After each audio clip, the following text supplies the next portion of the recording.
Oh, man. How have Hello, you been? Indigo. How's it going? Oh, sorry. No, you're good. You're good. I just saw that. Oh, I've been all right. It's good. I'm glad I'm now, in the apartment and stuff, and the vacation was good. Mm-hmm. So I'm a little more recharged, which You is sound like really tired. well, that's because on the way back from the vacation, I drove 6 hours there and back, right? Uh-huh. And those 6 hours I was with friends, and we yelled a lot over music. And Oh, okay so then. yeah, and so my throat isn't like still at 100%. It was Okay. worse yesterday. Jesus. That must have been a Yeah, lot of yeah. fucking yelling. Oh yeah, yeah. What were you listening to? Nickelback? No. We just had loud music, you know. I thought you were like arguing over music. No. Thoughts on Rise? Rise is good. Yeah, it's fine. Yeah, good game. Yeah. Welcome, by the way, Jutu. Let's see. But yeah. So and also, I get up at 6 a.m. and go to work, and I didn't take a nap beforehand, so Yeah, it's true. But and also I drank a thing of Coke, and like a regular Coke, and now I'm A like Coca-Cola? a Coca-Cola, yes. And Yeah. and at the moment it's kind of not, it just kind of hit me, it kind of hit me hard, like Mm. I don't know why. It's weird. Oh, interesting. Yeah, I don't know, but I'm here. I'm Mm. happy that the internet isn't down anymore, cuz just I didn't when I got home I just kind of watched movies and then played games on like a console. I was like, yeah. Yeah. What'd you play? I played more Odyssey, more Super Mario Odyssey. Okay. Yeah, I finally like got to the end of that. And now I'm in the post game stuff, which is good. Um but I rewatched Dread, Oh, okay. Yeah, great movie. Absolutely great. That's the new one, isn't it? That's the newer one, yeah. That was like 20, I want to say 13. Yeah, I think so. Yeah. It still holds the fuck up, and it's really good. I always heard that there were that was pretty bad compared to the old ones, with the exception of a couple scenes. That's what I always heard. Really? Yeah, like they one of the best scenes in the movie that I've actually seen multiple times is the part where Murphy wakes up and he can see what happened to him and what's left of his body, and that's a really powerful, freaky no, that's scene. RoboCop. That's RoboCop. Oh, that's Robo. Yeah, Oh, yeah. Right. No, I'm talking about Dredd. I forgot. I got Judge too Dredd. confused. Judge Dredd. Yeah. Apologies. No, okay, no, then I you're haven't good. heard much of that one. Oh, you should look into it. I think you'd like it a lot, actually. It's just a good action fucking movie, right? Like it's just and if you know anything about Dredd, I mean, it's just, you don't need to know anything. I know a tiny bit. Right. I don't know that much either, but like it's solid, and it fucking holds up, and it's one of the you remember back when writers used to give a shit and have respect for characters? No. Oh, no, I don't. Well, Is that a thing that they still do? Not as much anymore. But back in 2012, 2013, or whenever that came out, man, my God, they did. And they did. They even introduced a new character to be his like sidekick, and it worked really well. And she is like a good character on her own. Wow. Yeah. That's crazy. I know it can be done. That's crazy. I don't know, man. I think you might be bullshitting me. Dude, I know. I have not seen evidence of this. That's fair. That's fair. Over a decade, so I don't know if I should believe you. True. Yeah, I might have had a fever dream. I don't know. Oh, possible. Very possible. You haven't been sick recently, though, so. That's true, but you never know. I could just be going through some bouts of madness. Could be just in the Matrix. Anyway. That's right. They're showing me what I want to see. Man. I miss those. I miss the days. I miss those days. Well, welcome to TableTalk discussion and discourse. I, as always, am your host, Alejo, aka Great on 95. And I am today. I'm your second host, Prince Boo 21, and I'm busy hunting a big fucking monster. That's right. And Aiden will be joining us later on, so he'll be around. But yeah, so as said, I am back from my vacation, and my internet isn't dead, so we're back on the regular schedule of the show. Thank fuck. I missed it. No idea about Devils and Dice though. No idea. Yeah, there's some. No idea. We'll see how that goes in the future. We might have to change when we play and such. Oh, really? Is Thursday Maybe. not a thing? Well, not for me. I'm good, but I don't know. Aiden said we might have to in the future. Potentially. Okay. So we'll see how it goes. Goddamn Aiden tampering in God's domain. That's right. He's allowed. But yeah. So things will be going back to normal pretty soon here. And speaking of normal, for those of you who are audio listeners out there, in the audio only version on podcasting sites of choice, apologies because I don't have I didn't put up the last 2 episodes on those services as of yet because I'm a bad person, and also I didn't have internet. And so it is a well-known fact that bad people don't have internet. That's why nothing bad ever happens. There are no mean people on the internet at all. You're right about that. So nobody's spreading misinformation or being pieces of shit or anything like that. You really think someone would go and lie on the internet? You think people would be mean here? Come on. That's never stupid. Happen. That would be a terrible thing. Right, exactly. You can't do that. That's illegal. That's exactly. They'll come for you. I love that. You can't kill that guy. That's illegal. What has science done? Oh, everything, Lux. Everything. Welcome. Yeah. Science has failed us. Yes. When has it ever succeeded us? Yes, exactly. Science has never done anything good for me. So yeah, that's a thing. Video games don't count as science, right? Right. Oh no, they're their own thing. They're an art form. Remember, they're art. Oh yeah. That's art not can't be science. Science. No, it can't be. I can never. What the fuck are we talking about anyway? I don't know. Anyway. Okay. So, yeah, that's, I think that is everything I needed to talk about. I guess I'll put out a reminder. The dice won't be coming to me until September hits, because it takes forever for them to ship, I guess. I don't know. It's a company that does a lot of big dice shipments, and we're getting a bunch of dice, so I don't know how it goes, but it'll be coming in September, hopefully. So, further updates when they come to me. Yeah, I think that's it. We're at the end of the show today. We're gonna have a shit ton of comments. We got a shit ton of comments. John Parker has made his return after I was wondering where he went.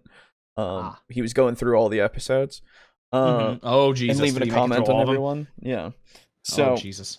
That'll be good to again. To what get has to. Science done? Exactly. Yeah, science has definitely failed him. And so we'll see how long this episode takes us, because I don't know how it'll go with the topic today. That being more fixes for bad subclasses for 5e. Okay. And we're going to be watching one video today because it's a 30-minute video. Okay.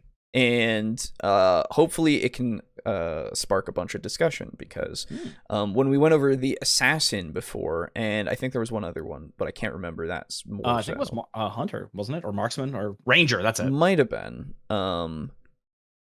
Very well could have been. I actually can't remember, but I remember us talking in depth about assassins. I do remember that. Yeah, so we were able to kind of come up with some stuff then, and hopefully we can do the same with these few classes that they bring up. That being said, we're going to be looking at the Dungeon Dudes again. The guy, Snape. Alan Rickman, that's it. I don't know how I keep forgetting his fucking That's name. fine. Yeah. So we'll see what they have to say, because they apparently ranked subclasses before, and so this is just fixing the worst ones that they've ranked, which is interesting to me. And I'm hoping that they can give me ideas for the Purple Dragon Knight, because that's so fucking specific to only the Forgotten Realms. So like there's no other reason for you to ever be a Purple Dragon Knight as far as I can remember, but I could be wrong. So I also commented, it was a long one. Yes, I saw Lux, don't worry. I saw that you commented. It'll probably be short next week because I still don't know 5e classes. That's all right. I'm sure you'll have a lot to say as well. And yeah, you don't need to know 5e classes in order to comment on them. So let's get on with it, huh? Oh, there it goes. So this is fixing the worst ranked subclasses in Dungeons and Dragons 5e by Dungeon Dudes. Here we go. This week's episode of our show has been sponsored by Fables, the new episodic monthly subscription from Ghostfire Gaming. And I'm just gonna let them do the ad. I don't care anymore. That's fantastic art. Shit. Oh yeah, it looks really good. I love when, you know, these things come out, these third-party things come out with their great fucking art, because they will look for impressive fucking artists. Yes, they do. Fables is an episodic monthly release that's an adventure that includes all of the maps, tokens, and everything you need to run it at your table. Wow, each fable comprises of 6 linked those weapons are bones over 6 months. Put them all together and you have a complete campaign. Set in the worlds of Grim Hollow, the first campaign known as the Grim Hollow. Okay. Yeah, that would do it. Yeah. That makes sense. That's good. That's some good shit. Citadel of the Unseen Sun takes place in the Estoian Empire, a realm of unending night, where vampires reign supreme and people live in fear of the unending darkness. In this first fable, it's up to your characters to bring the light back into this dark world. Yeah, it's true. And best of all, the final dungeon of this 6-part series might have been written by a certain pair of dudes who might be experts in dungeons. Oh my god, they got their own, their final dungeon for that book is theirs. That's sick. Wow, that's cool. Super cool. Good for them. It's like the Dungeon Dudes is more than just a title. This episode is coming in January of 2022, but if you sign up now, you'll get a discounted rate on your subscription. So follow the links below to get in your pre-orders now. And now, on to this week's episode.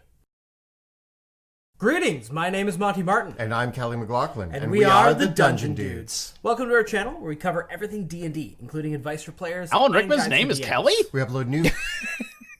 You keep calling him that, and I don't really see it. I don't really I do, see it. but... It's fine. No, that's fine. I just don't. But yes, his name is Kelly. I did not know that. Yeah. Videos Monty on and Tuesdays Kelly, and Thursdays, so please subscribe to our channel so that you never miss an episode. If you've been following our channel for the past That's okay, I always forget his name is Alan Rickman. Kelly and I have been going through and ranking the subclasses in Dungeons & Dragons 5th edition across all the books, all the classes. Okay. And we've finally come to the point where we've done almost all of them in the Player's Handbook, Tasha's Cauldron of Everything, and Xanathar's Guide to Everything. We've got a few stragglers left to go, but we're almost there. Wizards of the Coast continues to put out new subclasses in a lot of subsequent books, so we're going to be keeping up on those. But we thought with us almost catching up, it was a good time to look back at some of the subclasses that we gave the lowest rankings to. As we went through the subclasses, there were some that we realized did not meet our expectations. Although we very favorably talk about how B, A, and S ranked subclasses are all great to play, some of the lower ranked ones, especially our D tier subclasses, a lot of people asked what we might do to improve or fix these. So I just want to say that while I don't have a problem with them doing this now when they're not through all of the classes that they could go through, I also find it a little strange to not just wait until Hold you've off. gotten to the end of them that you have Yeah. available to you. Though I will Yeah. say as well that if the Wizards of the Coast put out another book, right, that had more subclasses, that it might, add to that workload. And really, you got to draw the line somewhere. Yeah. But at the same time, I would also say the end of the material that you have been given already would probably be the line. At least for me, I wouldn't want to leave something half done, if you will, a little bit. It's not half done. It's mostly done, but you know what I mean. Yeah. So today we're going to go over that. As a bit of a disclaimer, this is a bit of our first draft of what we would start with to fix these subclasses. Oh. Not Oh a well, no, complete- you know what? Okay, if this is meant to be like, we didn't think all of this through, and this is for you guys to also talk about and such, like, that's fine. Yeah. I guess when I hear the term first draft, Yeah, it that's immediately- never really a good thing to hear. right, yeah, immediately At I least went, in most uh-oh. circumstances.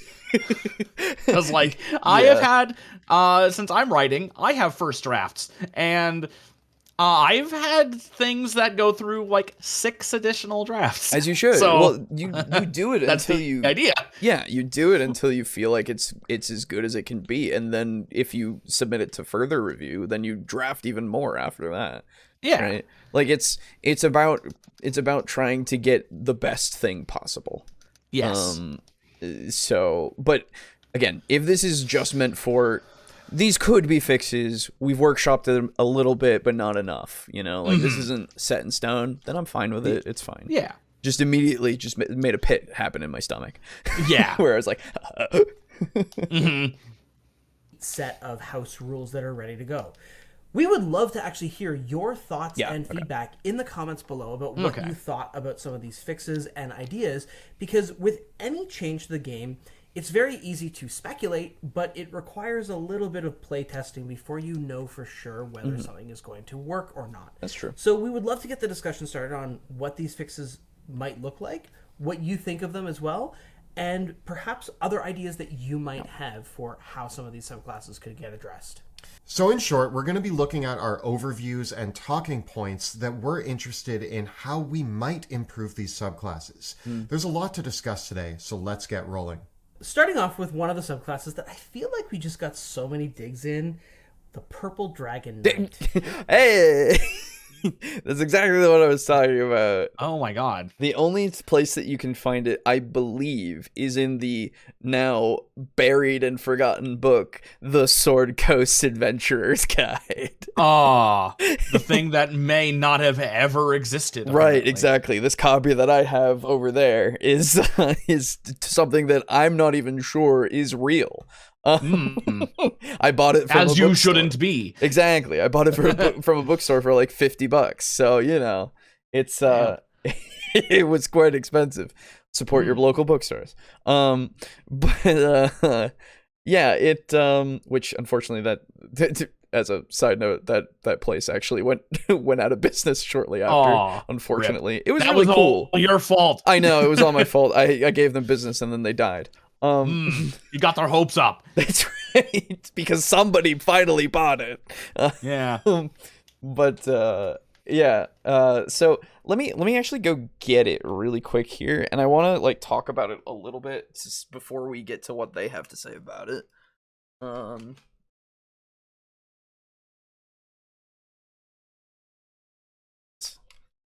It's a little bit farther away from my desk now because my room is different. Oh boy. Anyway, so the Purple Dragon Knight Fighter Sounds very Final Fantasy. It really does, and I believe the entire point of it, if I recall correctly, as I'm going to it, is to be like protective. Yeah, here we go. Okay. So once you take this, you can use your second wind feature to choose up to 3 creatures, and they each get hit points equal to your level. So basically what you would gain, or no? Or is that not how it no. works? So you get to use your second wind, which is the 1d10 of healing, right? As I think it's a bonus action or a free action. And then Oh, Each so of it's these on guys, top of you. The healing is on top of what you would gain. no. The healing is separate Oh. for 3 different people. Ah, I see. Yes. Sorry. So they Don't get. mean to keep cutting you off. No, you're good.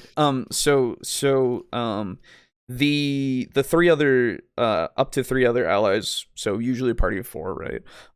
Would get at this level, once you get it, 3 more hit points. It's just a little boost, right? And the most you could ever do is 20. It looks like so. It's something. It's not a lot. Well, but wait, it is something. didn't it say 10 hit point up to 3 creatures? No. It's just It's just 3. Yeah, it says choose up to 3 creatures within 60 feet of you. So that then are one are allied with you. So then you could choose just 1 and give them 10. Correct? You could give one creature the full amount. Each one regains hit points equal to your fighter level, provided that the creature can see or hear you. Oh. Yeah. So then that sounds like it gives the full amount to everybody. Each of them would get 3 hit points if you were 3rd level when you use it. Ah, yes. Okay. Yes. So each of them would get that little boost, which is good as a little pick me up, I guess. Yeah, a little free heal. Wouldn't work on unconscious creatures, which works to not make it too OP. And it's within 60 feet as well, which is quite large. Yeah, that's big. It's pretty great. But it's also like, it's fine. Yeah, it's But it might be that it makes the difference. Who knows? The addition of just being put onto your on top of the regular thing is pretty good. Yeah. It is not a negative in any way. It is absolutely just an additional positive, which can be fine. And then let's see, 7th level you get Persuasion. And if you're already proficient in it, you can choose from Animal Handling, Insight, Intimidation, or Performance. And you get double proficiency whenever you use Persuasion. Because Purple Dragon Knights are envoys of the Crown of Cormyrean. Mirian? Mirian.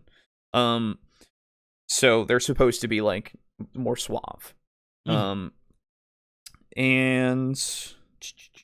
your action surge at level 10, you can also make it so that in that 60 feet around you, you can choose one creature and they can make a ranged or melee weapon attack with their reaction. Oh. And then at 18th level you can choose 2 allies instead of 1. Nice. So that's all right as well. Just an additional little. But the thing is, if you use it, you then have the less tactical viability of using your attack of opportunity, or a reaction spell or something. So it's one of those things that you got to choose wisely. Yeah. And Bulwark at 15th level, you can extend the benefit of your Indomitable feature to an ally. When you decide to use Indomitable to re-roll an Intelligence, a Wisdom, or a Charisma saving throw, and you aren't incapacitated, you can choose one ally within 60 feet of you that also failed its saving throw against the same effect. If that creature can see or hear you, it can re-roll its saving throw and must use the new roll. Okay, that's pretty cool. That's all right. Yeah, I mean gives it's you not too bad. advantage. Yeah, so they're really a support. Kind of like a support. Yeah, they're like a support fighter. Little support fighter. And to be fair, it's not a lot, but it is something. It's there. Yes. And there are definitely some tweaks that you could make to this. The other obviously the only thing that is kind of weird about it, and that you can write off very easily, is the restriction that this can only be from this one kingdom. That's where they get because that's the only place the Purple Dragon Knights exist in the campaign setting. But you can use Banneret as a generic name for this archetype if you use it in other campaign settings or to model warlords other than Purple Dragon Knights. So you can bring it outside of it. But mostly, it's just kind of a thing that's here. And I can understand why it's not really looked at or used, because it's not a lot. It really isn't. If you want to be more of a support, you'd probably go more towards any other class. So wait a minute. Are those the only 2 things that Purple Dragon Knights get? 4 things, yes. Oh, 4. Okay. Yes. Wow, that's it, huh? Yeah. They don't feel very powerful. Yeah. It just seems like that this is just like mostly what you get is the fighter stuff, right? From being a regular fighter. So really, you're just get a little bit of fighter and then a little bit of cleric, and then you're already right, more. exactly. Or like a level of paladin for like lay on hands. Right, you're already better, right? Even if you just go straight with any other class. That's the thing. With their subclasses and stuff, you could probably do more of a build that is more of a support class. Hi, Pizza Funk. What's up? It's. I mean, again, it's fine, right? There's nothing bad with it. It literally is just you're a fighter that can do a little bit more. Yeah, very small. So I'm excited to see what they have to say about it. Take that, Purple Dragon Knight. The Purple Dragon Knight is a fighter subclass that we felt not only doesn't stand up to the rest of the fighter subclasses, but might be one of the worst subclasses in the game. The main things that we didn't like about the Purple Dragon Knight were not only are the features somewhat weak, but the features all seem to be tied to other abilities that the fighter gains, meaning that at the times that you want to use these features, you have to use one of the base fighter features, and you might not want those to sync up the way that they do. This makes it a really clunky subclass to use, and one that isn't very optimal at the table. Okay, so because Rallying Cry is tied to your second wind already, I think that makes sense, at least. As, like, you're trying to inspire them to fight. It literally says, inspire your allies to fight on past their injuries. So, like, while you are yourself leading them in that sense of healing yourself mid-battle, right, with your inspiring war cry, then you just give them that little bit of an edge to kind of get up. And, like, taking that away from it would be weird. So I would assume they don't mean that one. Maybe? We'll see. But the Royal Envoy one is literally just for doing more roleplay stuff, which nothing wrong with that. I assume that's not in this category. The Inspiring Surge one, to allow another creature within 60 feet of you to make a melee or ranged weapon attack with its reaction. That sounds pretty great. When you use your action surge. So when you get to attack, you're basically providing an opening, quote unquote, for somebody else to take their attack. Which, again, it seems thematically appropriate to me. I don't. There's no need for it to be more optimal to me, right? Yeah. Like, optimization is fine if you want to do it, but this, like, it's not the be all end all. Yeah, it not being, quote, optimal does not make it a bad ability. No, exactly. And you could say that any spell in the game isn't optimal if you just choose to use it at the wrong time. Right. And I think what this gives you is the ability to more so plan how to use your abilities to help, right? So with something like your Inspiring Surge, when you use your action surge, you get to pick who gets to do the attack or whatever, right? Sorry, the melee or ranged attack. Yes. So you are the tactician here. You are trying to figure out who will be the best person to do more damage. And if that's the if that's the rogue who's in the greatest spot ever so that they can get another sneak attack or something. Or they didn't get a sneak attack before and you're giving them a chance to get another one. Or this is really just for martial characters, to be fair. Not so much your wizards and such who don't use things that will crit as often or do as much damage that way. So it is really, I guess, if you have a barbarian who's there who's already like raging, right, and you want them to attack again and get a shit ton of damage, you can do that. So I don't see this to be bad that it's tied to it. I don't think that it's like, because they sync up at least well enough in my mind. Yeah. And like, if I have this ability, there's never going to be a time where I'm like, oh man, this isn't going to affect somebody. That means I shouldn't use it right now. Yeah. I mean, I guess, but I mean, I don't know. It just doesn't scream that to me. Yeah, I suppose I'd need a better argument against it. Because the only thing that I can see here is bulwark, which means when you use your indomitable feature, to make your save again, I believe. It just means that you can make somebody else do it. And so I suppose if you use yours in order to help somebody else, like get another chance, you might be sacrificing your own well-being in that case. But again, that you're a support fighter, so that's still on brand. Exactly. That seems on brand, and as well as with the theming of the class itself, where you're a knight. Yeah, you're like a self-sacrificing, what's it called? Chevalier. Yeah. Want to be fancy about it. Yeah, exactly.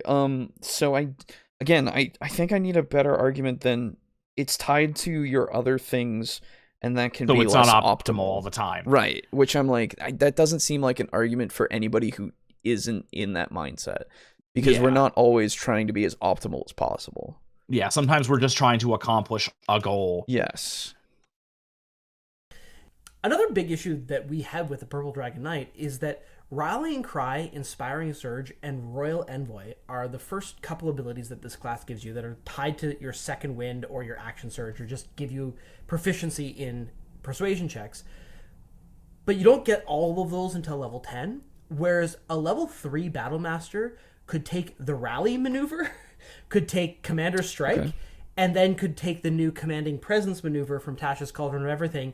And if they take these 3 maneuvers, they get a really similar kit to the Purple Dragon Knight right away at 3rd level, in addition to getting all the other Battlemaster goodness and all the other good maneuvers, and already having those detached from having to use your action surge and second wind to activate them. Now that's a better argument. That's much better. I fully understand and would say yes, that is absolutely fair. Because essentially it's just outclassed by another subclass. Yes, exactly. Which I assume is why it did not come back in the rewrites, in the reapplies of things from the Sword Coast Adventurer's Guide that have been republished. It would make more sense to me in that way, because this was this came out way before Tasha's, but not before the Battlemaster. So really, it feels like it might just be a little bit of a oversight on the Wizard's part. Trying to make just another class that you can have that was Faerun inspired, right? Yeah. Specific, and which, fair enough. They made a mistake. Yes. Which they have corrected by making it so the Battlemaster could basically be that. Although the Battlemaster could have basically been that before. So. Yeah. I don't know. I don't know what happened there. It would be interesting to talk to somebody who actually would know. But what's important is that Wizards made a mistake and they should be punished for it and hate it. That's right. And hate it. Sorry. No, you're good. You're absolutely right. That is what we're here to do. We're here to punish Wizards of the Coast. Yes, we're here to shame them. That's right. So, in this respect, can the Purple Dragon Knight actually be saved, or should you just play a Battle Master? Good question. Just play a Battle Master, I would say. Like, if you want the exact same fighter aiding kind of thing, either just play a Battle Master or play a fighter with a different class that you're multi-classing in. Right? Yeah, or if you're playing 4th edition, play a Warlord. Yeah, Boom, yeah, done. exactly. Yeah, absolutely. Like, there are ways to be whatever you want to do better in whatever edition. Purple Dragon Knight can literally go on the wayside. I'm fine with that. Yeah, pretty much. I mean, we've given the Battle Master the S tier, and there's a lot of ways to kind of play a Purple Dragon Knight type character using a Battle Master. But since the topic of this video is how we would change these existing subclasses, I think that when we do look at it, number one, first and foremost, I would like to see them separate the features from the existing abilities that the fighter gets. Again, I don't agree with that necessarily, but if you want to do that, that's totally fine. Right? Yeah. I'll get around to punishing Wizards of the Coast as soon as I'm finished punishing Netflix for turning Sauron into M&M. You mean Amazon? Because that's Lord of the Rings was on Amazon. The whatever the new one. Whatever the fuck it was. The TV show, that is. Yeah. Yeah, no, who cares? I haven't paid attention to it, and I don't want to. I don't. Other care. than yeah, okay, Amazon was the correction. There you go. But I haven't paid attention to it. I don't give a shit. Other than orcs being racist, right? Well, that was way before. So. I know. No, I know. I'm literally my friend and my roommate had never actually seen the Lord of the Rings, and at some point we're gonna watch the other two movies. We watched the Fellowship nice. not too long ago. Oh, it's so good. The extended edition. Don't worry. Oh yeah, no, fucking great. Dude. It was so good watching the Fellowship again. Holy shit. I haven't watched it in so long, and it's just that magic again. Yeah, it's just fucking great. It is great. Anyway, what's the subclass being fixed this week? Hi, August. Multiples of them, apparently. We'll see how many, but right now it's the Purple Dragon Knight from Sword Coast Adventurer's Guide, which it needs fixes to actually be something that stands out from other subclasses, and yet is its own thing, I would say. But they're proposing taking away what already exists from being tied to other abilities, and I don't necessarily agree with that. I think we should either buff it or change how it works somehow. Yeah, or just give it more. Yeah, something. Purple Dragon Knight can't be salvaged. Start over. No, you could. Come on, you can definitely salvage it. If you can salvage a ranger, you can salvage this. Yeah, you can salvage anything. It's just you just gotta starting over is salvaging it. Right, like that's just the process. Yeah, that's a good point. I that's you're taking what was there and you're kind of reworking it. Because if you want it to still be a Purple Dragon Knight, you can absolutely make it so that it's still kind of the same core class, but just I think if you want to actually really salvage the Purple Dragon Knight, you need to give it more, but keep it on brand and keep it on theme.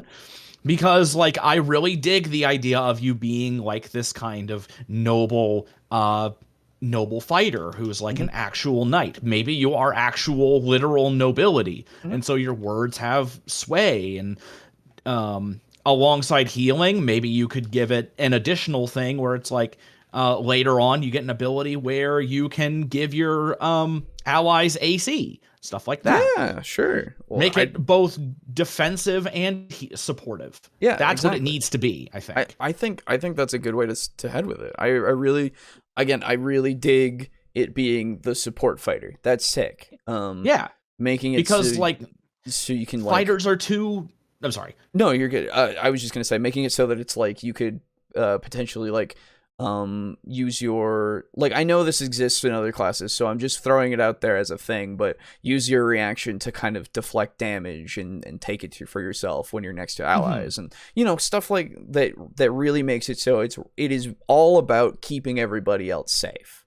Right? Yeah, because to me, I think even though it's what they're designed to be, I think now, or it was what they were used to be, or hang on, what they used to be designed to be. Yes. I think fighters are too cookie cutter now. They're just too bland. Now, you can absolutely have a fighter where all you do is do damage, but I think there needs to be more available. Because pretty much... Oh, sorry. Go on. It's pretty much why you have things like the Battlemaster and the Eldritch Knight and stuff like that. Exactly. But, like, they still don't gain enough of a difference. It's just, now I'm a fighter who can do magic. Or now I'm a fighter who can do a couple additional non-combat things that are still done in combat. Like the Battlemaster, you know, with, like, knocking people to the ground, disarming them, yada, yada, yada. It's still combat things, I would say. But yeah. I know. That's what I'm saying. Yeah. So you gain the ability to do things in combat that are, you know, whereas the Dragon Knight really feels like he could do a lot more in a roleplay situation, because now you have this, essentially you've got a paladin, because the paladin's words hold weight. Yes, yeah, true. But this way you can have the paladin without it needing to be like the holy knight. You don't have to... No magic or anything like that. Yeah, you don't have to do that. Yeah, you can absolutely make a knight. And this is also the kind of thing that is very reminiscent of like old fighters to me, because in the olden days, when you had a high level fighter, like when you reach level 10, you got to build your own castle. If any fighter could do that now, it would be the Dragon Knight. Yeah. I hear what you're saying. Absolutely. I think having it so that it's there for the roleplay potential is a great thing to do, because like I know you can roleplay whoever you want with whatever class you want. You could make a knight who is literally a rogue. Like, fuck it, who cares, right? Yeah, you can. It's absolutely possible. But this is one of those ones that is like, this is made to be that way if you want it to be that way. And you can make it so that you can go in different directions with it, making it so that they were trained to be a knight. They know all of these kinds of things and how to do them. They still practice it, but they're not knightly. Right? Yes. They employ those tactics because it is tactically advantageous, and then, but they're a scumbag, right? Like, right? Stuff like that. Whereas the Dragon Knight, I can absolutely see them all done up in like fancy garb, in like a noble ball or banquet and shit like that, and that's a whole other different kind of aesthetic, and it's really appealing. Yeah, somebody's setting off fireworks outside of my apartment. What the fuck is going on? Labor Day coming up, I guess. Is it? It's the only thing I can think of. I don't know. Still a ways out. I was gonna say. Anyway, okay. Anyway, but yeah, no, I agree. It's something that's there that's ripe for more than just optimization. But just making it like more viable is something that would be helpful to. Yes, absolutely, it would be, to make it so that it's played more and actually there for people to use, and actually something that they would want to, right? Make it into a purple Dragon Knight. Yes. Purple Dragon Knight has to have bard-like abilities to buff and lead allies, because it's clear that's the kind of thing it's going for. Yeah. Well, that's the thing. It has those kind of. Right? It has the basis that's there, and you can work with that. I think.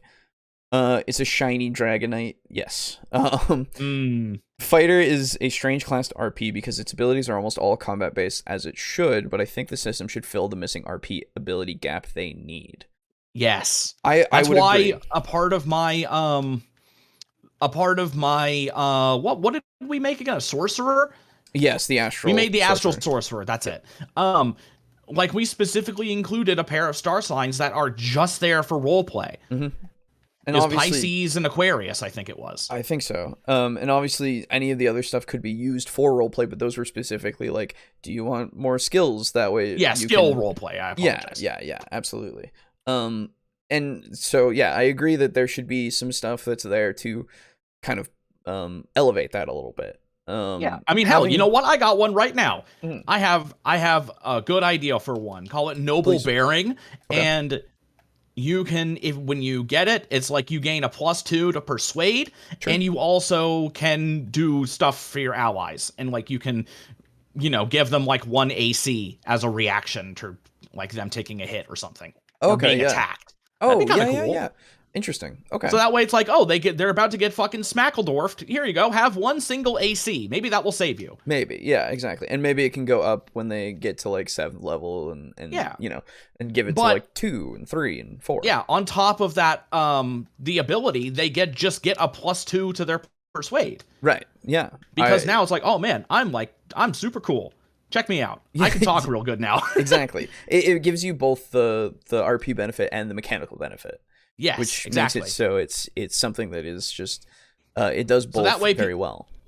That way, people who just want to smack shit as a fighter still get a benefit, and those who want to try role playing a bit more can also do that. Yeah, you gotta please both crowds. I would say so. But the thing about 5e is like how like the +2s and stuff don't exist as much anymore, right? Because it's true. The way the system is. But no, I agree with you. I feel like getting rid of the +2s and the +3s and everything that used to be there, that really kind of made it so it's harder to make these kinds of things, right? Yeah, because now it's either advantage or bust, basically. Yeah, advantage or you get proficiency or double proficiency, right? Like that's how you do it now, and it's like, okay, I guess, yeah. Excuse me.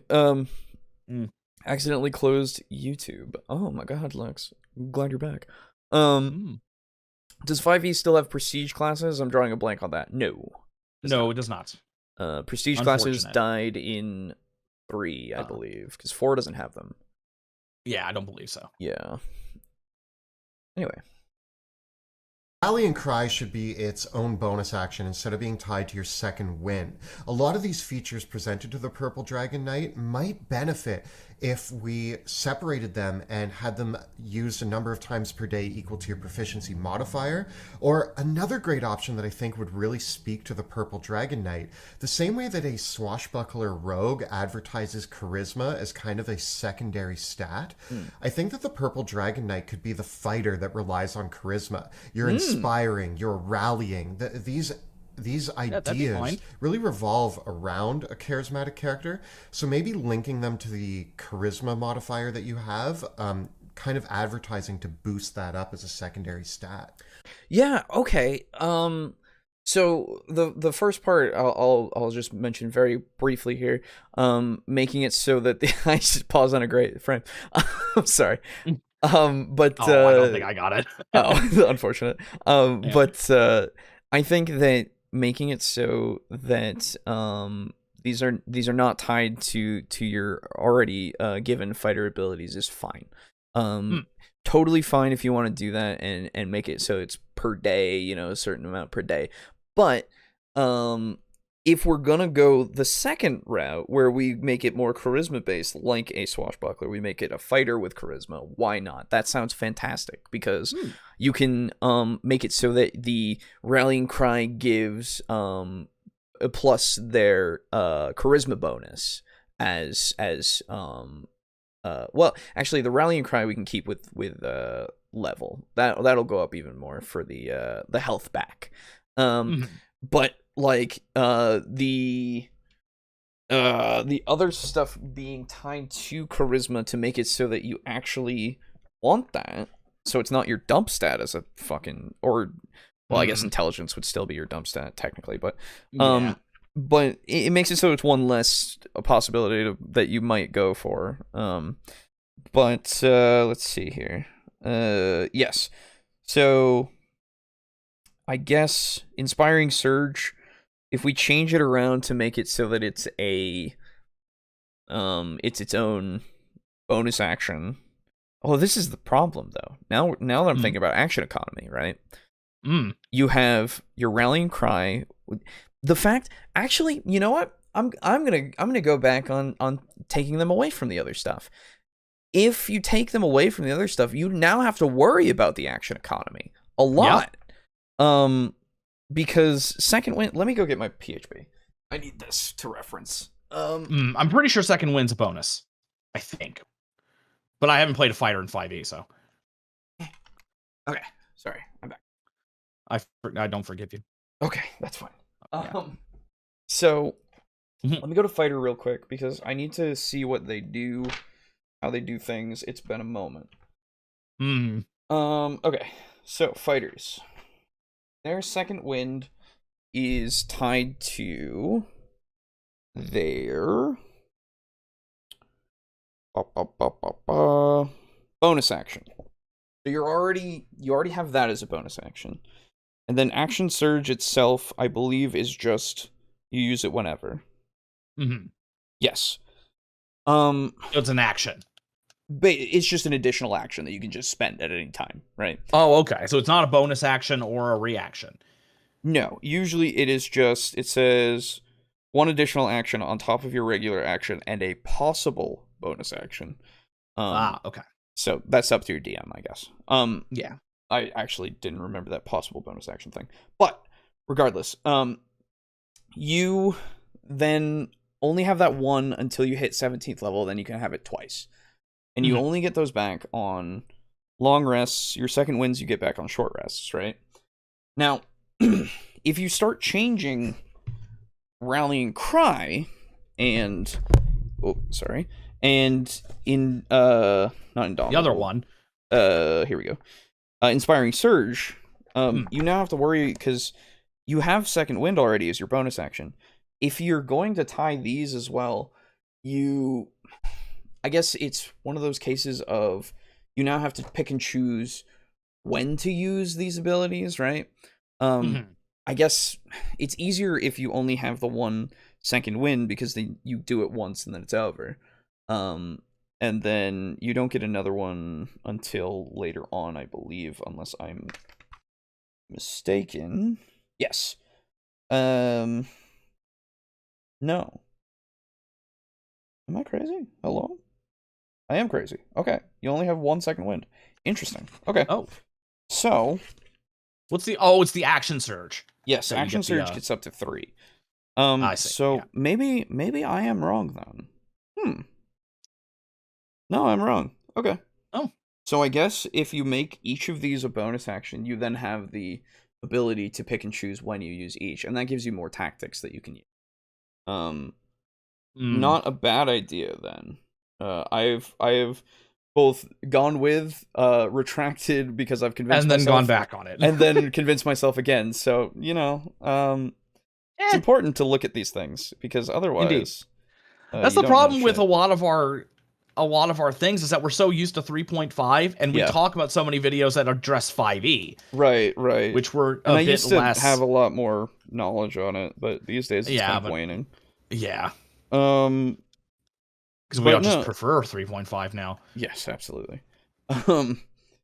But yeah, okay. So if we tie each of these to a bonus action, and then we tie each of them to per like your modifier of your charisma per day, and then you get them back on a short long rest probably for Rallying Cry. And then short rest probably for Inspiring Surge, because that would make sense to go kind of along with that, if it's not tied to it anymore, right? Bulwark still works the same. Yeah, you get it 2 times and then 3 times at 17, and it just kind of still works. Bulwark doesn't seem like a bad thing that we have to change at all, honestly. Yeah. So, let's see. I think that we could also look at the 4th edition Warlord for inspiration there it is. of other abilities that we could bring in here.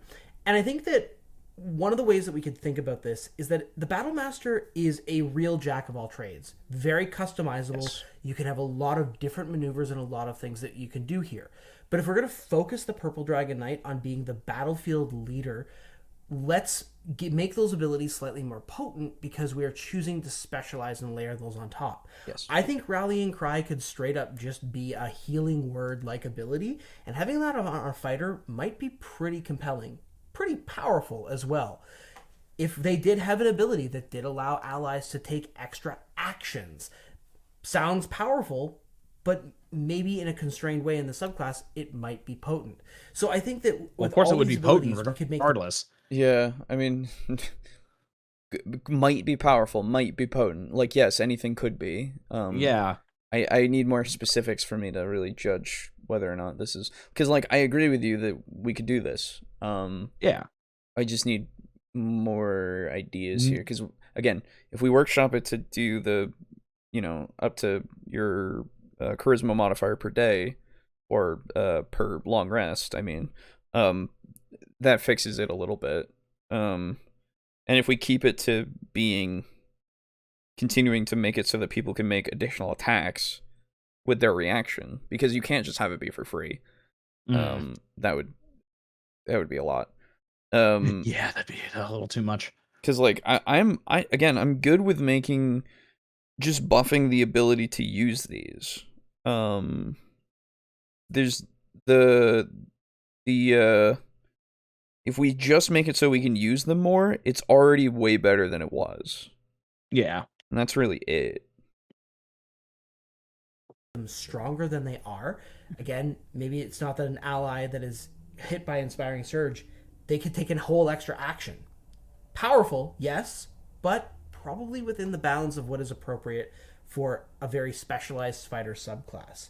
So I think that we could go a little bit further with this one and really make it that kind of battlefield leader that we all would love it to be in the flavor. I do think. So, okay, if we want to make it so that it's the expenditure of making somebody else get a full action, then I would say you would have to tie it back to your action surge, because then you just give somebody else your action surge, right? That seems like the perfect way to do it. You sacrifice your own ability to do even more shit to make somebody else be able to do a bunch of shit. It seems fantastic for this. Like, you're inspiring them to do it. Yeah, that'd be perfect. Yeah.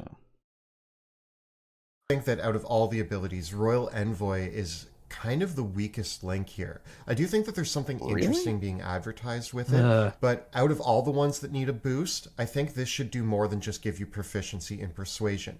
Again, if we're talking about advertising charisma as one of the stats of a Purple Dragon Knight, allow this to maybe give you expertise in persuasion and maybe something. It does. So wait, what does Royal Envoy do? At 7th level, you gain proficiency in the Persuasion skill. If you are already proficient in it, you gain proficiency in one of the following skills of your choice: Animal Handling, Insight, Intimidation, or Performance. Your proficiency bonus is doubled for any ability check you make that uses Persuasion. You receive this benefit regardless of the skill proficiency you gain from this feature. Okay, so it already does literally that. does. It's already literally does that. So I'm very confused. That seems like that's a grievous oversight on their part. Yeah, I think it's just they didn't remember what it does or read it and interpreted it. Yeah, may have interpreted it wrong. But that's already what it does, friends. Else added on top of that makes you I really like the face of the party. Having your Purple Dragon Knight be the commander on the battlefield, rallying the troops, bringing the team together, the sort of Captain America of your team, and then also allowing them to do the talking, persuading, and planning. That is what I would like to see out of a Purple Dragon Knight. We could also give it a little bit more flexibility. That is what it does. It just is what it does. And whatever happened with the crosswires somewhere. Don't forget, this is a first draft. That's true. It is a first draft. That's true. So they got it wrong. Oh well. Yes. Patently wrong. Creating one or two different types of rallying cries. Perhaps there is one that heals or grants temporary hit points. There is another one that gives allies advantage on saving throws or lets them re-roll a save. I think that so Bulwark already does that. Yeah, Bulwark does that. And I get that it's a later on thing. It's at 15th level, but I think it's fine that way. Yeah, no, that's okay, because that's pretty strong. That's a very useful skill. Yeah, especially, and again, I guess this is from their perspective, we're taking it away from being tied to you using your own feature. Which is so weird for me. I know. It seems like it fits very well to me. Because you are making the example yourself of, we can do this, right? And so you use your feature of Indomitable to go, well, I reroll my shit. Let's see. And then if you get through it, somebody else could be like able to follow in your footsteps, quote unquote, right? And get through it as well. It feels like that works so well for the what they're going for. Yeah. So, and like, I guess the argument here is making it so you can do that sooner, which, you know, I don't see it as something necessary. Right, like it would help with taking less damage, but at the same what time, cost? right? At the same time, like I would it be beneficial? Yes. Would it be overpowered? I don't think so. But it just seems unnecessary. Exactly. With what we already have, I think, because this one makes it so you can do it to anybody one person within 60 feet of you while you are also doing it, right? Yeah. And situational as that might be, that's what you're given, and I think that that's good to be specific, right? You are specifically able to do this when you use your feature, because again, you are trying to inspire these people somehow. Like I'm already picturing, right? You have your purple dragon knight, you have let's say a fucking barbarian, okay?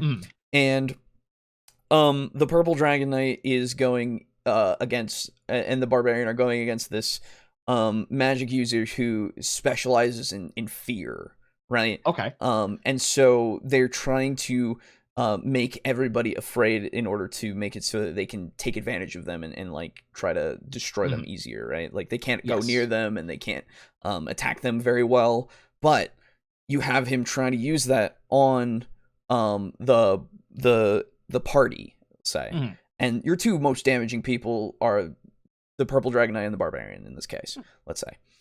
And he does so, and both your purple dragon knight and your barbarian fail, and let's say it's like a group delusion, okay? Yeah. And so the purple dragon knight uses their feature, and so they are you're in, like, let's say that they are being shown like moments that they have failed. All of the party members have failed so significantly that it has made them question themselves throughout this adventure, right? Are they going to be good enough to keep going and actually defeat this evil? And the purple dragon knight is using their bond with each of the other players or other characters, and like saying, we can get through this because we have overcome so much. And you start seeing like examples of them going fight after fight and experience after experience, and like friendship and anime and bullshit. Exactly. You go in a little bit of an anime moment, but you know, it fits, right? Yeah, I'm not saying it doesn't. I'm just saying it's anime. Absolutely. It's anime. It's really anything, to be fair. Yeah, it's true. And like, and so then he points to the barbarian, and the barbarian, like, you start seeing him start to remember and all these things, and then you get this epic moment of them both kind of breaking through this mind control or this fearing effect, right? So, you know. God damn it. The purple dragon knight stole the last piece of cheesy bread. I gotta make it through this fight if I want to punch him in the dick. Yeah, exactly, right? Like, but like you get this moment where it just all fits because he's inspired your other character to fucking go and get through it.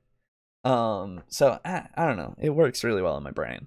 Yeah, no, it's good. I don't really know why it's they haven't talked about Bulwark yet, so I don't know what they'll say about it, but that's where we get the rerolling of the thing, so I don't see why we need it earlier. Like, earlier means that we have less to go off of, except for the Purple Dragon Knight's a cool guy. Yeah. And he's pretty persuasive sometimes. You know? Yeah. So it's like, you know, at 15th level, you've had this experience with everybody. One of the things that I don't really understand is why they're always like, oh man, the Purple Dragon Knight, he's a military commander. Why is nobility never coming into this? I don't know, man. Because that's the first thing that comes to my mind. Yeah, he could absolutely be a commander, like an actual military commander. Hello, Aiden. Yeah. But so, I don't know, the like nobility actually appeals to me a little bit more. Yeah. Excuse me. I've got two things of note. Okay. The first of which is I apologize for the timeliness of my arrival. You are fine, friend. Secondly, three things technically.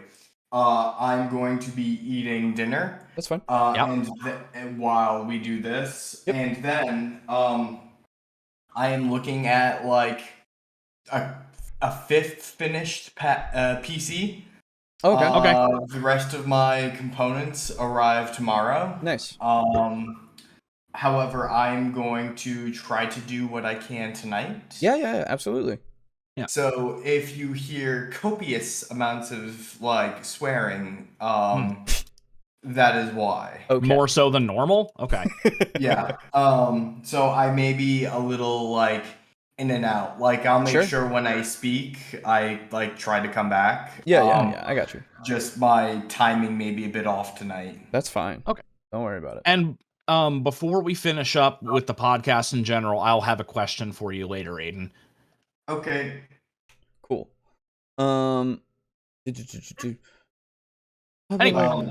Alejo. Yes. You know what I shall request of you. Oh, why would you request what I've already given? Oh, my ass. Oh, it's so blown up. That's right. Let's see. Guess I'll head off to work. Probably won't actually be back for a couple hours because circumstances have arisen that have made earbud use potentially inadvisable. Oh no, that sucks. Ooh, we got ear COVID. Okay. I don't know. Failing badly enough to question themselves first time. Well, you know what I mean. You know. Yeah, right. Like it's maybe that's part of their like thing. I don't know. Yeah. Maybe they're all just super emo except for the Dragon Knight, and he's always like, "God, why are you guys all so depressed all the fucking time?" Exactly. Fantasy writers have a tendency to not understand what the social rank of knight actually really was. Yeah. I mean, fair, but it's you do what you can with it. Hello, Halo. How's it going? Hello. I love your games, Halo. That's right. I'm gonna go through them soon, hopefully, because I've been inspired to. It's Halo Clone Effect. They were also responsible for the Mass Effect series. Oh, Halos? No, just the name itself. Clone Effect. Purple Dragon Knights? Yeah, it's Purple Dragon Knights. Okay, they were the Mass Effect. Right, they were the Mass Effect all along. Really, it was the Mass Effect we made along the way. Yes. So yeah. Let's see what else they have to say about Purple Dragon Knights. That the abilities that we want to choose here really need to focus on the inspirational type rallying rather than the tactician style. And I think that if we focus on how a commander can be inspiring rather than a tactician, that would help to differentiate it from what the Battlemaster gets. Moving on, one of the other subclasses that got pretty scathing reviews from not only us, but the community in general, is the Way of the Four Elements Monk. Our main issue with the Way of the Four Elements Monk is that it is very costly to add your spells in, and they don't really seem to gel that well with what the monk does at its core. Okay. I don't know anything about Four Ways Monk. Yeah, before we continue on, let's learn a little bit. Yes, please. So, I believe that's in the PHB itself. Yes, Way of the Four. This is Way of the Four Elements.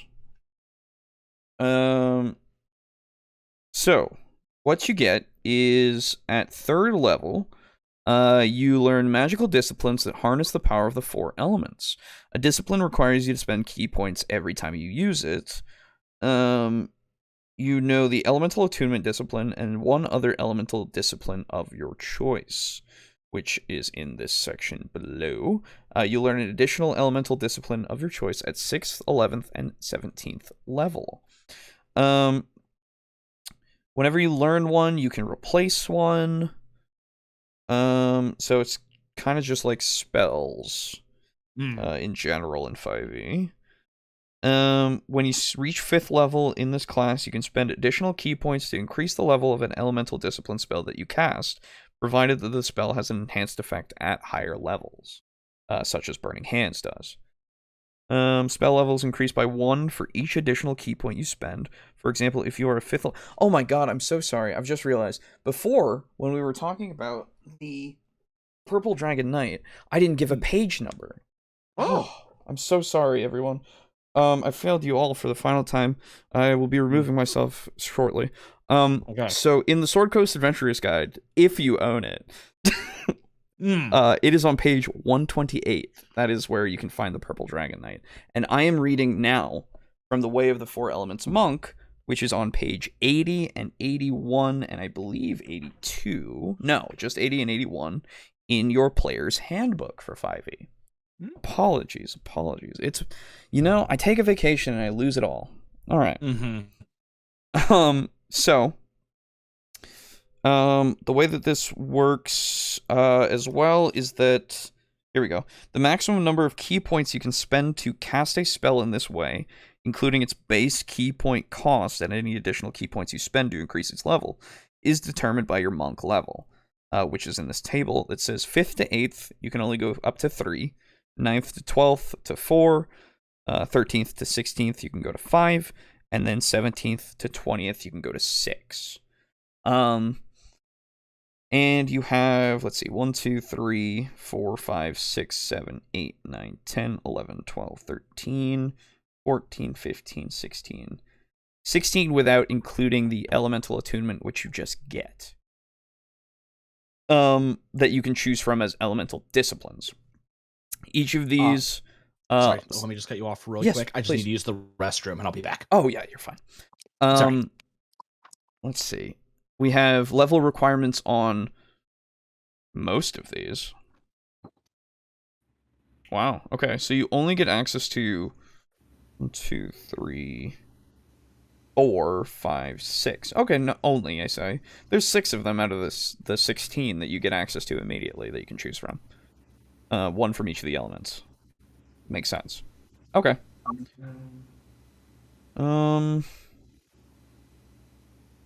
An elemental attunement makes it so it's basically its own version of thaumaturgy or prestidigitation that is elemental based. Okay.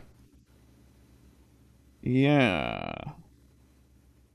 And most of these are just, you can do an attack that is more magical and has a specific damage type that also has, a lot of them also have additional abilities that happen when you spend more key. Sure. Like Fist of Unbroken Air, you can knock somebody prone. Or push them up to 20 feet away and knock them prone, sorry.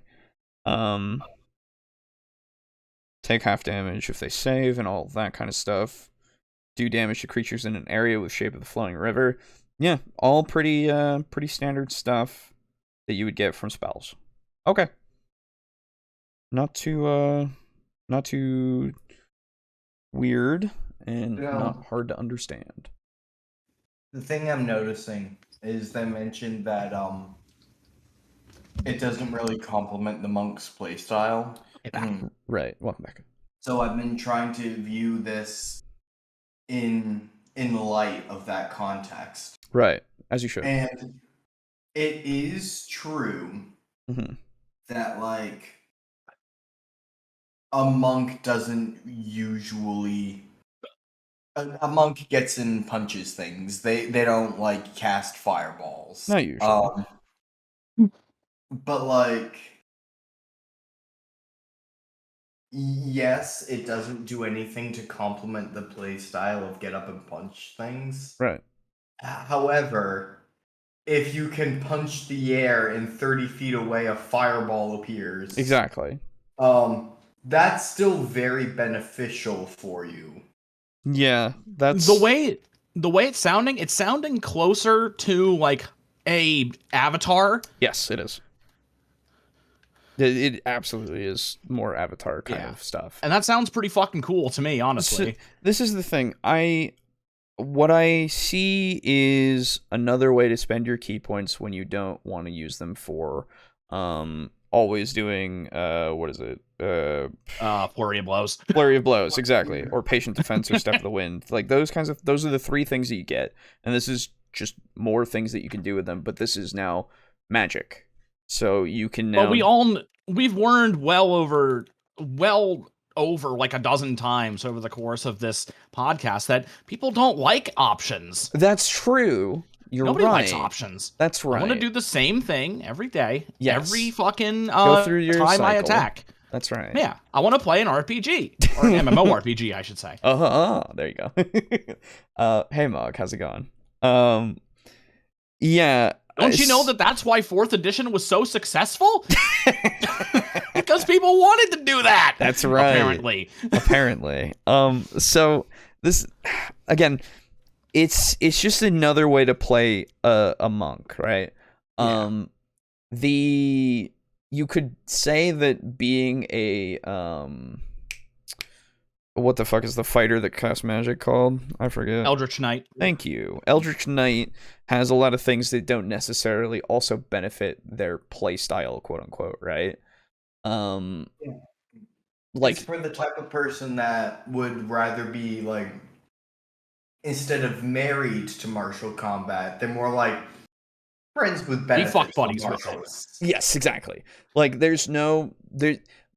is not a negative, right? Like that is just a thing. This is a neutral standing. It is something that is also here as an option.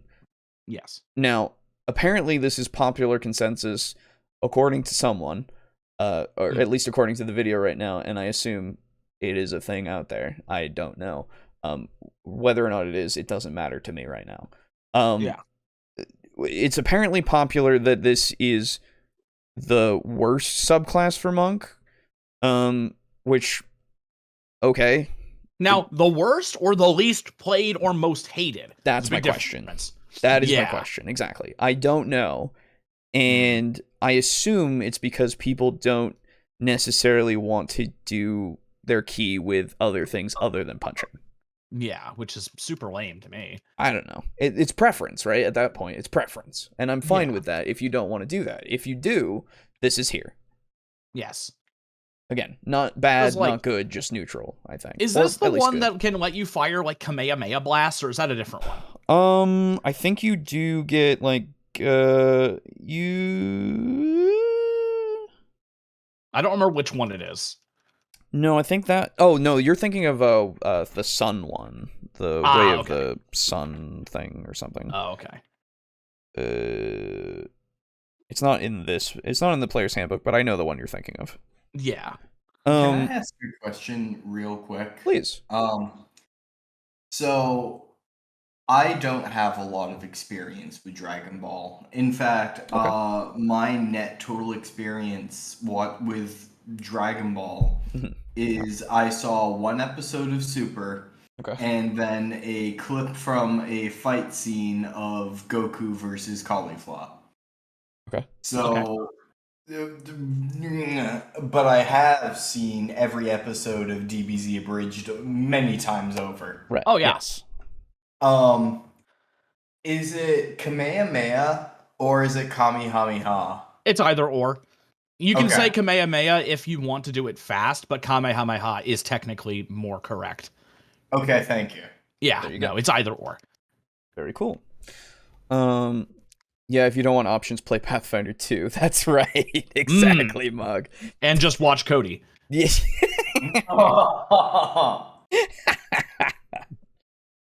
Or Puffin Forest. Right, also doesn't like him. Well, anyway. Let's see. So when we look at the Four Elements Monk, we're going to make some drastic changes to kind of overhaul this subclass into what we think the theme was that they were going for. Okay, so I guess they'll go over why these things are bad, hopefully, quote unquote, as we get to them, because I'm very confused already as to why we're not talking about that already. But I assume it's going to go with what they say, which is fine.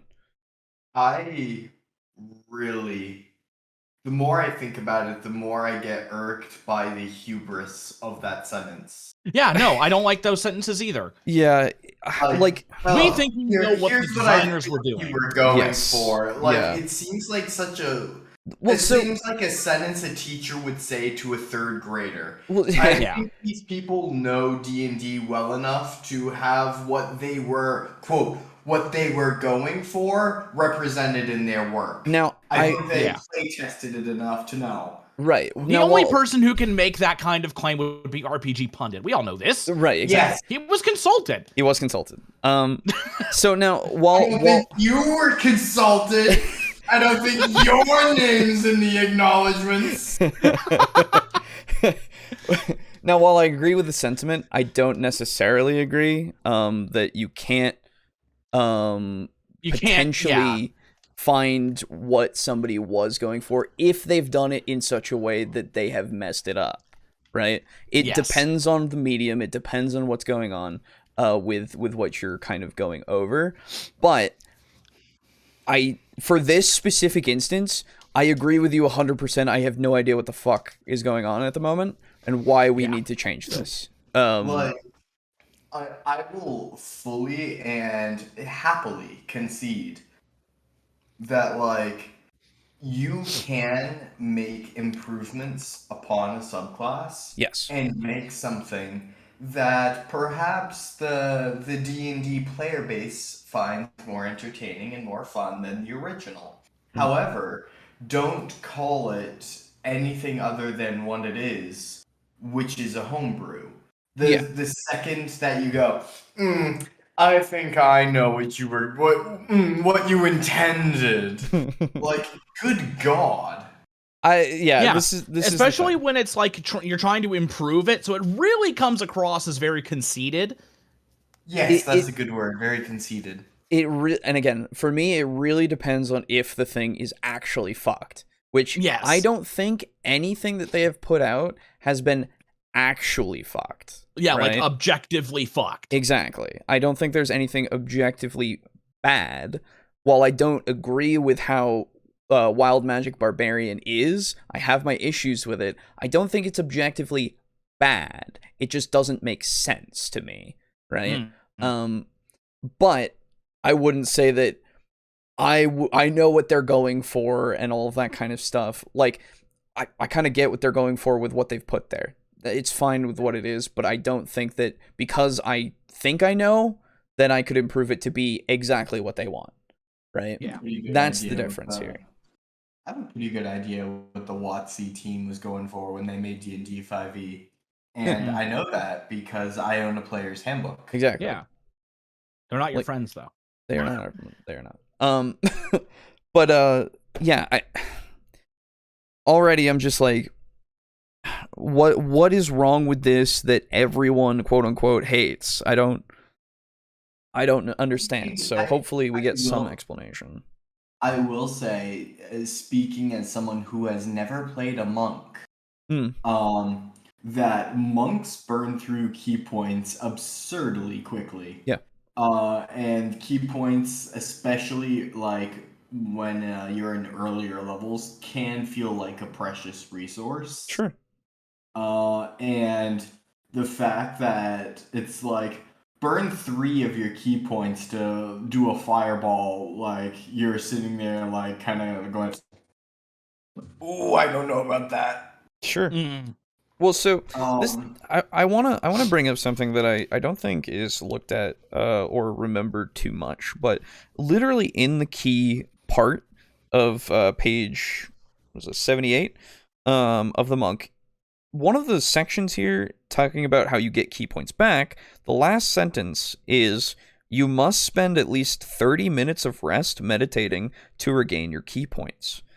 Now, it also says before that, it does say until you finish a short or long rest, but I'm wondering if the 30 minutes is the cutoff where if you go 30 minutes, you can get all of your key back or not.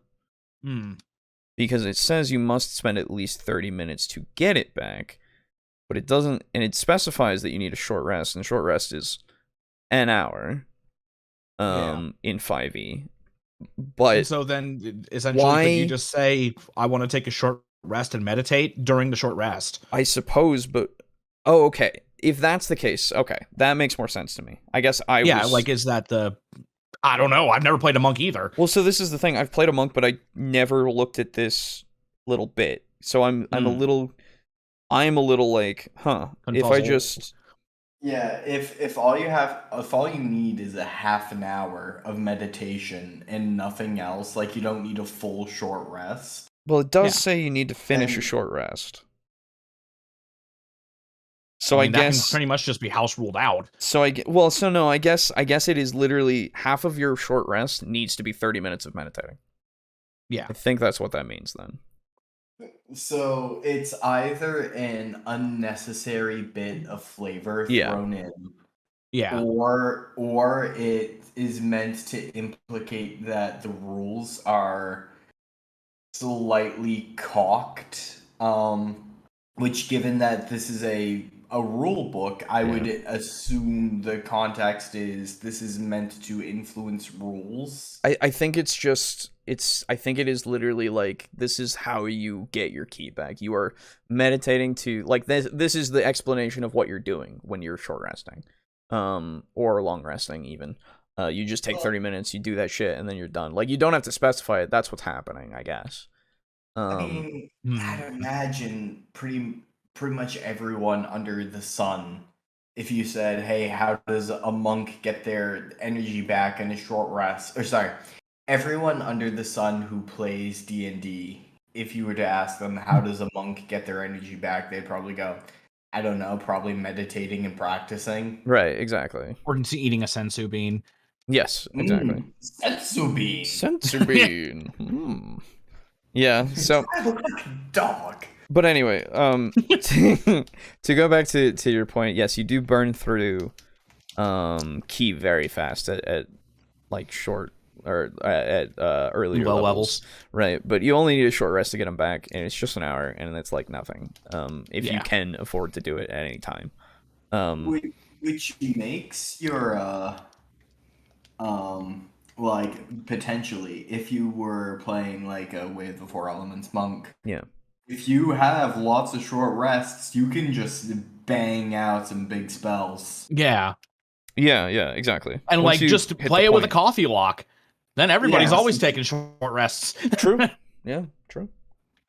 The Kamehameha differences are basically quick blast versus charging up, I think, says Mog.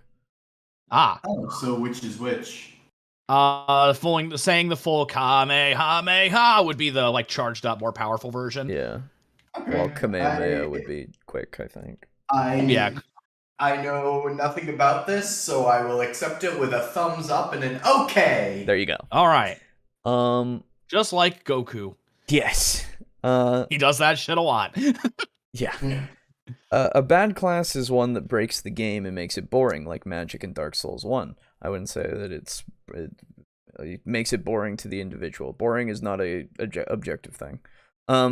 Or very underpowered and almost useless, like Magic and Dark Souls 3. That I have little knowledge in. Aiden, do you have a comment on that?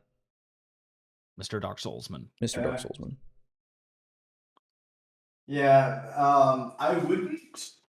I've never played a magician in Dark Souls 1. Dark Souls 1, I just went for burn me now, a dex build. Dark Souls 2 strength, Dark Souls 3 like strength pretty much, and then I made a hyper specialized strength, and which is just more strength. Strength and faith. So I will say my hyper specialized strength build, I did do like I remade my Muscle Mancer in Dark Souls 3. And for an added bit of flavor, I made his quote unquote wand, which was actually just a great club. I like had the fire incantation, the magic. I had like 3 different buffs that I could do, and pretty much all of them felt useless, but it was a good bit of flavor. Okay. So now, Aiden, what about did you have a magic build in Elder Ring or no? No, because I've not played Elder Ring. I know. I was hoping you noticed. I've been considering actually going back and making a magic build when I like do another playthrough of Elden Ring. But the real issue that I'm facing right now is my PC has 3 dead hard drives. Yeah. Which the only drive that still works is my boot drive. So that's kind of why I like rushed my PC. Mm-hmm. And typically like I would painstakingly like select components over the course of like a month or so. Yeah.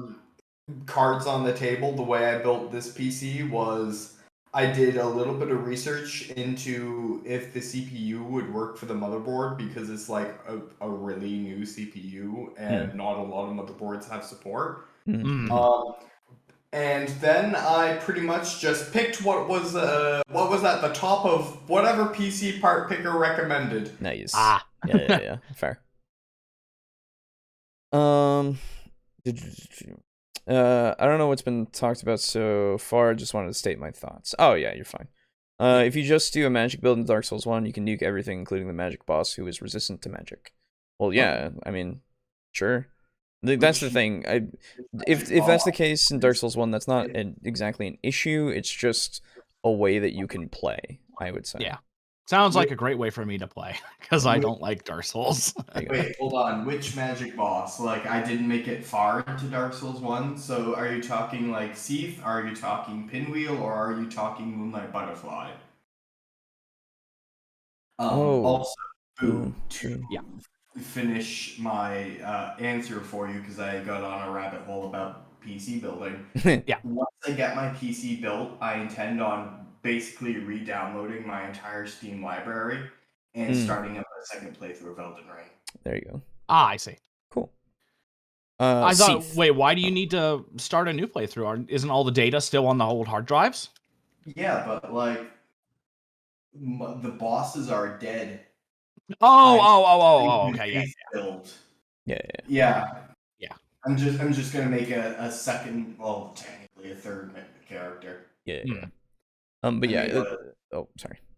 I made I already have a second character. It was I think they're called the Deprived in this game. And who I refuse to pick any gear up for because that's my get good character. That's right. And the resistant to magic one was Seath. Yep. I was gonna say it better not be fucking Pinwheel if you're no Pinwheel dies in like a sneeze. I'm gonna do some shit. Yeah. Yeah, so I don't know. It's one of those things where it could be boring to some, it could be fun for some. Like that's not a metric we can use, right? Yeah. It doesn't necessarily like, especially it's a whole different beast when it's a single player game. Like yes, there is some multiplayer aspect, but you're just summoning people to fight a boss, right? So I would count it as literally Dark Souls 1 is basically a single player game. From everything that you can do in it. And breaking the game by being really like powerful in magic doesn't seem like it's necessarily like breaking quote unquote the game. It is literally just you are able to take advantage of all of the systems of magic, and magic seems very powerful in that game. So I don't know. I find the fact that you mentioned Dark Souls 1 is really bad because it makes it so you can nuke everything with magic. I find it weird that you picked that as your example when like Azure Comet in Elden Ring exists, and you can literally go in and launch a Kamehameha against Renala and nuke her dead or Estelle. There you go. Yeah. I know these names. I don't know. Elden Yeah, Ring. this is the thing. I know Elden Ring. Maybe Halo's never done Elden Ring, or I don't know. But regardless, it's whatever at this point. Old man's rhombus. I agree with you that if this was something that broke like the dynamic that D&D exists in, like if it makes it so that you can like do something ridiculous like the what is it, the fucking citywide fucking nuke that kills you and everyone else in 3rd edition, if you can do that, like it will obviously detract from the game a bit, because D&D is very different from like your video games that you want to your Zoomer win ass video games, right? What? Sorry. Huh? What'd you say? Sorry. I said your Zoomer ass video game. That's right. I am talking like a fucking weirdo now. But No, you're good. no. I like I didn't mean to. Yeah, I know. I'm just fucking with But you. like it's a whole different beast, right? And it's like it's its own thing. But I would agree with you that if that's a thing that you can do in like 5e, then it'd be like, okay, well, we gotta do Yeah, that something kind of about destroys that. the balance. Right, exactly. There's a goblin. I nuke him. Yes. Secret of Mana has entered the chat. Never played it. Oh. This is a big change, but bear with us on it. Instead of having the Way of the Oh Four my god, Elements I monk, can hear the fucking echo from Aiden. Oh my god. Alright. You're alright. Here, I'll mute myself. Okay.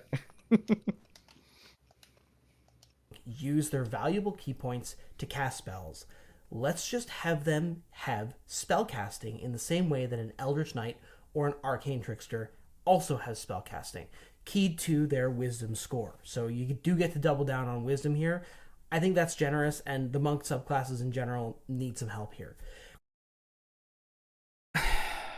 But that makes it so much more cookie cutter. So, yeah, so I'm already like, okay, so we just add a different resource that we have to manage now into a class that has key already as their resource that we have to manage.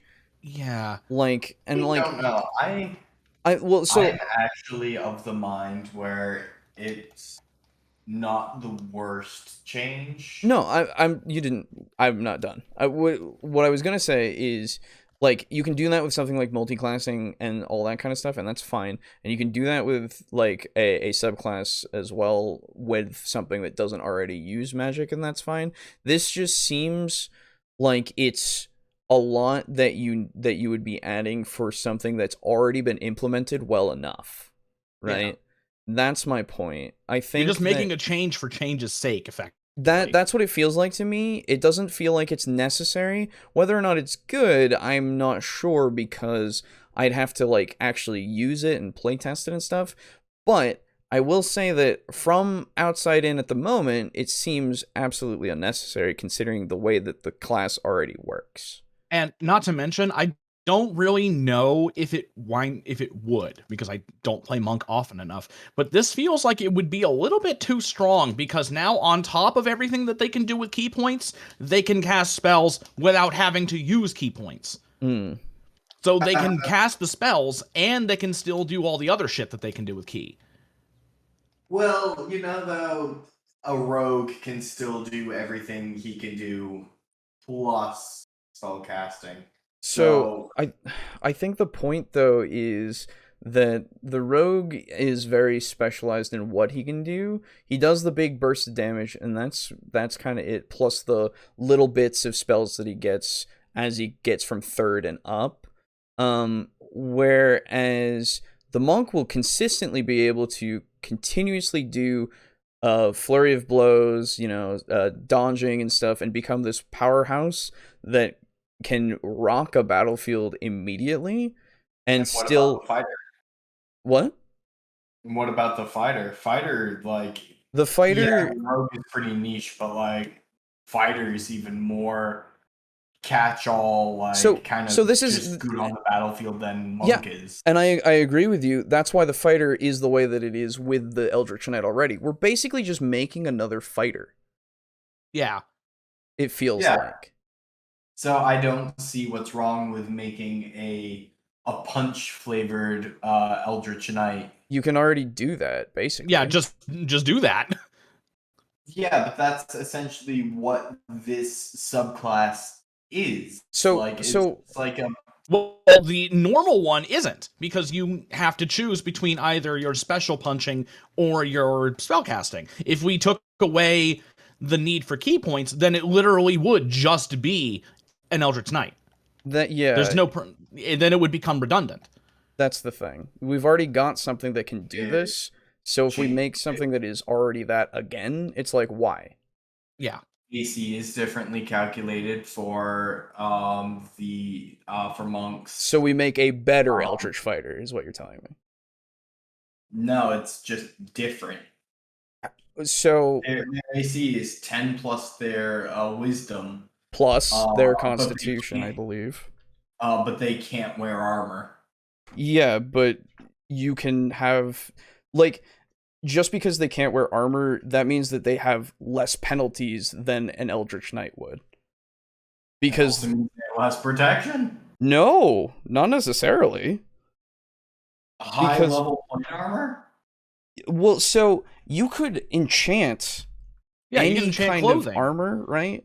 Like if we add in everything that you can do in D&D, then like you can make it so that you are absolutely better than a fighter with just that kind of stuff.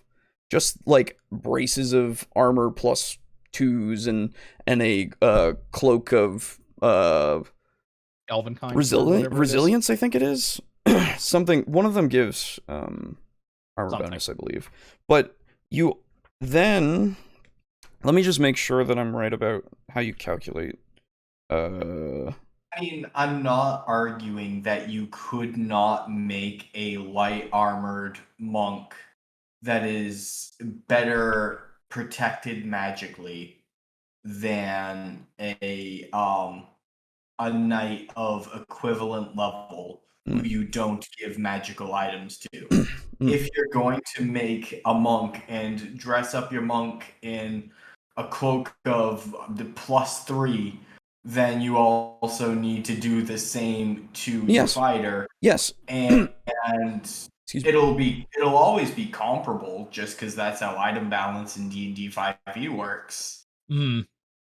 But So it won't be advantageous for the monk, though. Oh, no. Because, like, you already have with armor itself, the heaviest armor itself will give you disadvantage to your stealth already. You have to have a specific amount of strength in order to wield it. Plus, you can't use your dex modifier at all. Whereas the monk itself is calculated with dex and wisdom. You can have your advantages. You don't have to have this already. I mean, if you're using, you don't have to use the weight rule, but if you are using the weight rule, you have to worry about 65 pounds or so. Like, I There's think the fact that monks, if they're wearing armor, I don't get their constitution bonus to their AC. It's not a constitution. I meant dexterity and wisdom. Sorry.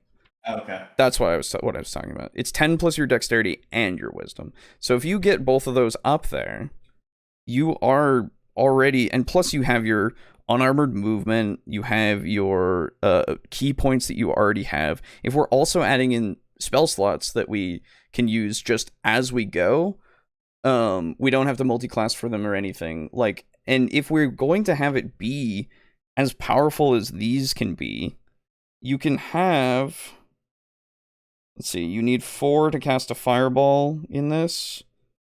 Once you hit 9th to 12th level. And then with, let's look at Eldritch Knight, just to, I want to see spell slots, I guess, because if we're basing it off of that. I think it goes up to 5. 13th level is when you would be able to cast a fireball as an Eldritch Knight. Holy shit. Wait, really? Yes. And you get fireball right out the gate with Way of the Elements. Once we hit level 5. When you hit level 9, Okay. which is far before. Yeah. But you only get 1, whereas at 13th level for Eldritch Knight, you get 2. Okay. Yeah, but If you live that long. If you live that long. Yes. I don't think an Eldritch Knight can take a short rest and get their spells back, though, can they? That's a good question. Spell slots. No, they can't. You're right. Yeah. So you're essentially just an Eldritch Knight, but an Eldritch Knight kind of casts like a wizard does. Yes. But a Arcane Trickster and a Way of the Four Elements monk cast like sorcerers do. Yes. Except, Or no, yes. not sorcerers, warlocks. Warlocks, yes, exactly. Does Arcane Trickster actually? I just want to look at that really quick, because I don't think they get them back on short. I think they also work like wizards. Sure. Yeah, I'm pretty sure. They got it back on a short rest. Let me look. Nope. Long rest. Fuck. Yep. You So literally just punch the air and make fireballs. at 9th level, yes. You have to wait a while, but yeah. And you aren't able to make them any better until you hit 13th. Because then you can put one more point into it. You can only put up to 2 more points into it once you hit 17th. So it's not that much. At It's 9th level, how many key points do you have? only 4. Sorry, only 4 that you can spend for a spell. Don't mind. You have 9 total. 9, okay. Yeah, I believe. So let me at 9th double level- check that really quick. At 9th level, though, you can, over the course of 3 rounds, punch the air 3 times. Twice. Cost 4 for a fireball once you hit that level. Wait, why does it cost 4? Because Flames of the Phoenix, you spend 4 key what? points to cast Fireball. Yeah. Okay. Yeah. Okay, so Plus the 3rd level fireball at level 9 is kind of not. it's It not. helps, but it's not the best. Yeah, but like It's not. this is the That's the domain of wizards and shit. That's right. Well, the other thing is there are other spells that you could take instead, right? You have at that point you could also take Mist Stance, which could put you in gaseous form, which Oh shit. I actually don't know gaseous form off the top of my head. Or you could cast Fly on yourself. Holy shit. Yeah. Or you could use any of these other ones that you had beforehand, like your Sweeping Cinder Strike, which is just 2 key points to cast Burning Hands, which you can then upcast only 3 points, I believe. Yes. So it would be 5 points total to make like the best Burning Hands that you can do. Right. I'm imagining every spell has somatic components if Sure. you are a Way of the Four Elements monk. Yeah. And I'm just imagining like walking up to a dude with like you have a baseball bat and you're ready to bust his teeth in, Mhm. and he looks at you, jabs the air, and like translates upward off the ground, and you're like, what the fuck? Yeah, exactly. So, but my thing overall is that I don't see why changing this to then just be its own pool is necessary when you have so many points already. Once you hit 5th level, because that's when you, this is when you have, the ability to put in these points more. Oh, I'm sorry. Yeah, no. Once you hit 5th level, you can put in more points. But before that, you're at 3rd level in order to just get these to be able to do. At 3rd level, you'll have 3 points. You can do each of these ones that you can get right off the bat cost 2. So once you hit level 4, then you can start doing them twice, right? You're already in a good position that if you are going to be using this style, you're probably going to be spending your key points more so on using these, right? I think at least. Why else would you take the way, right? No, I think casting them similar to how an Arcane Trickster or like an Eldritch Knight does, helps make them a bit more. How to put this? They can already like punch the air 2 times, cast 2 fireballs, short rest, punch the air another 2 times to get 2 fireballs. Like making them cast based off of a long rest, like Eldritch Knight or Arcane Trickster does, helps provide, I think, kind of a necessary nerf. Additionally, in making the playstyle feel more similar to subclasses that already exist, yes, you strip away some of the individuality, but you do help with balance. So Is there a balance issue with 4 ways monk? This is my question to you is why do you think there needs to be more of a nerf to them? Because I think casting 2 fireballs taking a short rest and casting 2 fireballs again So feels a bit coffee locky. so so then you have a problem with the warlocks as well. Yeah, that's true. That's my question. Right. If you're going to make this comparison, then we have to apply it to everything. Mm. Well, yeah, the warlocks just straight up didn't occur to me, but yeah. So then we need to completely change everything about the base class of warlock then. But no, like I get my point.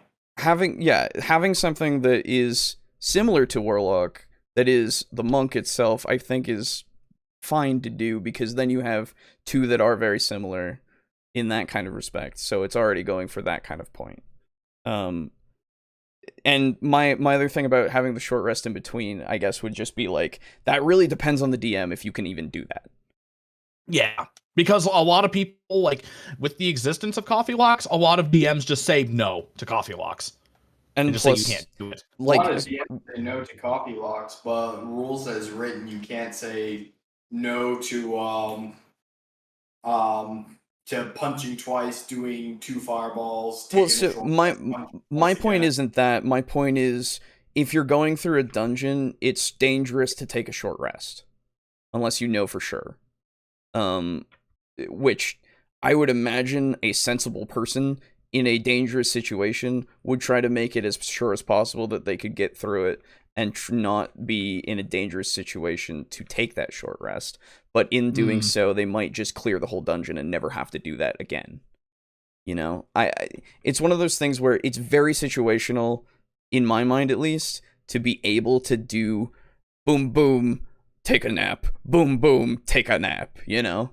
Yeah. It seems very, very situational, so I don't imagine that to be a big issue. But if that's the way your group does it, then I guess that's fine, and you're having fun regardless in that case. Yeah. But I don't see it to be an issue overall. And the other thing is that if you're in a group that does that and the DM is aware of that, he can very easily just plan around it. Yeah. Absolutely. Can I just make a quick side note? Sure. So I am looking up a guide on YouTube of like how to install my CPU cooler because I don't want to read the manual. Fair. I'd rather just see someone do it so I can copy that. Yeah. And there is an ad that's been playing nearly nonstop on YouTube for Google Play. For Diablo Immortal. Oh, really? And I was thinking last night of like, we should have really taken the "do you not have phones?" as a really bad sign. Yeah. Yeah, no. Like, the most egregious piece of gotcha bullshit. Yeah. And Google still has the unmitigated balls Yeah. to be like, hey, you should play Diablo Immortal. Yeah. Yep. I mean, it's more the Blizzard marketing, but yeah. Yeah. Activision, Blizzard. It's like if I turned on the TV and saw an ad for Fallout 76 today. Yeah, that would be interesting. Yeah. I have YouTube Premium, so I don't see the ads, so I haven't seen any of those. I have an ad blocker. So. Yeah, which is reasonable as well. I don't have an ad blocker on my phone. Same. I can't. That's why I have YouTube Premium. It works on all of my fucking everything, so I'm good. Oh, the real Chad. Okay. That's right. Get fucked. I just refuse to give YouTube money. So even though YouTube gives money to me, I don't give money to them. So even though I can understand that, I also think that YouTube is still an invaluable kind of thing because anybody can put shit on it and like do whatever they want. Still, to a degree. To a degree, yes. But it's still something that you can still do a lot of that with, and I think it's still important to keep alive. But if YouTube, they're owned by Google, they're not going anywhere. Replacement would come about. What? Sure, things might be awkward for the first month while everything still kind of settles down and something leads the pack as the one everyone is using. I agree. YouTube has sort of laid the foundation. I agree, but I don't think anything's going to top Google at this point. So, you know? Yeah, but I'm saying because someone could make a replacement if it burns down. I'm not saying it will burn Sure. down because, again, Google. Right, yeah. I'm just saying if it did, big if, a replacement could be made. Sure, Yeah, it's and kinda- so it's many like when things have tried. It's like when remember when Hostess like went bankrupt or whatever Yes. it was, like sold out. I was like, oh shit, no, not Twinkies. Twinkies are gonna go away forever. Yep. Not really realizing the fact that that's an incredibly valuable brand. No one's gonna just Yeah. let that die. Exactly. Someone's Yeah. gonna buy it out. It's like if I were like, it's like having brand loyalty to like Walmart or something. No, Like, I Walmart's understand not entirely. fucking going I understand entirely, but the other thing about the YouTube Premium, which I believe Brogan mentioned at one point as well, is like if you use it and you have it, it does actually like give more money to the creators who actually like are you're watching, who get Really? actual money. Yes, That's fucking weird. You'd think So- YouTube would be like, no, fuck all of them. you would They don't give a think, shit about but them. it's like one of the good things. Okay. So, it's also I something feel like that's to help creators them. might have come up with that, not YouTube. I don't know, maybe. But the other way to do it is just using the other. I doubt someone in a board meeting at YouTube headquarters, located in YouTube, California, Right. would go, hey, I doubt someone was sitting in a meeting over which Johnny YouTube was presiding, Right. saying, hey guys, we should give more money to creators. Right. Yeah. Well, yeah, I get what you mean. And like obviously what I would say is if you want to support a creator, do it through whatever they have that's better, because there are things that take less of a cut and all that shit, right? Like And if you don't want to watch ads, Patreon.com. you don't have to watch ads. Like there's no reason to. And if Speaking you- of which, we also have a patron. well, I wasn't gonna bring it up. God damn it. Patreon.com. I wasn't gonna bring it up, but legitimately, know. yes, like that is a way to do it for creators that you actually enjoy. So Can we Yes. pass the shout-outs in Showtime? it's not time for that. we're not even a third of the way done this We're a third fucking of the video, way. dude. We're a third of No, the way. we're at 9:31. Yes, I know. It's We're close enough. 30:21. We're close enough to a third. But this is completely. I'm not trying to promote the Patreon or anything. I'm just saying if you want to circumvent the ads and shit, however you want, I don't give a fuck, and a lot of people don't. Just fucking do whatever you want to do. It's your life. We're not your dad. The ultimate.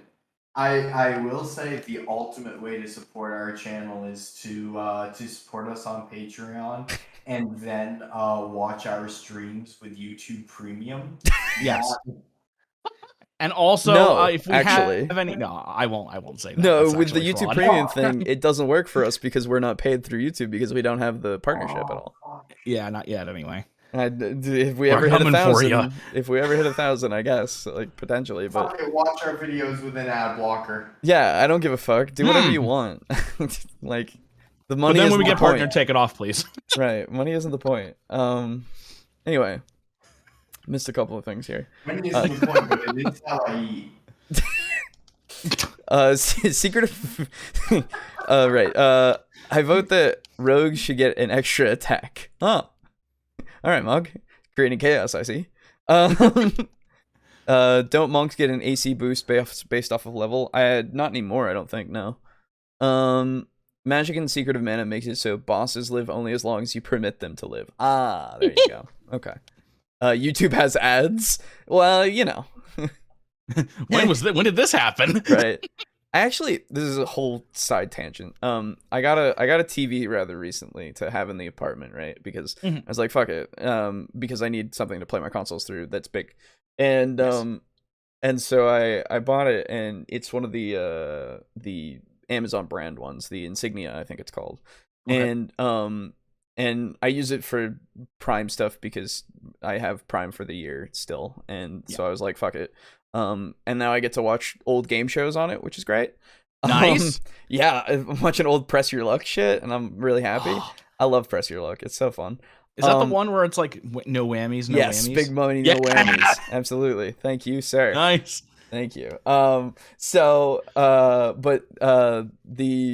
The other thing that I found is that they have this service now, which used to be called IMDb TV, which is now called Freevee, where Okay. you can watch programming and it has like ad breaks in the middle, and it's the first time that I've watched ads in a while, and man, I laughed at ads. Man, ads are Like what? like Like there's just a new recent ads or yeah, old there's just like a ads? new fidget spinner type thing that's an ad, and I'm like, yeah, Okay. I can see how that would help, but also it looks dumb as shit. Like, you know, Just like fidget spinners were. right, exactly. Like it helps, but it's also, I mean, I can still laugh at it. Yeah. So I'm having a great time laughing at ads again. It's great. Yeah. Anyway, If only internet ads were, funny. yeah, I just get the sexy ones. It sucks. I think that it probably warrants having a custom spell list rather than just saying you can choose any wizard evocation spell. That might be fine for a blanket, but I think that there's elemental spells kind of all over the place in various schools of magic that we want to bring together here and let the Way of the Four Elements monk choose from. So, while I agree with that, it already does do that. That's the thing. Each of these are elemental spells, but they're just flavored a little differently. They're called different things, but they literally say, this is just burning hands. Right? And I get what he means. You're just adding bigger spell list and stuff and all of that. But again, I don't see why we need to worry about it. It doesn't seem like it doesn't work. It just is another way to use key when you have just all this fucking key. You know? When it does come to your key points, there are still really creative ways that you could use this to amplify spellcasting. Seeing as you're a monk... Oh my god, I can hear it again through you, Aiden. Fuck. Oh, sorry. No, you're good. You're fine. The only ads I see is in my mobile games that give me free crap, and it's normally flea and tick meds for cats. Yeah, there you go. Oh, that's right. Well, at least that's more useful than sexy stuff for right. Alejo. Yeah, I know. Never get being into able to that. whip spells out is one thing, but I do think that we could add some meta magic type abilities in that rely on using your key points to shape and change the way your spellcasting works. Okay. Also, because you are a hand-to-hand combatant, being able to use key points to add melee attacks using your fists and feet in with spellcasting. Maybe a certain amount of key points allows you to throw out a fireball and then punch and kick the enemies around you. This could be a really cool way to make that sort of battle-ready monk who is whipping out spells on the battlefield. I mean, so again, this if you just want to sounds change like it, change for change's sake. so if you want to change it that way and it works for you, go for it. And if it doesn't break anything, go for it. Right? Like that's first and foremost my opinion on it. My secondary thing though is, my man, you can do that. Kind of.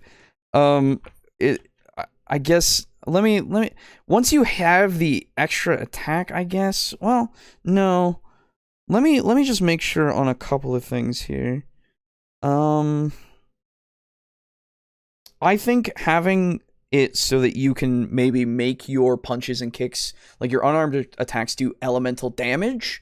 That would be cool. That would be very cool, and I think that would be something that we could do with the way that this works now, and just kind of use it as you spend a certain amount of key, and you can choose an element to use, right? That can be one of the things that you can take. That way you can start doing that kind of thing, and I get the idea of wanting to throw out a spell and then do a bunch more attacks afterwards.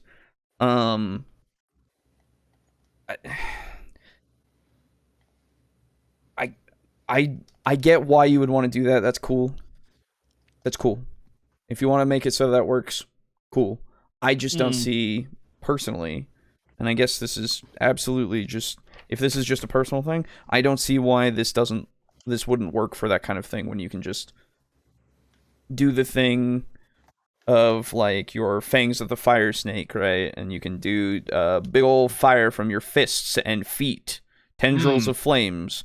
You reach out with your unarmed strikes, and they increase by 10 feet for that action, as well as the rest of the turn. They deal fire damage instead of bludgeoning damage, and if you spend 1 key point when the attack hits, it also deals an extra 1d10 fire damage. Like, you're already doing that just by using that kind of spell. Yeah. So, again, if we just want to just throw spells and then do more punch-kick stuff, you can. Yeah. So I don't know. I don't know. It's fine if we want to change it. Again, it's fine. It's just it doesn't seem necessary. That's all. Yeah.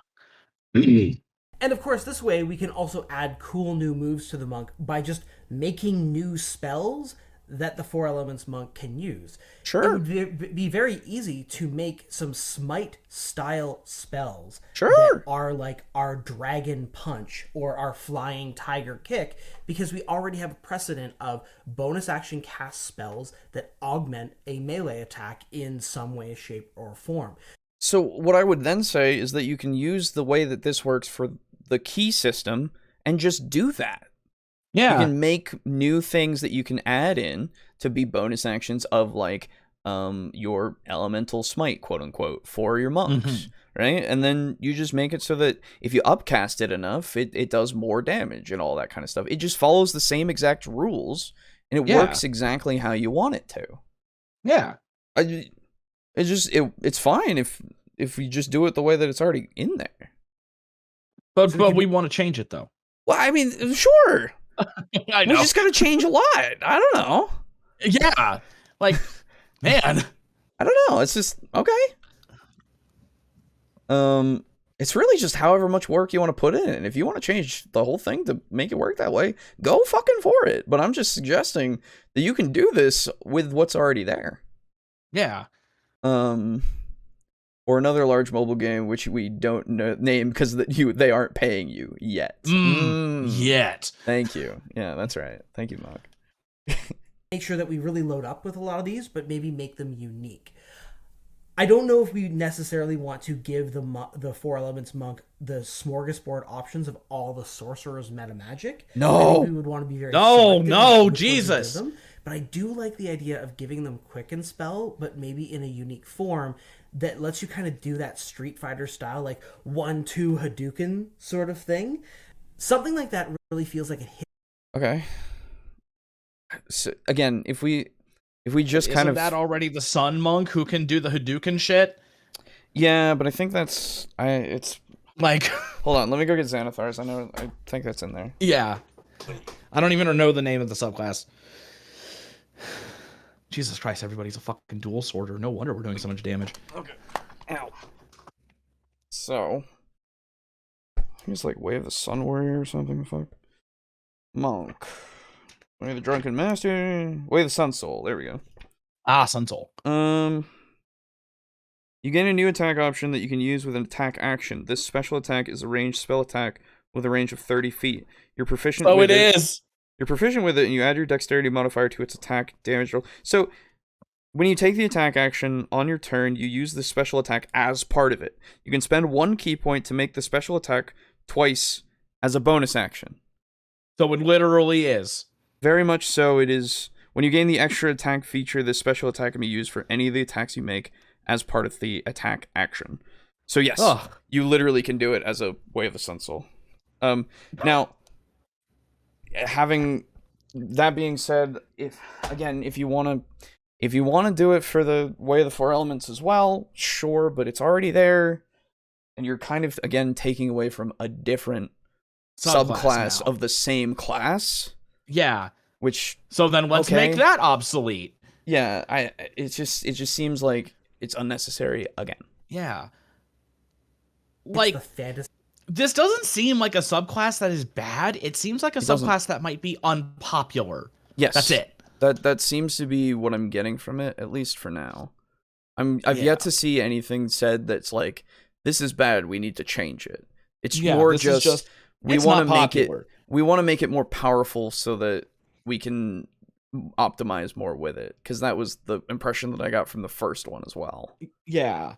Which I'm like, okay, well, with the first one, yes, I agree with you. It kind of sucks just being itself and, like, not being used because it's so much weaker. Mm-hmm. Of weaving hand-to-hand combat and spellcasting together. This next subclass we're going to talk about was a little bit more defended by the community, and it's a little bit more like... Okay, there was nothing that was said that was bad about it. It's just not up there. Yeah. Okay, then. Than the other two we've talked about, but the Berserker Barbarian still holds the place as one of the least satisfying barbarian options out there. Yes. Okay. This I will agree with. Because It depends on whether or not they go into the Berserker Rage or whatever it is. Because this has already been. I know the issue from a Zbashu video. So we'll see. Berserker, yeah, here we go. The Frenzy, yeah. Yeah, that's it. If you do so for the duration of your rage, you can make a single melee weapon attack as a bonus action on each of your turns after this one. When your rage ends, you suffer from exhaustion. Yes, that's the big thing. You just get another attack as a bonus action. Yeah, you get an attack as a bonus action, and you get a level of exhaustion at the end of it, which there are no spells to remove it, I believe. No, that's I believe not true. that was part of the issue. Okay, that's not part of the issue. Is that like restoration? Lesser restoration. Restoration gets rid of. I think lesser and greater both get rid of one level of exhaustion. I think a long rest also gets rid of it too. Yeah, the long rest, obviously. Yeah. But the main issue is that why would you sacrifice? Why would you do this to gain one attack as a bonus action every round instead of doing like the Totem Warrior? Right, which is a lot better. Which is literally the exact same thing, except it's magic damage, and you don't suffer exhaustion at the end of it. Yeah, let me look at Totem Warrior again. Totem Warrior. It is... At least I think it was the Totem Warrior. It might be a different one. Because it's the thing that when you rage, you like shoot a magic projectile out of your chest as a bonus action every round. Oh, that's not totem. That's if you take a specific subclass, I think. It's one. Yeah, it's one of them. I don't remember which one though.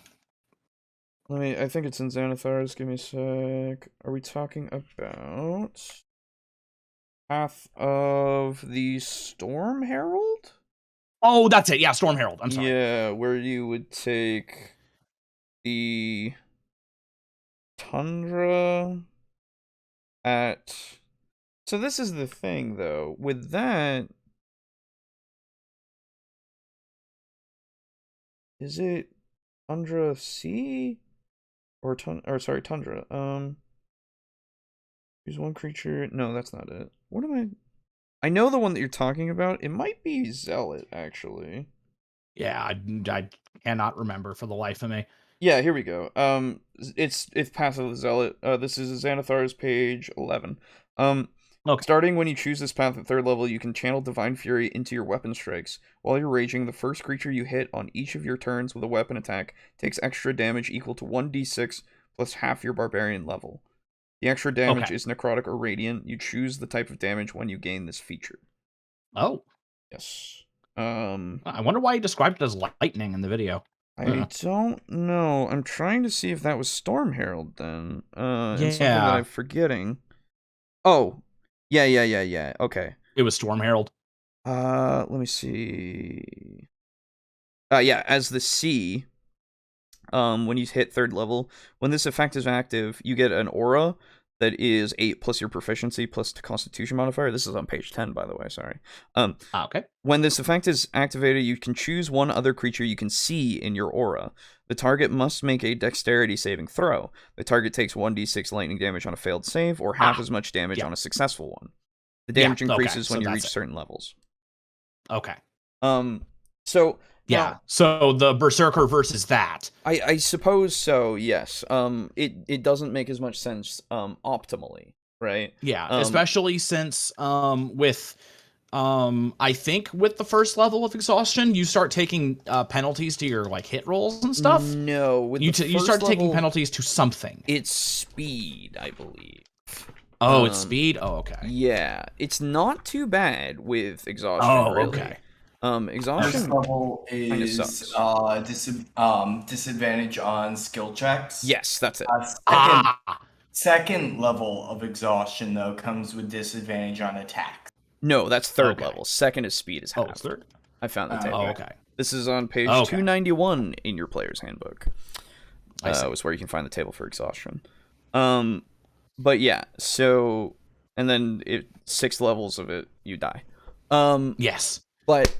Yeah, so the thing is with this, if we want to talk from an optimal standpoint, then yes, Berserker kind of sucks in that regard.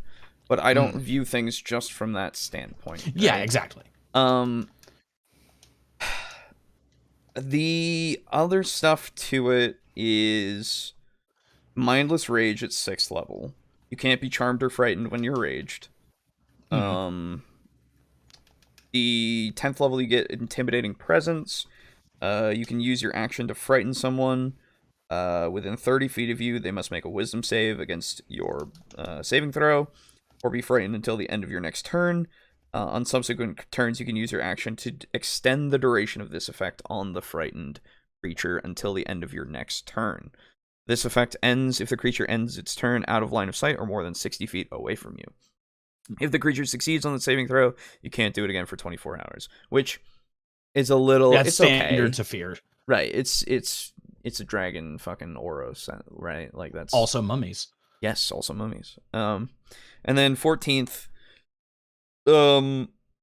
retaliation starting at 14th level. When you take damage from a creature that is within 5 feet of you, you can use your reaction to make a melee weapon attack against that creature. And that's fucking it. Yep. So, while I agree that this isn't great in terms of what everyone else can do, I think a couple of things are fine. Like, the intimidating presence is fine. The mindless rage is fine. I don't find exhaustion to be that bad. Like, yeah, I never find it to be a problem.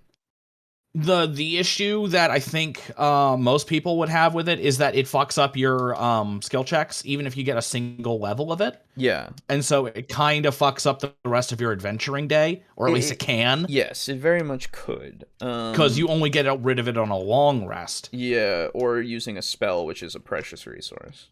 Yes. At least at those levels. Yeah.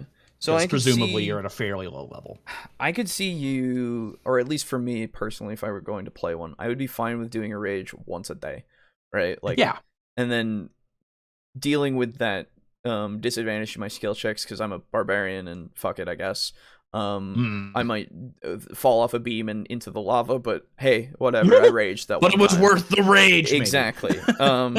So I think that I don't honestly see it to be too big of a deal, because if you get to the second one, it's after the second one that you would get that speed half, and then it's once you hit that third rage in that day, that's when you start thinking about it, and you're like, oh fuck, now I have disadvantage on all my attacks. That's the worst, right? And then you would probably not do it for a while until you get all your exhaustion away. And then you just have to hope that your DM is the kind who actually gives you a decent amount of opportunity for a long rest. Sure, yeah. Because if you're in a position to not do it, yike. Yeah, it's one of those things where I think it's fine because risk versus reward. I really think that's fine. I think the problem is that it just needs to be a bit stronger because of the negative. Because the other ones do this effectively the same thing, but there is no negative. Yeah, that's the other thing. If we compare it to other ones, I think that having just the ability to just do a bonus action as your second attack, and that's kind of it. Yeah. Not to mention the other ones have like elements to them, or can. True. I think if we look at this, you get what? 1 extra attack, and that's it. So you could do it a total of 4 whole attacks, which is good when you get higher levels. Yes. I would also, I guess you already get the rage damage buff. You can't forget that. You have the ability to do it at advantage with your reckless fucking swings, right? Reckless attack. I don't know, man. I'm kind of more on the side of this is kind of fine. Okay. Just off the top of my head, I would really need something definitive for me to go, that needs definitively to be changed. Bad. Right, yeah. That needs to be changed. Okay. Yeah, that's fine. That's my position, at least at the moment. Maybe they'll tell me otherwise. But that doesn't seem to be the style. they seem to just immediately go into the changes and not reasoning. Yeah. Well, no, that's not true. They had their reasoning, but the second one, wasn't at very least, good. the reasoning itself, I didn't agree with. So they do have reasoning. Perhaps this time they will convince me. That's more my statement, I guess. Yeah. The retaliation one though, I think that sucks. I will say that the retaliation where at 14th level you can just use your reaction to just hit a guy if they hit you. Yeah. That's it. Yeah. Yeah. Not really anything, honestly. We think that the reason for this is mostly because the frenzy feature, the number one feature that you want to use, causes exhaustion, which limits it in a way that basically says that the main point of choosing this subclass is something you do not want to use all the time.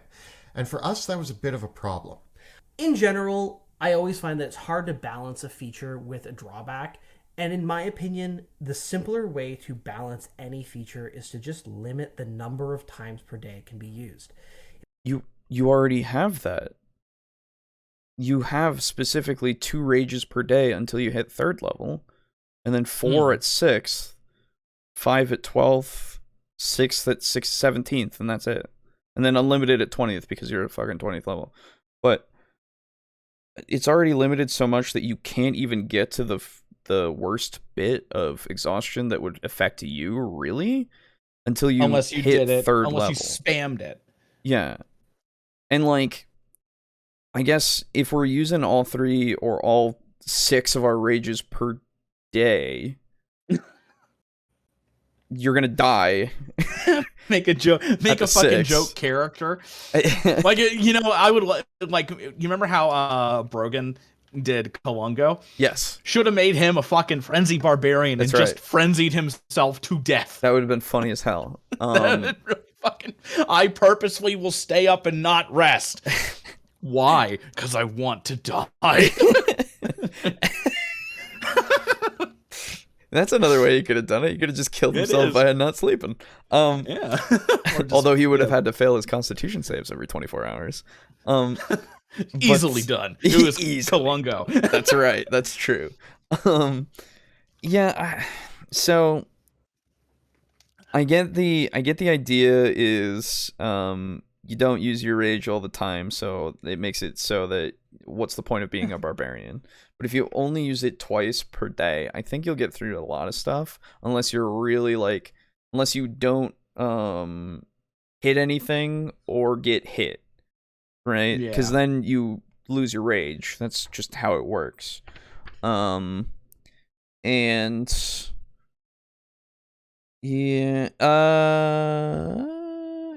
and otherwise it just lasts for a minute, right? Which most combats aren't going to last for a fucking minute.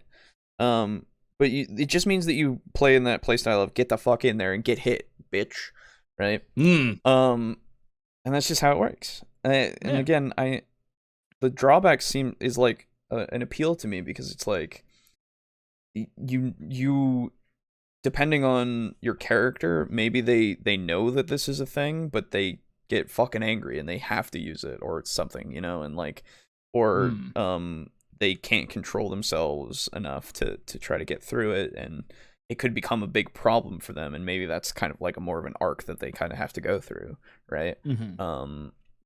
I see a lot of potential here that you can use in both mechanics and role play. Except for retaliation, that's it. So you're in a boxing match. That's right. The Berserker Barbarian holds the place of least satisfying among barbarians. I see these guys are a fan of the Wild Magic Barbarian. Yeah, it's people like it. It's fine. Honestly, it's just because people like Wild Magic. Yeah, but it doesn't work like Wild Magic at all, so I don't understand. Yeah. It's fine. Yeah, it's fine. The barbarian has so much more control over Wild Magic. That makes sense. Don't worry about it. If we just simply said that Frenzy doesn't cause your character to become exhausted, but you can only use it a number of times per day equal to either your Constitution modifier or perhaps half your proficiency bonus, it would still be a very powerful ability. And it is. A Frenzied Barbarian in the battle they're using it is really strong. It's just the downside that comes afterwards is a little bit of a lame limitation. it's a lame limitation. I don't think it's a lame limitation. I think it's just the consequences of your actions that you have to now deal with. It's a lame limitation, man. I don't get please the reasoning for this, you know? I guess because like even a regular barbarian can effectively do the same thing, but he doesn't get tired after it. Well, so there's like in a role play situation, why does the one who specializes in getting really fucking angry get tired after it? Aren't you supposed to be good at this? It'd be like if you had like the best fighter in the world who could only swing a sword a few times before his arm gets tired. So I would say no. They aren't the best at it because they are literally going into a mindless frenzy. They aren't good at using their rage. They're good at having it. They aren't good at using it. Yeah, I guess that's true. Right? Yeah. Because it's quite is he gonna say it? Not anymore.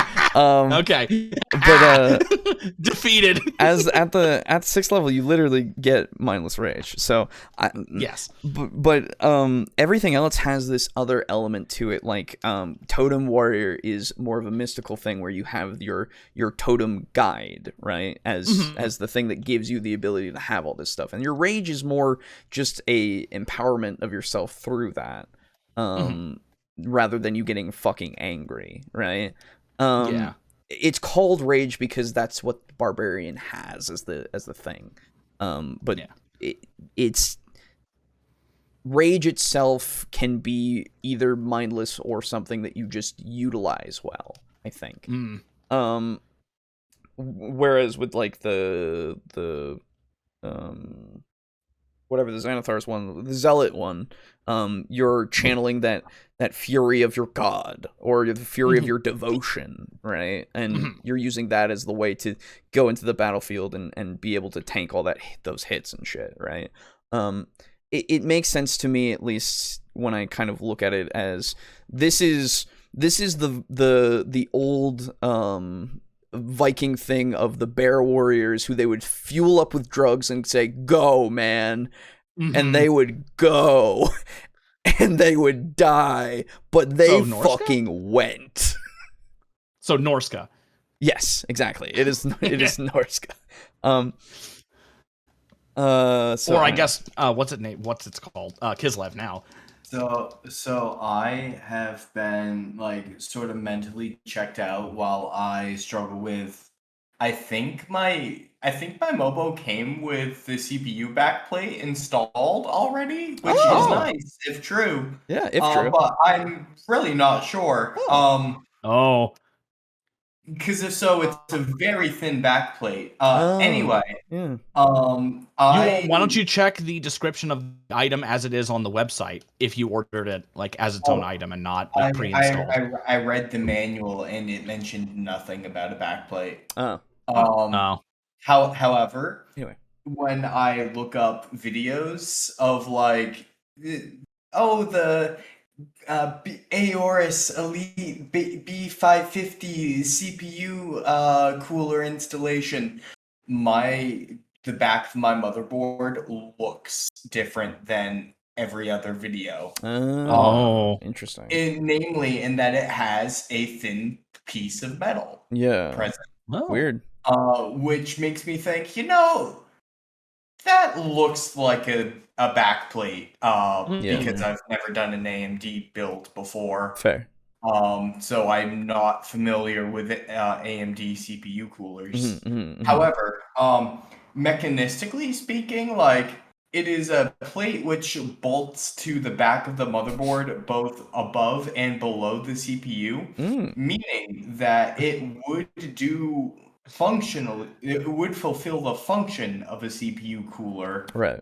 Which is to take strain off of the motherboard, or it would fulfill the function of a CPU cooler backplate, which is to reduce strain on the motherboard from the weight of the CPU cooler. Right. Yes. So I'm just looking for confirmation before I potentially break my motherboard. That's fair, as you should. Anyway, I came back into the conversation as Alejo was talking about like pumping soldiers full of drugs and like telling them to like putting a weapon in their hands and being like, go. Yes. Which there is a whole Warhammer 40k assassin, Yes. like a group of Officio Assassinorum. It's That's right. Eversor. Eversor. Okay. Yes, sir. Dude, there. Yeah. Yes, Also, fucking yeah. Boo, I disagree with you, and Alejo, I agree with you. Barbarians are expressly not the best at fighting. That is. Oh no, I fighting. didn't say Rage. fighting. I said rage. Rage. Yeah. Yeah. Barbarians are angry boys that you put a brick in the hands of and told that that person took your lunch money. Yes, exactly. Oh Especially no, with I didn't mean that barbarians are the best at rage. I meant that the berserker is the best at rage, but even that was wrong. Yes. I would say berserker is the least good at controlling its rage, so it sucks at rage. Yes. Considering that's how this works. Yeah. Which makes it so that all this stuff makes sense to me, where you get that drawback, because again, you fucking suck at rage. What I would say maybe is, and I guess let me look at relentless rage. No. Okay. What I would have happen is, like, if you want to make the berserker barbarian better, perhaps make retaliation less retaliation and make it more of a way to combat the exhaustion, right? Where you as you gain more experience being this fucking hulking mass that gets really fucking angry, you learn to use it better, you know? Perhaps that's something that could You become Smart Hulk. Yes, exactly. Except not shitty like in the movies. Yeah, not fucking stupid. But you know, so, and not shown at all how that even happened, which is like the most important fucking part. But fuck it, whatever. We don't care about characters anymore. It's Marvel. Yeah. Anyway, Marvel? No, it's money. Oh, true. Anyway, so instead of retaliation, we have something like, I don't know what a good word for it would be, but I was about to say management, and then I was like, what the fuck? Yeah, anger management. Yeah, anger management, right? You take a class every week. Yeah. No, but something like, you know, rejuvenation or something, right? Where you're able to get your exhaustion to not happen after doing your rages, which makes it so that now that you're at 14th level, you're even fucking better, right? Maybe making it so that you don't it's not like a immediate thing. Maybe make it so that you have it as like, as you get further along, you get this level, and like you can ignore 1 point of exhaustion, or ignore 2 points of exhaustion, or your rage does not give you exhaustion at like 17th level, right? Like something like that, to make it so that it actually feels like you're progressing and able to continue to be this thing and not fucking kill yourself after 6 times of raging. Yeah. Right? Without a nap, of course. Yeah, absolutely. Without a nap. I know that I would die without a nap every day. Right. Yeah, and like once you hit 15th level and you have persistent rage, this becomes such a non-issue as well, because you never lose it unless you want to. So, like once you hit 15th level, it's like, oh, I'm just mad all the time. Fuck it. That's my secret, Cat. Yes, that's my secret, Cap. I'm always angry.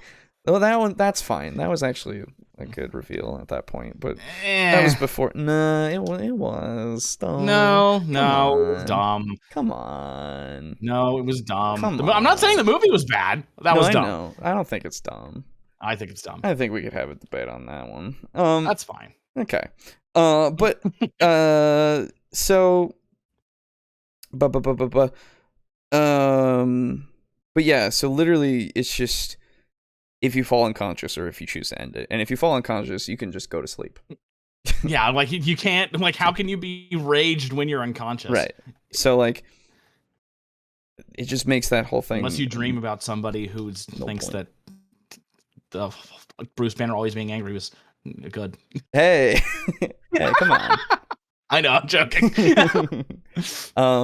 Pizza Funk says my backplate was pre-attached when I built my PC. Mine also uses an AMD CPU, so that might actually be a thing. There you go. Anyway, that's enough about talking about this before he's gone into it.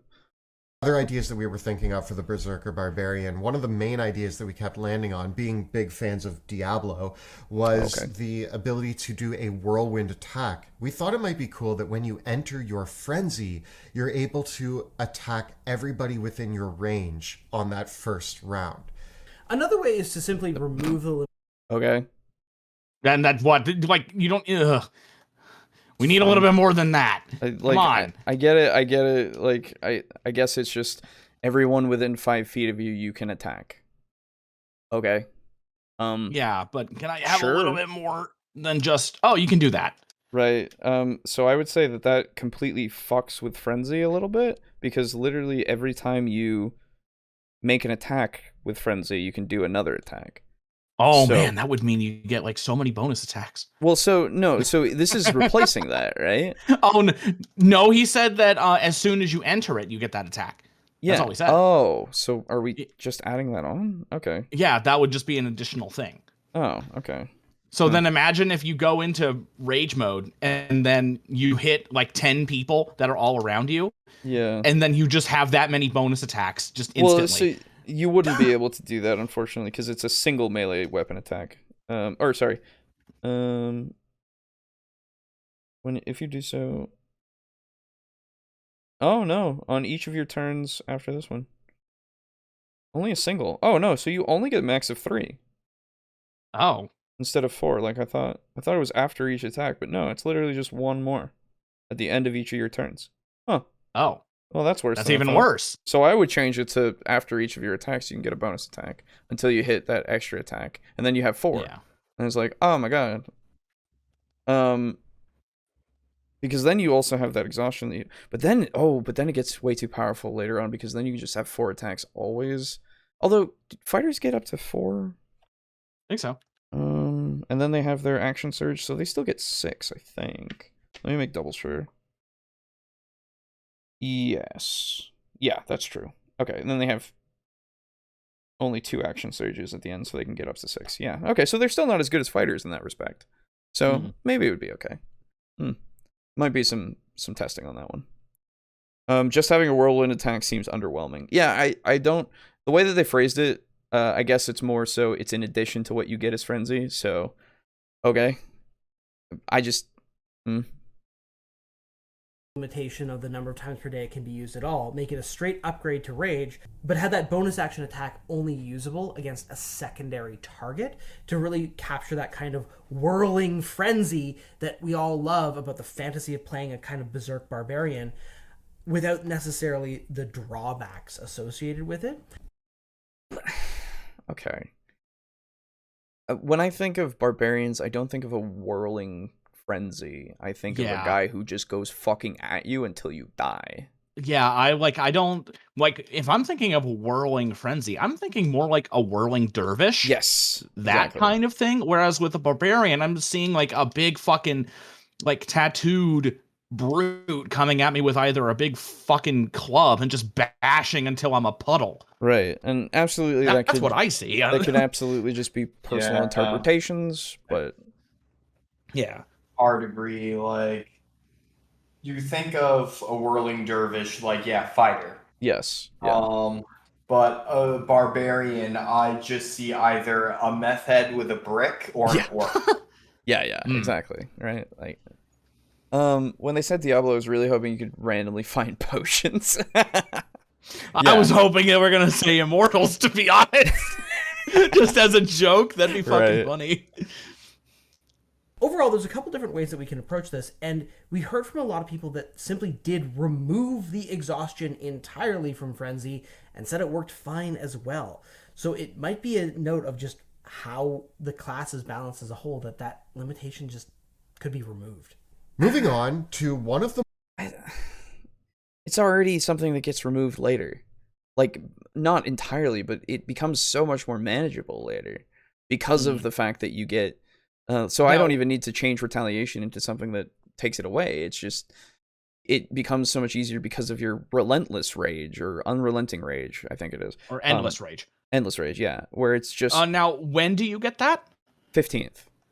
That's probably why. That's a very, very, very long time. It is for quite that a to be ways, and removed. if we take into the account that most things, according to statistics, some statistics at least, but at least also personal thoughts of like things end at like 10 at level 10. Yeah, you have to deal with that for a little while, but at level 10, let me look at it again. I think you only have like 4 rages total. Yes, you only have 4 rages total. It's not until you hit 12 that you get 5. And it just kind of becomes... I guess, if people aren't a fan of management and of working with drawbacks, then I can totally understand that, but I also think that it's fine that it's there, and it's just something you kind of either work with or you don't. If you don't like no, the I way could never that... be a manager. Yeah, exactly. But if you don't like the way that the risk versus reward playstyle is, you don't play those kinds of characters. The barbarian feels like the one thing that is more risk versus reward than any of the other barbarians at all. He's the one that can do that, and like it's more I guess it's one of the few things that can be that way, although it depends on how you build things, right? So if that's how you want to be, if you really like risk versus reward playstyles, then and you want to be a barbarian to do that with, then this is the one for you, I think. Barbarian uses frenzy, calmly picks up potion. Yes, exactly. Yes. I like that flavor. Yeah. More liked subclasses, but one that we actually think doesn't quite hit the mark. And those who are rather experienced with it have echoed that idea that something about the assassin rogue doesn't quite we're already past. Okay. We're already done. Okay. What the hell? They only want to change frenzy, and that's it. Just that one thing. I would absolutely say retaliation needs to be either buffed or something, because retaliation is nothing. Nobody ever gets to retaliation, though. I guess. But so then no one knows it exists. I guess so, but that's the problem, I guess. Legitimately, it's just you take damage, you can use your reaction and make a single attack, and then your reaction's gone, and that's it.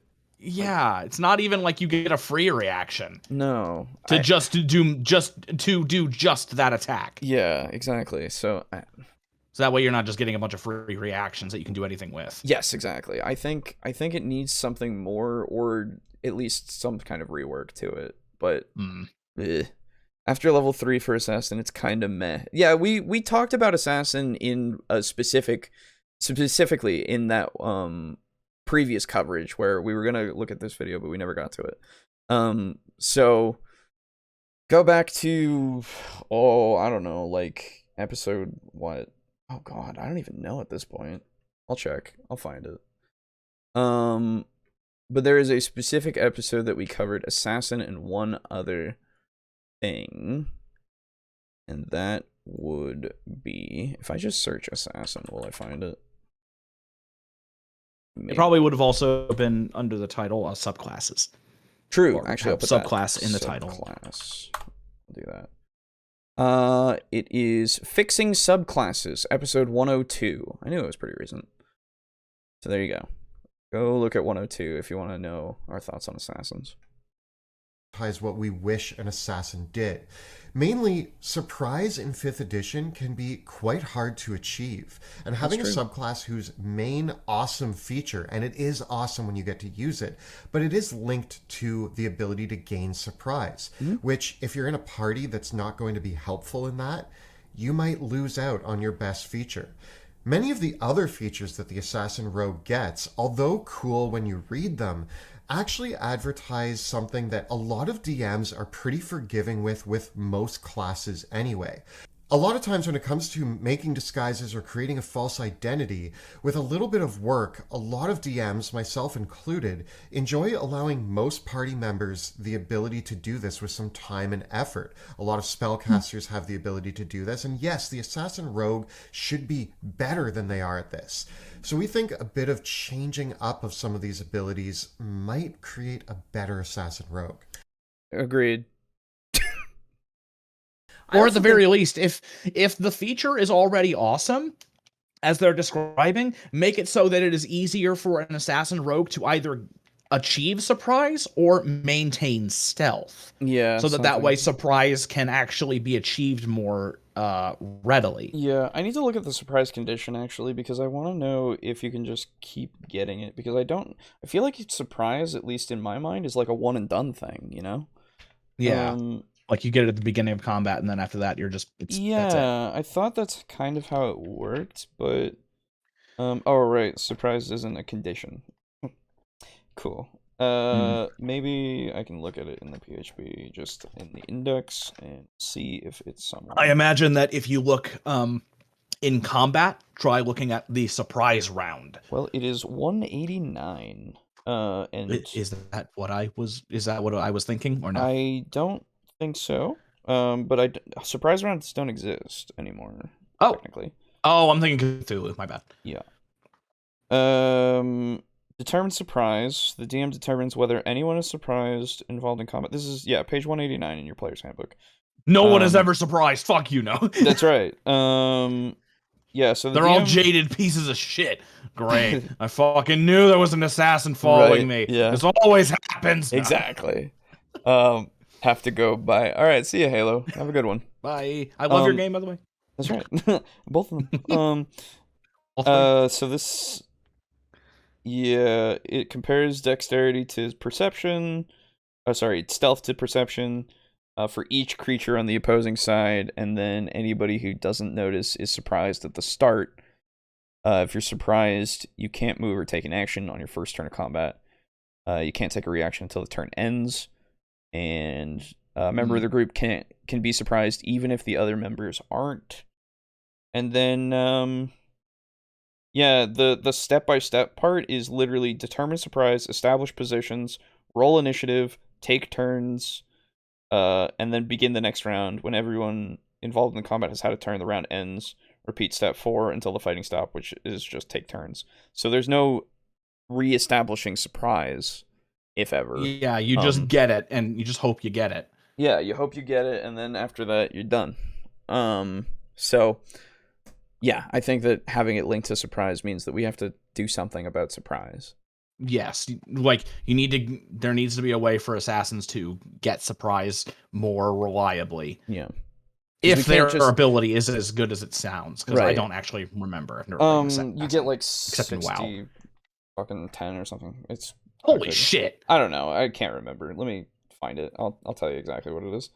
Yeah. That's pretty fucking strong. No, it's really good. I remember that. Death Strike.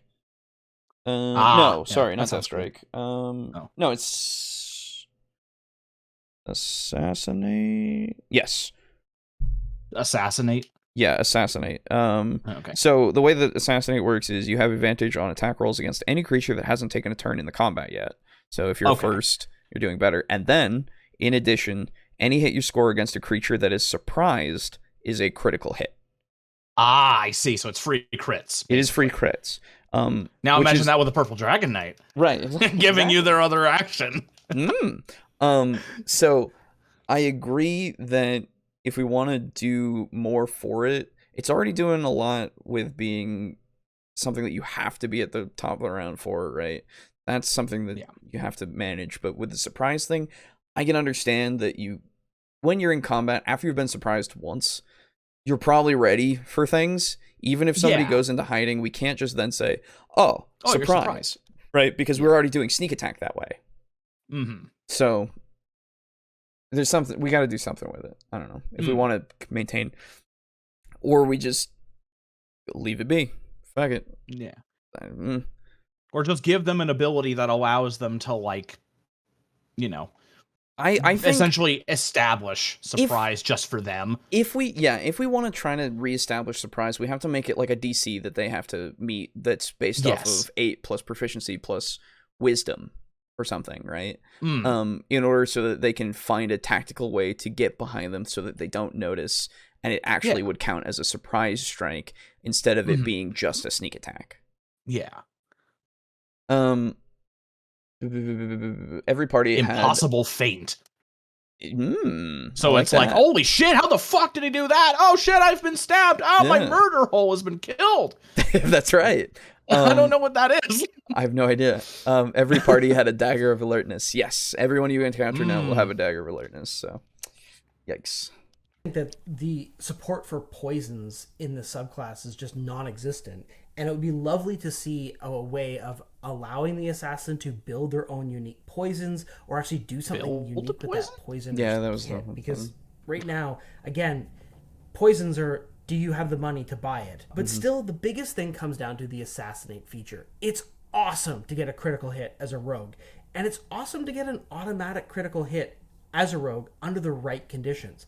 But tying that to surprise is pretty challenging, and we think that this ability could be more powerful than it is, and also more flexible and forgiving overall, without really upsetting the balance of how good the rogue is. One thing that we thought might work for this is, instead of tying it to surprise, if you have advantage on your roll and hit a number of times equal to your proficiency bonus, you can change that hit into a crit. This means that you don't need the surprise round. You just need the advantageous position, the ability to land that hit on your target in their weak spot, and you can say it's a crit. This feels really appropriate for an assassin rogue, and honestly, I don't think it would be too powerful. I need to hear that again. What was the setup again? Yeah, I need to rehear the setup. I have no idea. I think, okay. Because it was like, get hits equal to something, your and then you can make modifier, yeah, and I don't understand what that means, really. Although cool when you read them, actually advertise something that a lot of dealing most party members the ability to... A way of allowing the assassin to build their own unique poisons, or actually do something unique with that. It was after critical hit as a rogue. And it's awesome to get an automatic critical hit as a rogue under the right conditions. But tying that to surprise is pretty challenging, and we think that this ability could be more powerful than it is, and also more flexible and forgiving overall, without really upsetting the balance of how good the rogue is.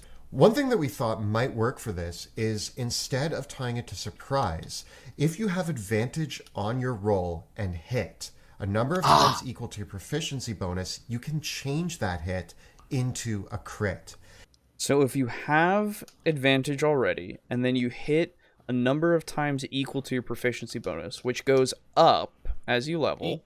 Yeah. So when you get to 3rd level, you have a proficiency of, I believe, 3 or 2. Let me check. I think it would be 2. It's usually 4 is when you get the, At 5th level, that's when you get 3. So it gets worse the higher level you get. Yeah, and I'm very confused as to how we do 3 strike. I guess it's just 3 strikes over time, like 3 rounds or 2 rounds where you have advantage, and does it reset in between? Like I have no idea. Right. This is something that I think we need to workshop a lot more if we want to do this. Secondly, this sounds like just talking without bringing the rules into it. Yeah. I know it sounds mean, but like, no, I think it's just like it seems like an oversight of how the, like, we're not thinking about how much we have to keep track of, and we just need more clarification. It just needs to be workshopped. That's it. It just needs to be workshopped. Yeah. And Mog says, yes, please let me turn sneak attacks into auto crits equal to my proficiency. Yeah, that I don't understand if that's what that means. Like, auto crits equal to your. I don't know what that means either. Yeah, what the hell does that even mean? Right, like, however this is, something needs to be more clear. It needs to be more clear on how you get there. Secondly, I don't.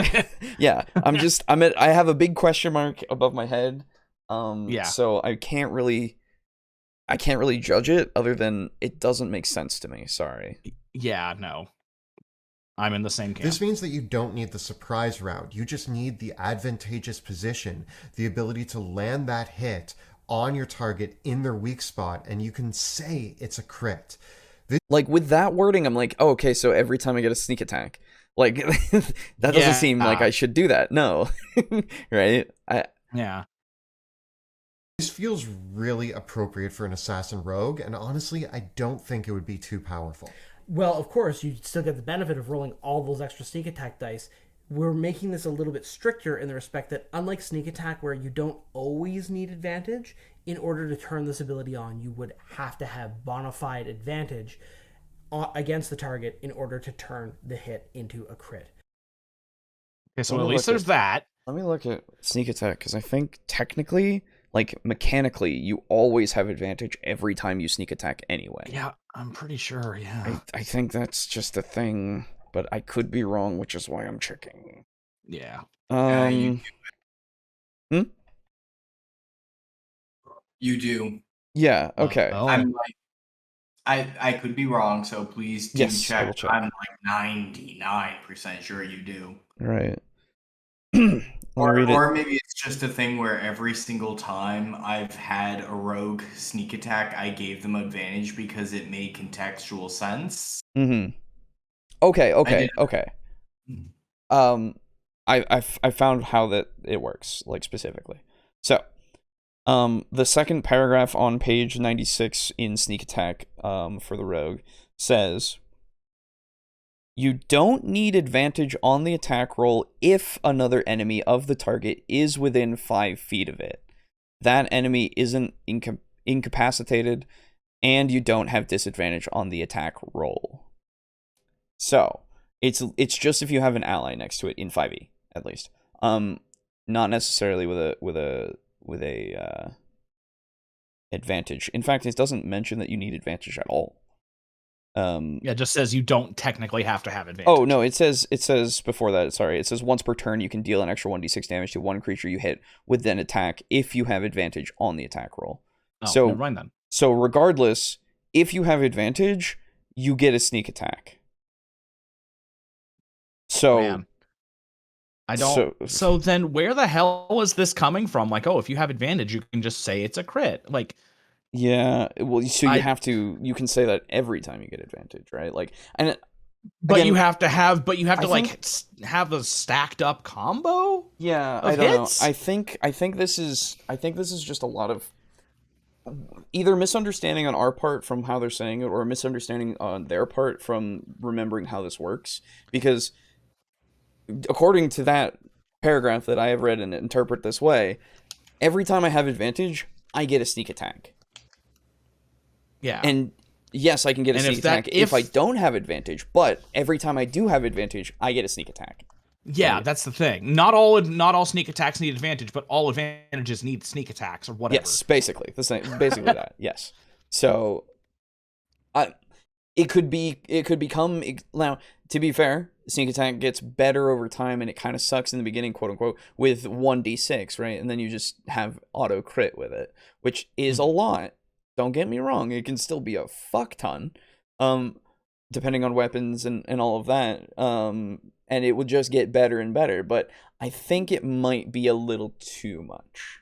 Just a little too much. I think putting a conditional, as I said before, with, like, making it so that you could try to, when you're attacking, when you're going to attack somebody, you try to get them to meet a DC or fall below a DC, and then you might get the chance to do a surprise attack. Then it makes it a little bit more like of a thing that you could fail and not always have happen. Whereas if you just continuously put yourself in that advantageous position because flanking exists. Yeah. Which what rogue doesn't do that. Right. But to be fair as well, though, flanking is an optional rule. Technically, so it could not be in the game. I mean, most people use it. It's true, but I will say there is the precedent that it could not be in the game, so that is not an issue. Yeah. But I don't know. It's one of those things where I'm like, it feels like it's too much, but then again, perhaps I could be wrong. And if I am, somebody who's tested it and actually knows, there you go. Let me know. It actually is powerful as an on-demand ability, even if you only regain uses after a long rest. Doubling your damage like that is huge. They're saying... Oh, wait. Oh, what are we talking about here? Having the assassinate just queue up, basically. Okay. Yeah. Because that sounded like the frenzy thing. No. Yeah, okay. Anyway. They're saying when you land a sneak attack, you can turn that attack into a critical hit a number of times per long rest equal to your proficiency. Oh, okay. That sounds way too strong. So it gets a lot better. You get 2 at the start, you get 3, then 4, then 5, then 6, right? I think. But if you're turning all of your sneak attacks into crits, that's insane. Yeah, so we never want to have any single target ever in our fights. Yeah. That we set against this rogue. Because they can just keep doing it. Now, to be fair, you have to have advantage every time, which does limit it a bit. You have to. And so if they aren't using the optional rule, then you have to have either some magic or some other circumstance that gives you advantage, but then you're hunting for that shit all the time, and perhaps it could lead to your downfall. I don't know. But it's one of those things where just off the bat, I'm less inclined to go with it, right? Just because it seems like it might be a little too powerful, but I am perfectly willing to accept that upon testing, it might be okay. I don't know. Anything could be okay. So... We could add the additional restriction that it has to be a melee attack, depending on the balance that we're going for here. But I think it might be okay to still make that a ranged attack as well, although it is a lot easier for a rogue to hide and get advantage on their attack roll, and then make that an automatic crit. So, oh, true. Stealth makes it so you get advantage. So, yeah, you could do that on demand still. Yeah. Okay. Because if they don't see you. But that is a test as well. So I guess it's still in the same category. It at least has a margin for error. Right. It hasn't swayed. But then if you're Boris. Yeah, true. But it hasn't swayed one way or the other for me yet still. It just added another conditional that does make me think about it a little bit. Yeah.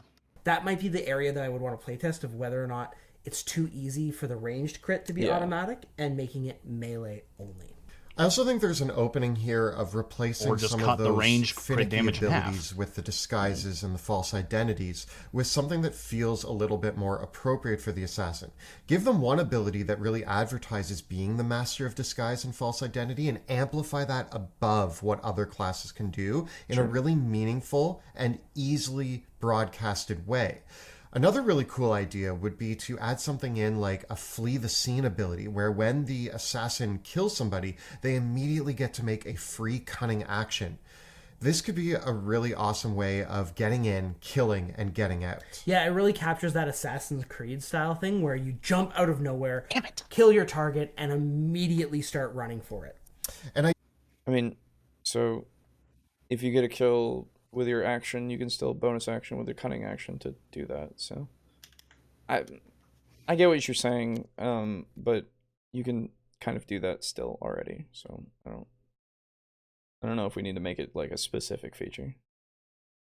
I do think that when we think of assassins, going back to this poisoner idea, we aren't really sure if the poisoner idea belongs as part of the assassin or if we should just have its own subclass for being a poisoner.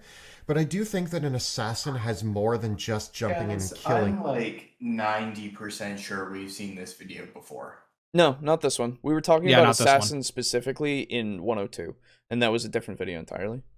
Yeah. You might have seen this video at some point, but I know for a fact that I've saved this for a while. Oh, maybe. Yeah.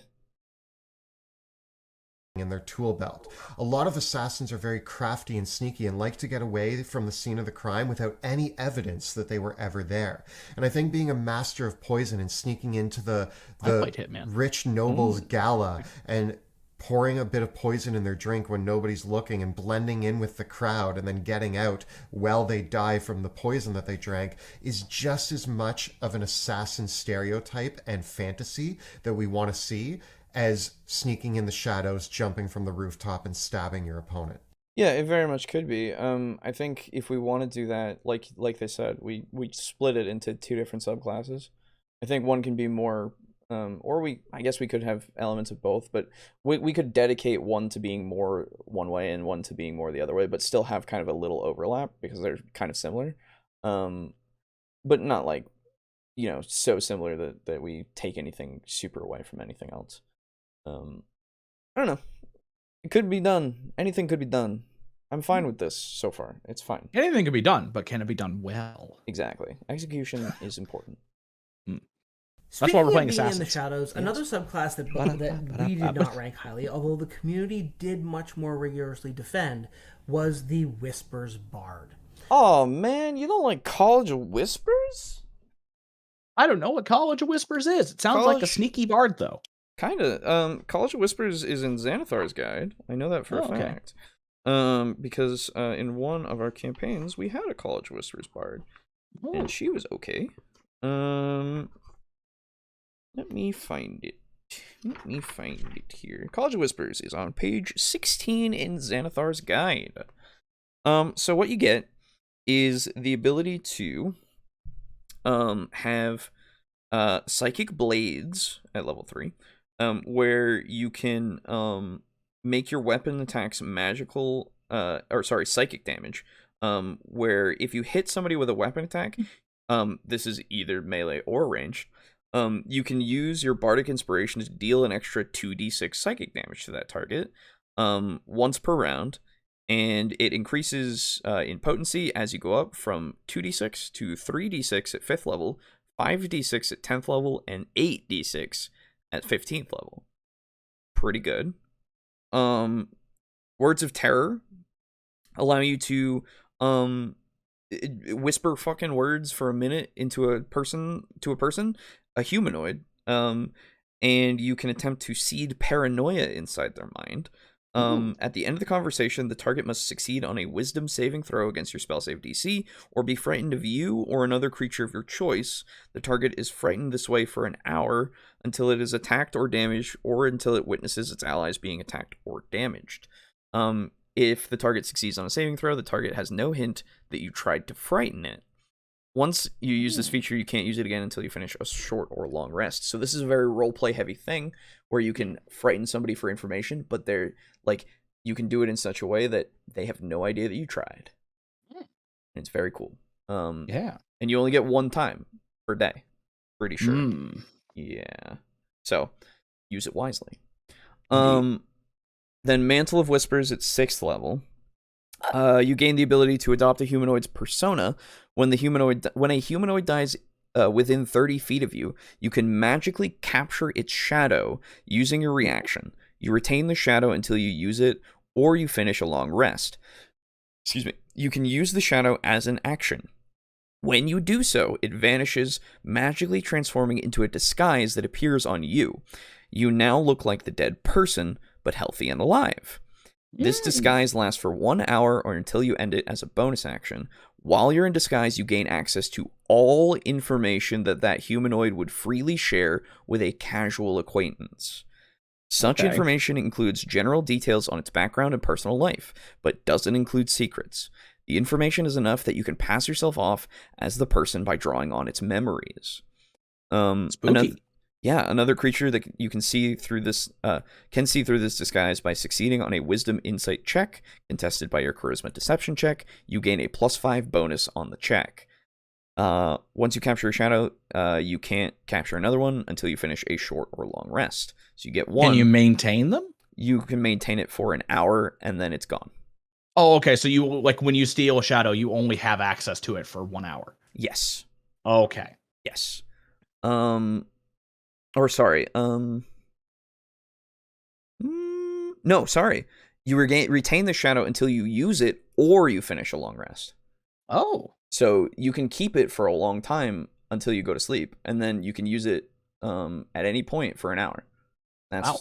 Yeah, it's a really interesting way, because if you see something die, you can just go, you're mine. Yeah. and it's a way to again Yeah, have it's a some reaction. Yeah, and you can have role play as well as some interesting intrigue with that, right? It's to Jesus. get you in there and get you into whatever it is you're kind of trying to infiltrate and have familiarity enough to get you pretty far. That's cool. Yeah, it's sick. That's a really neat ability. And then finally, Shadow Lore. I don't know this one. At 14th level, you gain the ability to weave dark magic into your words and tap into a creature's deepest fears. As an action, you magically whisper a phrase that only one creature of your choice within 30 feet of you can hear. The target must make a wisdom saving throw against your spell save DC. It automatically succeeds if it doesn't share the language, a language with you, or if it can't hear you. On a successful saving throw, your whisper sounds like unintelligible mumbling and has no effect. On a failed saving throw, the target is charmed by you for the next 8 hours, or until you or your allies attack it, damage it, or force it to make a saving throw. It interprets the whispers as a description of its most mortifying secret. You gain no knowledge of this secret, but the target is convinced you know it. The charmed creature obeys your commands for fear that you will reveal its secret. Oh my god. It won't risk its life for you or fight for you, unless it was already inclined to do so. It grants you favors and gifts it would offer to a close friend. When the effect ends, the creature has no understanding of why it held you in such fear. Once you use this feature, you can't use it again until you finish a long rest. That one is very powerful. Yeah, damn. But again, only once for a day, per day, and then it doesn't say that they don't know that you did it. Yeah. So, it just doesn't know why they were afraid of you. Exactly. That's fucking cool. Why would anybody what's the issue? That sounds awesome. Dude, it's so cool. And it's like, and I'll be fair if they say overall that Bard is a little it has some less in the fighting aspect, but that's it really, because but I mean bards aren't there to be the fighters unless you're a College of Swords or whatever, right? Yeah. And so like I don't know why anybody would have a problem with College of Whispers. So I'm very curious. Very, very curious. Same. I honestly think most people think Assassins are like Assassin's Creed or Artemis and Entreri from Drizzt. Oh, I don't know that second one. Yeah, oh no. I remember him. Okay. God, it's been forever since I read those books, but I do know who you're talking about. There you go. Yeah, I would think so at this point because of pop culture. And also before that, Assassins were like mostly equated with like ninja, really. So yeah, pretty much. Yeah. Excuse me, Shinobi. I'm sorry. Yes, Shinobi.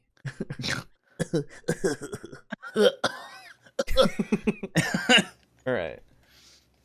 The main criticism that we had of this subclass were the huge limitations on its ability to steal someone's identity, requiring that target has to be killed and the bard has to be within 30 feet of their time of death, and also that the bard can only then assume that identity once. This is a really cool ability that a lot... Okay, but it's really powerful. Yeah, that's the thing. Like, it's a super powerful ability. I think it kind of needs that. Yeah. Mantle of Whispers the only way I could see that being like bettered, I guess, would be like you can do it for a number of times equal to your whatever modifier. But even then, I think that'd be a bit much. So what I would say is that if you want to do it again, you just get a disguise kit. Yeah, because now you have like now you'll have like proficiency or expertise in disguising yourself as that person. Yeah, I would say you get a bonus to it, and also you probably remember most of, if not all of, what you got. Yeah, it doesn't say anything about forgetting anything. Right. So I would make it so that like maybe after a certain amount of time, if you try it again, then it would be harder to remember shit, right? But like this is full of like role play potential, right? Yeah, this is amazing. I think that you can continue to use it afterwards. You just need to be creative. That's it. Yeah. So I don't think there's much to be. Yeah, I don't think there's any need to change this. The thing is, if you do a short rest, I feel like if you do a short rest, I would say you forget like what you got from that guy, right? And then because then you have another use of it, right? So I would say upon a recharge, like you would forget most, like you could remember a few things here and there, and like that would be fine. You're not going to forget. You're not going to remember everything You're unless you write it down. Yes, exactly. You could write shit down. Absolutely. There are ways around it. Absolutely. Yeah. So like Roleplay ways, not rules ways. You just have to be creative. Yeah, like come on, guys. It's just one of those things where I feel like we don't need it to be like stated specifically in the rules that we can do other things with it. You just have to think about it a little bit. Welcome back, Lex.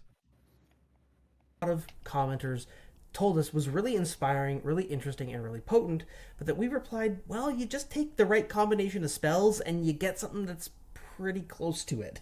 But you but this way you don't need to take spells. Yes, you literally use it, and then you can use paper and a pen. Yeah, like okay, so I can. Why is a subclass bad if you can replicate it with spells? Right, that's so much more effort. It's like if that's the case, why do you play anything other than wizards? Right. Yes. Because wizards can summon like the floating swords. Yeah. And shit like that. Why not just make a wizard fighter? It's like fucking come on. I don't know, man. This doesn't make any sense to me because it's so ripe with potential here. Yeah. And like just because I could use disguise self, I could use read thoughts to delve into somebody to figure. But this is so much stuff, whereas this is a specialized thing that can do this. Right? Yeah, that is all of that in one thing. Exactly. And so now I'm free to get other things. But like, and this is only if you want to go this route. Yeah. If you want to go this route on anything else, you got to work for it, and that's fine. This, you have to wait until you're level, 6 before you can even try it. So you still have to work for it, technically. And I think at level 6, you could probably do all of the spells needed to replicate it with a wizard as well. I would have to check into spells, but at the moment, I don't know if Player's Handbook has all the spells, but let me see, actually.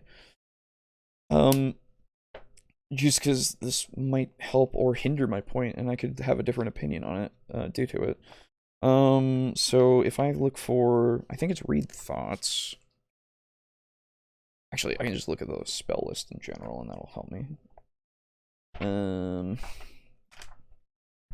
we go. So wizard.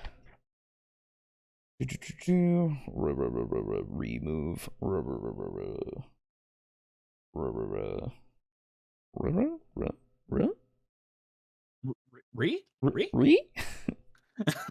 I don't know where read thoughts is. Maybe it's detect thoughts. Okay, that's a second level spell. Okay, detect thoughts is second level. I think disguise self is first level. Okay, yeah. And that's really all you would need to do that. I guess you could go alter self if you really want to go the full way, which I think is a third level spell. No. Well, alter self was like a 5th level spell. Or a 4th. Yeah, something. Where is it? Why is it not here? Hello? Is it not on the wizard spell list? That doesn't make any sense to me. It has to be. Yeah, no, it has to be. It has to be like polymorph. Yeah. Or transmutation, sorry. Right. Well, I don't see it on this one, but it might be a later edition that put it in. Yeah, might have been a later book. Yeah. But anyway, sorry, book, yeah. Use your app. Oh, true. Where's my phone? Thank you. Return to being a relative term. Well, you're here. We appreciate you. I completely forgot that I had this app. Let me look at the level of alter self. If it would load, thank you. Alter self, level 2. Okay. So at level 2, with second level spells, which is for a wizard. Should be level 2, isn't it? Level 2 spells are, I think, level 3. I could be wrong. Where's my... I just passed wizard. There we go. Level 3. Literally, level 3, 2 spell slots, you could theoretically do this. And you have to wait till 6th level to do it with a College of Whispers bard. But I don't know, man. I still want to do it as a bard. No, I understand. With theirs, you get so much more because you get all those memories and shit already. With Read Thoughts, you have to go through the whole rigmarole of like going against a DC and like yeah, that's the other thing. Not to mention the fact that like there's a lot more margin for error in the wizard version. And I think that since the Bard one is at 6th level, that's fine to get a lot of information and a lot of additional stuff because you've gone for a lot longer already to get that reward. And plus, you can do it once per short rest. So it lasts for an hour. It lasts only for an hour when you use it, but you can keep it for however long you need it until you use it, right? Like it is a lot more absolutely at 6th level, which is 4 levels above what the wizard could do, and the wizard could do it at any time until they need to rest, right? And they could use arcane recovery to get some of their spell slots back and shit, right? So both of them can do it pretty well, pretty viably, but I think the Bard one is still really, really good for where it is, and I don't think there's a problem. I would say the only thing that I agree with them on is the fact that it is a little bit rough that you can only do it after killing the person. Sure. But that has to be like there needs to be some way to balance it. Exactly. And I think again, if we want to bypass that in the sense of like doing it without killing somebody, you just do the whole role play of following them around and learning things about them and shit. Like you can still do it with spells, but this is a guaranteed way if you want to do it dirty, right? Or if you want to do it the other way, or like another way, not the other way. Make it so that like if you want to do it without killing them, you can still do it if you have like some of their blood, but you get less information and it doesn't last as long. Yeah, I don't know. I think honestly, that's like the only thing I can think of. Right, yeah, that could be an alternative if you want to make it less powerful and less potent and all that kind of stuff. You could absolutely do that. I just think it's good the way it is because the College of Whispers bards feel like a dirty fucking college, right? They are they are bad people, and it's great, and I love Nobody likes people who whisper. That's right. Whispering sucks. So I don't know. This is just strange to me. I don't know. Yeah, no, I agree because I really like it. And bards get to learn a lot of spells.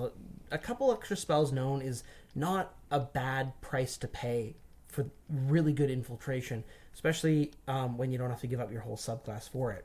So we think that this ability should be a lot stronger and probably let the bard kind of assemble their own Rolodex of past victims that they can pull out their identities, kind of like having like a... It's like you didn't think about it at all. Can't you? It's like you didn't think about it at all where you could write this stuff down and actually use things again. It's like you didn't think about that at all. Why wouldn't you think that if you kill somebody, get all their memories, you look for the shit that you would know that you'd really need, or use it to get to the point where you can get into where you need and get all that information in the whatever organization it is you're infiltrating, write it down, use it later, and then copy it like the disguise with either a disguise kit, the spells, like all that kind of stuff. You have the basis now. Yeah, you have it. Man. It's just some thinking about it from further than just what the text says in the book. Yeah. It's not much more. No. It's not a whole lot. It's not a massive mental leap. No, it isn't. And I we know made it that in they about could, what? This 20 is the thing. seconds? If we prompted them, they would get it. I know that. Absolutely. I know that. Like this isn't a fault on their part. I think they're just too lost in the weeds with it a little bit. I really do. Yeah, they're seeing they can't see the forest for the trees. Yes. I think that applies here. Maybe not. I don't know. Potentially, it applies in my brain. I think I get what you're saying, at least. So I think it does work. I didn't catch the beginning of this, but right now I'm thinking about a spell where you eat someone's brain and learn their memories. Yeah, you could. That's another kind of. Yeah, that's called being a lithid. True. Or being a lictor. Yes. Or a brain eater. What's the brain thing? Sucks your intelligence. Mind eater. Mind something. Intellect devourer. Thank you. Yes. Yeah. I got everywhere but there with the exact same words. I was actually I had an advantage there because of some bullshit that they pulled with the recent D&D movie. I saw that. Yeah. Did you hear what they did? The Pathfinder Intellect Devourer, isn't it? Yes. Yeah. They used the Pathfinder. Yeah. Yeah, instead of a D&D one, which is fucking crazy. That's insane. Good job, Hollywood. You did it. Yeah. You fucked up again. Big surprise. It's very simple research, but they It really is. But they went, oh, intellect devourers are in D&D. I'll just look up intellect devourer. Oh, that one looks good. Yeah. Why would you? One thing I really didn't get about that tiny little tangent, of all the things that you would put on the D&D poster, why would you not put either a dragon or a beholder? Great question. There's no dragon and there's no beholder. Great question. I couldn't. Beholders are like, they were first originated in D&D. So, yeah, like, I know. You would think. No idea. Hollywood. Yes. I think in 3.5 they had a PRC for mind flayers to do that. Player race something, maybe? Player race compendium? Oh, maybe. Yeah. I don't know. They use that word a lot. Yes, they do. Psychic wardrobe of costumes that they can pull out. Perhaps even just a limit of up to your proficiency bonus and allow you to assume those identities instead of having it to be a limit of the number of times you can do it.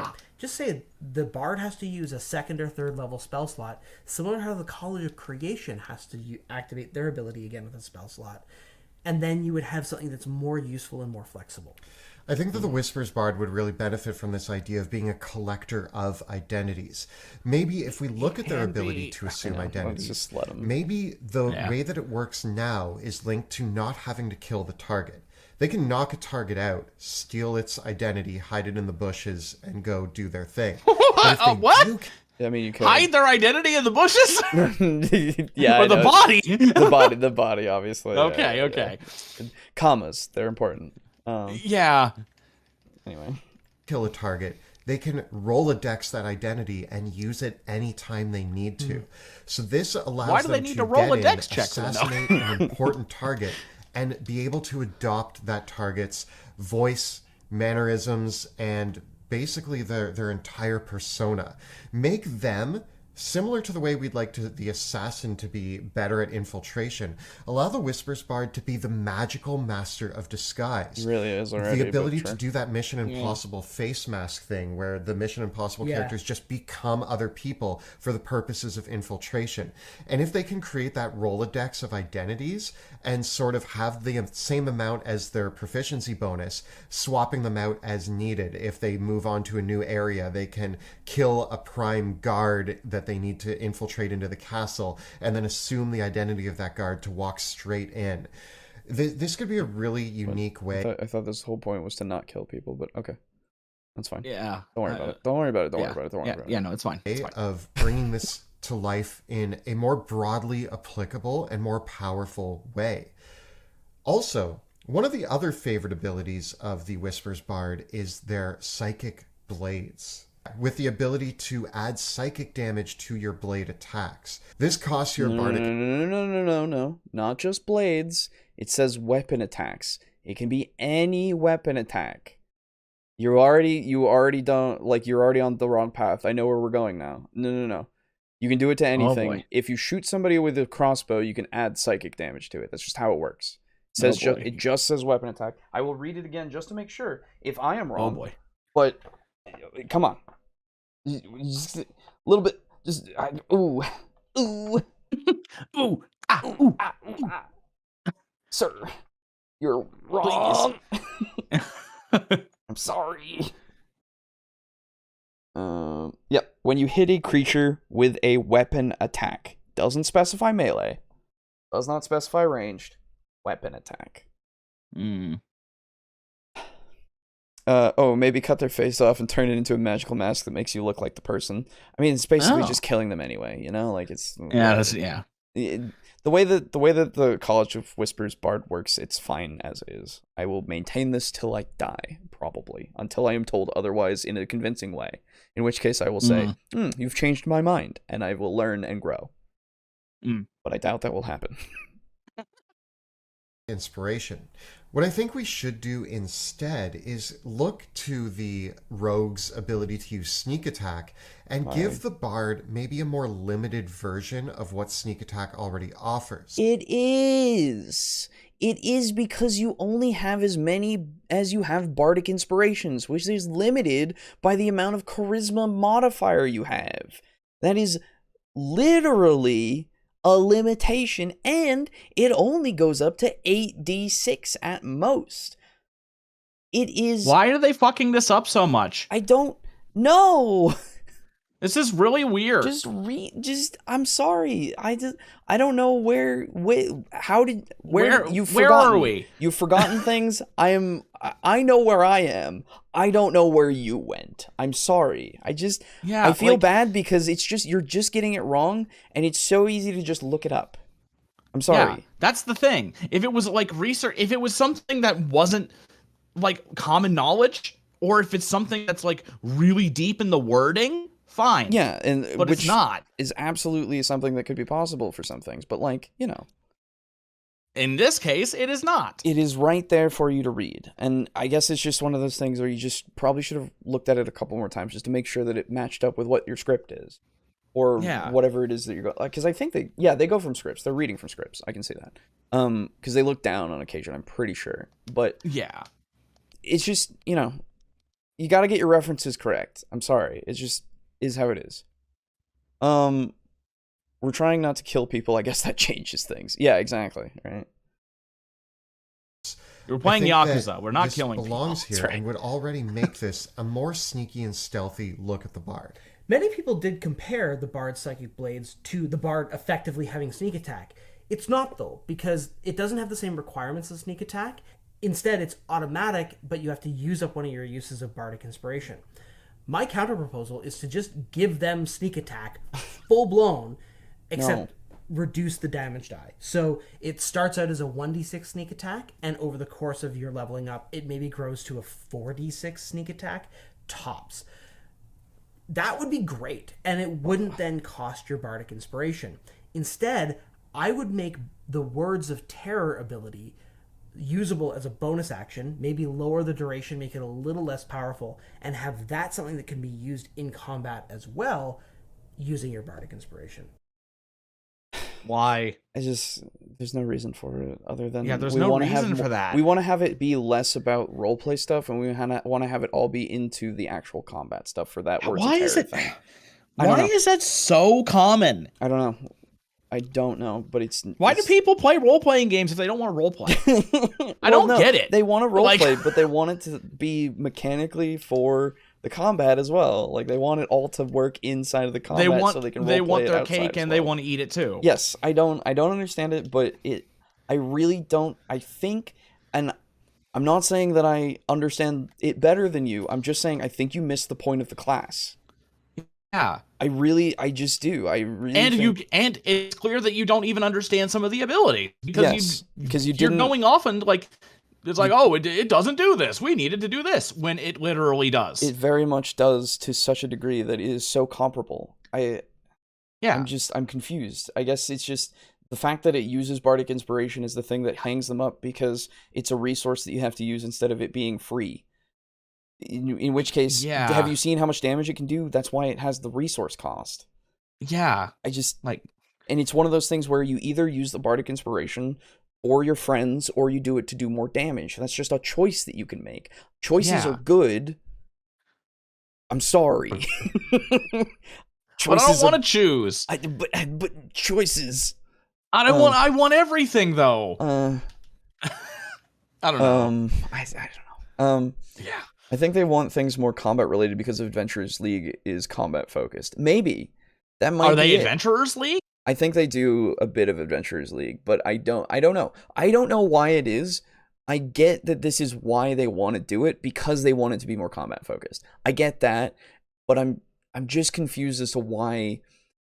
I just don't think that it's necessary. I just don't. Yeah, it's so. And like the thing is, disagree every time. Even if they're Adventurers League and that's the reason, not everybody is Adventurers League. Also true. I just like you can't just base an entire your entire video on this should be better because of this one thing that like 10% of D&D players actually do. Right. Or however and again, many. I can't it's imagine. It's not for certain if it's because of the Adventurers League thing, but it's definitely certain that they want it to be more combat focused. Yeah. And that's just strange to me. That's all. It's so weird that like in this game where you can do anything that you want, everybody, like so many of the big uploaders get so hung up on combat, like constantly. It makes me wonder what they would be like if they played a game that didn't focus on much combat. Like how the hell would they handle Call of Cthulhu? It would be a different system. Yeah, that's the thing. It would be a different system, so they'd be fine with it. Fairness to the content creators, the reason why I think a lot of them focus on combat is because it is much easier to quantify than roleplay. True. And as such, if you say this class is mathematically fantastic at combat because X, Y, and Z, then that's very easy to quantify because you know the ACs of enemies. True. You know the HPs based on player's handbook, monster manual, etc. It's a lot harder to quantify what DCs your DM would do for roleplay. Yeah, I guess it's just... Yes, so, but like even in this video, we've been able to give really good good and simple examples of how these things can work in roleplay. Yeah, well, this is the thing. It's if it is due to the fact that it's easier to do the mathematical stuff, I'm fine with that. But I also think that it's just like one of those things where we have to remember that D&D isn't just math. Yeah. Right? It's in fact the world's best fantasy role-playing game. Yes, exactly. So like it's just odd to see it every time, but I get why people do it.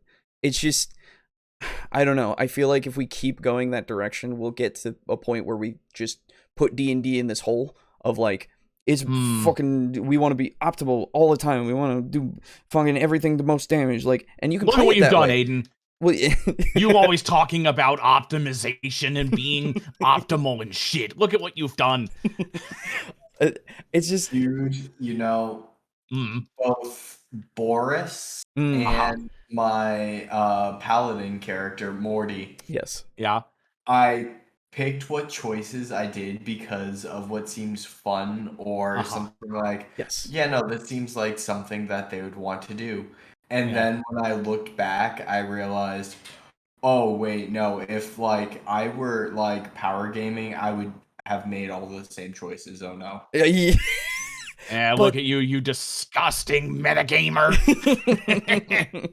I'm an enabler. Oh no. I should have stopped you from getting all those weapons and abilities.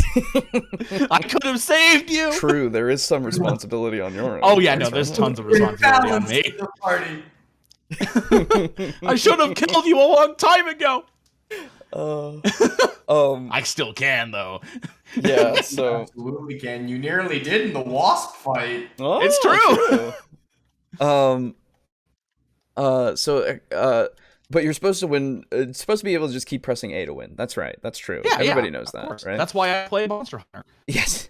And then Mog brings up a interesting point. They do run a live game, but they homebrew classes to be more combat, I assume heavy, and add in systems for RP. So they change the way add in systems for RP. It seems like maybe they want things to be different in the RP style, as well as having classes be focused on combat mostly.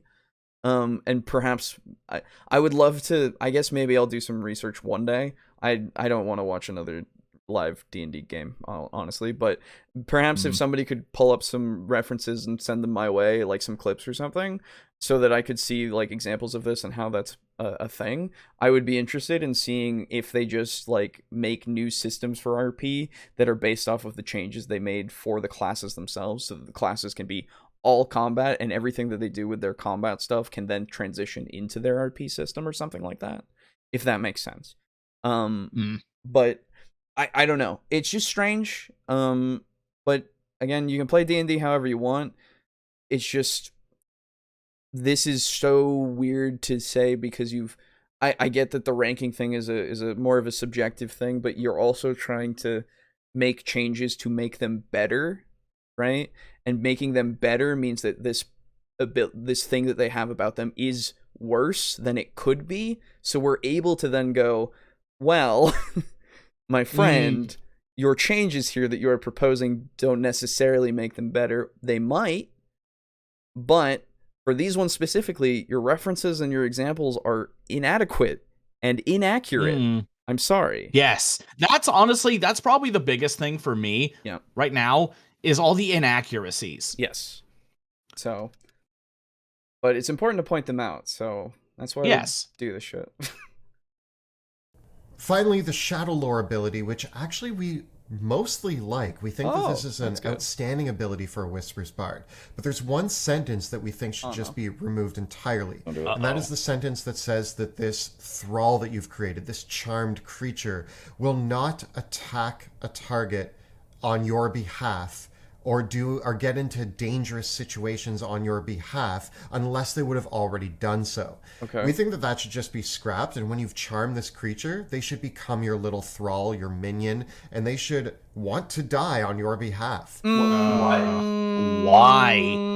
All you know is a secret. That's it. All you know is their biggest fear. Why would that make them want to die for you? That doesn't make any fucking sense. So Aiden, do you know the ability? You walk up to someone on the street and whisper in their ear, "I fucked your mom last night." Right? Yeah. And they'll go, "My lord, I would die for That's exactly that's exactly what they're proposing. Yes. And this is again immediately going back to everything needs to have a combat connotation. I just yes, that's true. And also, all of the charm spells, unless otherwise stated, literally don't let that happen. Yeah, they're all the same. That's so against everything in the game. Yeah. What the fuck are you talking about? There is a considerable amount of precedent that goes, nah. Yeah, exactly. So again, I have to say, your references are inaccurate, and I disagree heavily. I just I just don't understand how you could even do I think the Crown of Command is one of the spells that I remember because it's literally taking control of the fucking body of it. Yeah, it's like hijacking the entire body. Yes. It's not just charming, it's hijacking it. Yes, exactly. It is so much more than just a frighten effect or a charm effect. Like, my man. Way too much. What are we doing here? My brother, my veritable brother in Christ. Exactly. Okay. No. I'm sure that we don't need to go any further with that, with just the example of the precedent is so, that is so out of left field for most every other charm and frightened spell, especially with this being a frightened and charming effect that is not fucking something like Crown of Command. It's basically a little bit like a suggestion, which is an 8-hour effect that is a charm that you suggest for them to do an action, and until they complete it, they have to do that shit for 8 hours. And that's the same kind of thing here. It's just a little bit better, but it's a 14th level fucking ability that you can only do once per day, so it can be a little better. So now let me ask, what level is the College of Whispers thing? 14th. 14th. Okay, this is 14th. Okay. 14th fucking level. Yeah. Yeah. Holy shit. It can be better than your suggestion. So, it's already good enough. Again, that predisposition for them to fight on your behalf is there for this fucking reason. Yeah. Why the hell would they want to fight for you if you just know, I did drugs and my parents don't know. Yes, exactly. I cheated my way to get to the position that I'm at, and if you reveal that, I will be ruined. Oh no, I would rather die. I mean, some cases, maybe, but not every single time. Exactly. I will say personally, which is why it goes into the predisposed one, I would say. Anyway, Yes. Admittedly, this is self-reported anecdotal Sure. evidence. So I realize that from a research perspective that makes this the most useless info possible. Right. However, I will say that I have no secrets in my life that I would die for. No, exactly, right? Like, that's fucked. Yeah, and what's more, I would say that I would expect that that's probably the case with like 90% of people.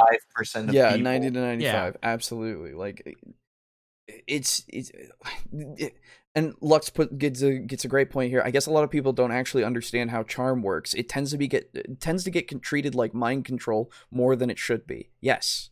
Mm. Yeah. Yes. Like literally the way every charm spell works that I can think of is at the end of the spell, they know you charmed them. Yes. And what's more, they fucking hate you. More often than Yeah. not, yes. And at the end of this spell, it's even in the text that they don't know why they were so afraid of you. So they Yes. effectively forget. Yeah. Kinda, sorta. Well, I think they understand that you made them do shit. They just don't know why. Yeah. And then they can feel about it however they want to. Yeah. Which is fantastic because that gives your PCs a chance to gaslight the Yes. NPC. Very true. Which can be hilarious. Yes, very well could be. But literally, like, imagine you walk up to a total stranger, you shake their hand, and you whisper, "I know about your affair." And then you hand them a dagger, and then they turn around and go and they stab the jewelry shop owner Right. for you. Exactly. What? Exactly. It's fucking like, ridiculous. It's really stupid. It's supposed to be fantasy, Right. but this is getting ridiculous. reality. Yeah. This is fantasy, but this is ridiculous. Yeah. It's we have to put a restraint there. Like, we have to. It's fucking otherwise, without that fucking line, you can do that to anybody, and that's fucked up. You could go to a fucking child and just be like, "I fucking know that you peed the bed last night, and nobody else knows." And they just and they want to go and fucking kill the king for you now. Like, what the fuck? Be fucking sweet, dude.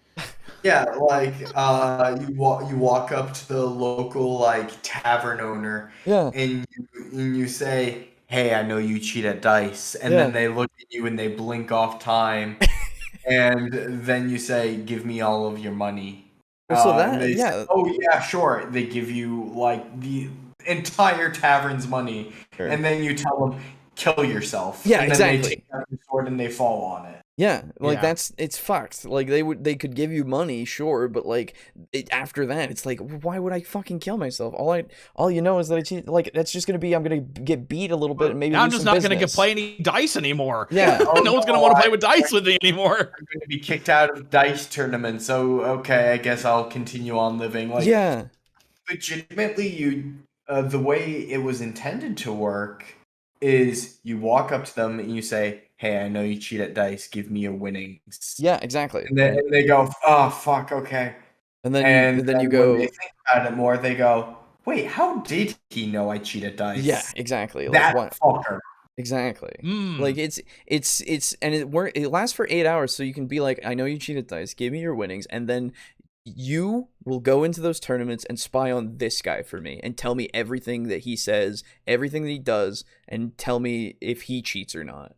Right? And then, like, you can use him for information. And then at the end, he's like, "Why the fuck did you make me do that? How the fuck did you make me do that? Fuck you, man." And then he does whatever he wants to you. Either kills you or tries to kill you. Or he fucking, like, throws you out of the tavern forever. You're barred forever. And, like, now you've lost that ability to be in there. Now I'm a bard? Fuck. That's right. You're a bard forever. Like, it's just, man, yeah, no, this. The need I think for we've gone this, on long enough. I know. Though. I think Like, the point has been I made. don't think we have. I mean, Oh, you think? we Okay. could go on longer, but I think the point has been made. I really Yes. do. It's That fucking it's dumb. stupid. It's dumb and it's stupid and it shouldn't happen. It shouldn't be that way. Yeah. The idea is bad, and furthermore, I will throw out that you should feel bad. Yes, exactly.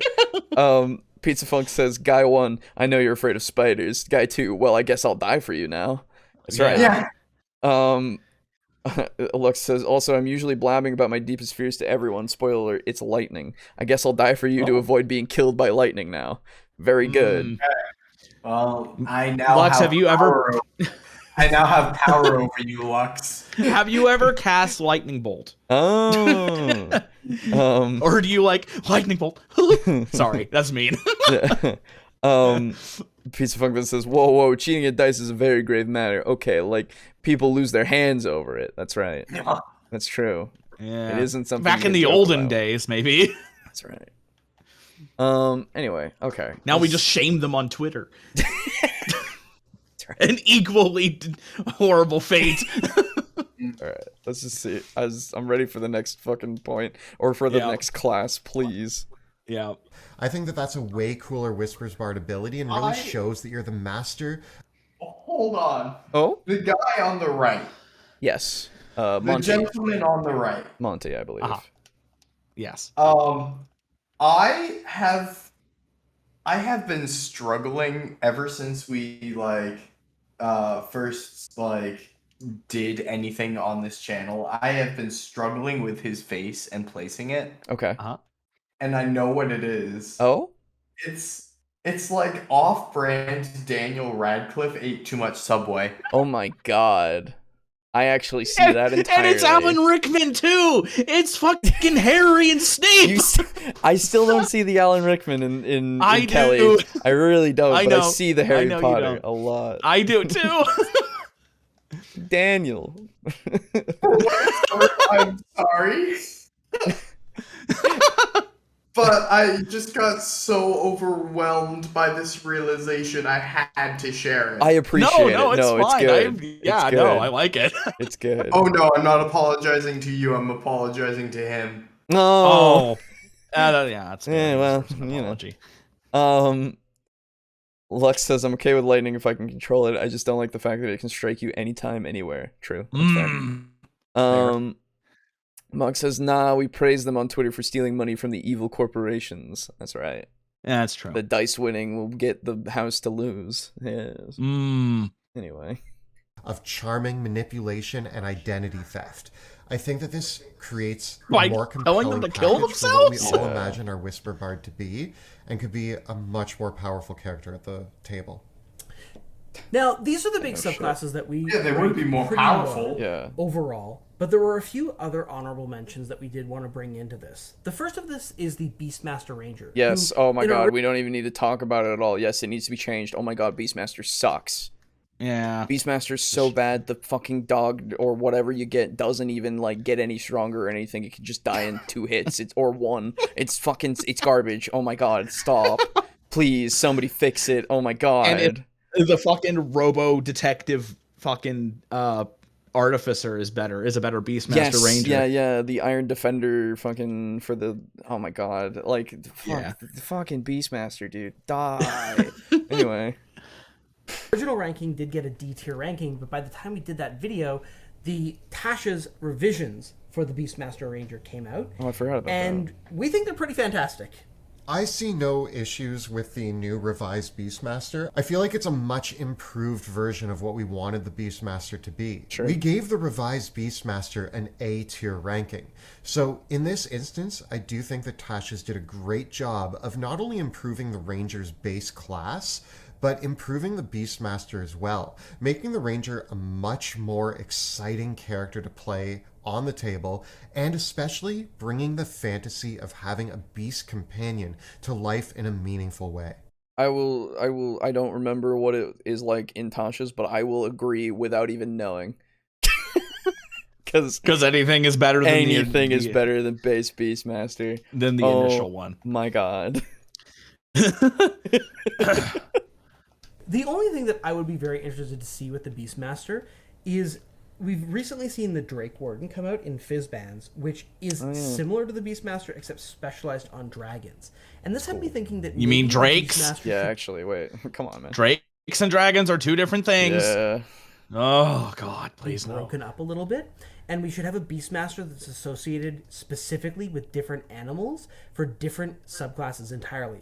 So we could have a Hawk Lord or a Okay, Panther, no, way Beastmaster, too many. or a bear. Like I think we can just keep Beastmaster. It's fine. Like Either I that- appreciate the enthusiasm. I do, and I get it. You want to have Yeah. like cool things for every single animal type. I get that. I think we can just keep it as is. But if you want to do Yeah. that, if you want to put in the work, please go for it.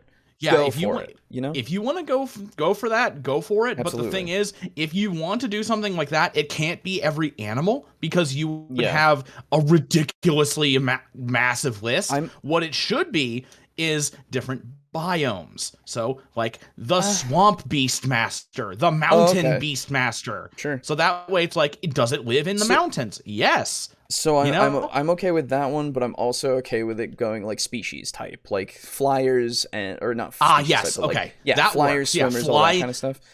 Yeah, because you really need to broaden that. Yes. It can't just be all bears, all like the Yes. dog master, the cat. That'd be way too many. Because like like if you want to do it again, if you want to do it, absolutely go for it. Like that's your time and your effort. Absolutely go for it. But I would suggest if you want to make it a little easier on yourself, you broaden that shit. And I'm going to say, I think that's what he means. I think that's what he sure means. hope so. I'm That gonna or go with what that. you could do is you design one thing that's like, oh, this is what you get, and then you can just apply it to different species. So Very well could. every yes. time you make a Beastmaster, all the different animals get the same thing, but it would be actually no wait, that wouldn't make any sense. Never mind. Yeah, okay. The hype Sorry. master. That's right. Master and have these be entirely different subclasses with their own subset of unique abilities that would have a much Angry stronger Master. identity overall. I think that if we were overhauling the Ranger entirely, that might be a cool approach to think of new subclasses for them in the future. The last honorable mention that we have is a class that really doesn't need a lot of help, but with recent improvements in Tasha's, we want to talk about the Sorcerers. Especially one of the lower ranked Sorcerers that we had was the Draconic Sorcerer. And I need to look at Draconic Sorcerer again. I don't remember what they get I don't know what Tasha's does to it. I just want to see what base was. They might not go into it very much. Draconic just gets your dragon ancestry, which makes it so you can change, or sorry, you get your specific damage type for later. So you get your color and then your type. And then Draconic Resilience to make it so your max hit points go up by 1 and increase 1 again whenever you level in this class. As well as you get dragon-like scales to give you AC 13 plus your dex modifier when you're not wearing armor. Elemental Affinity, which at 6th level, when you cast a spell that deals the damage of the type associated with your dragon ancestry, you can add your charisma modifier to that damage roll. And you can spend a sorcery point to gain resistance to that damage type for an hour. 14, you get to have fucking wings that you can make as a bonus action and fly around. Can't do it with armor. And then 18, you get Draconic Presence, which you get the fear effect of a dragon, and that's it. Okay. What kind of dragon? You get. I mean, sorry, age.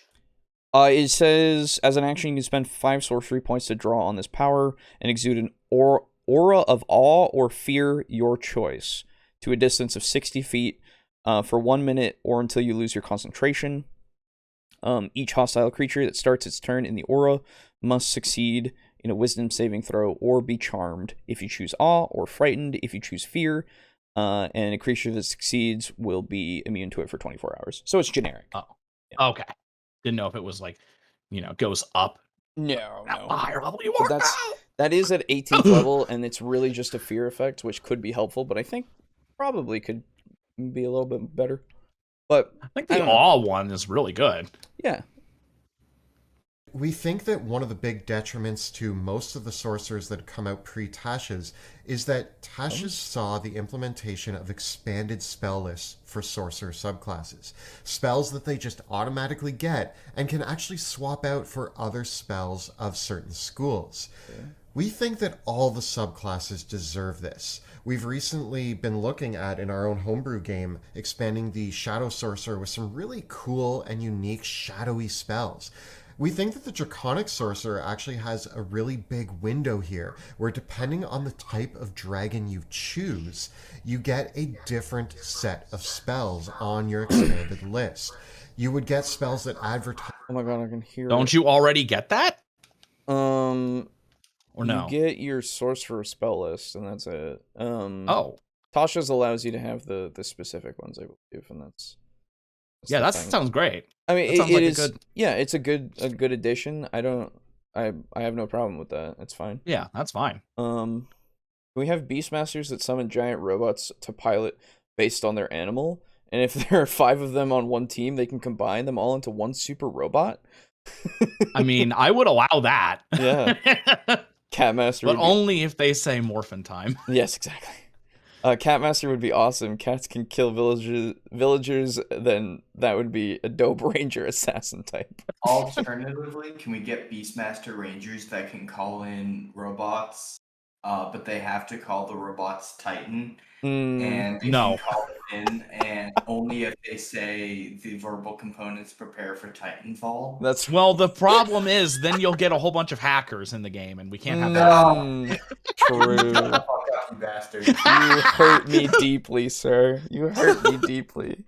My soul was feeling happy, and then you replaced all my happiness with sad. Why did you fill that's my what dark hackers soul do, with you big bastard? my light soul with dark? Really?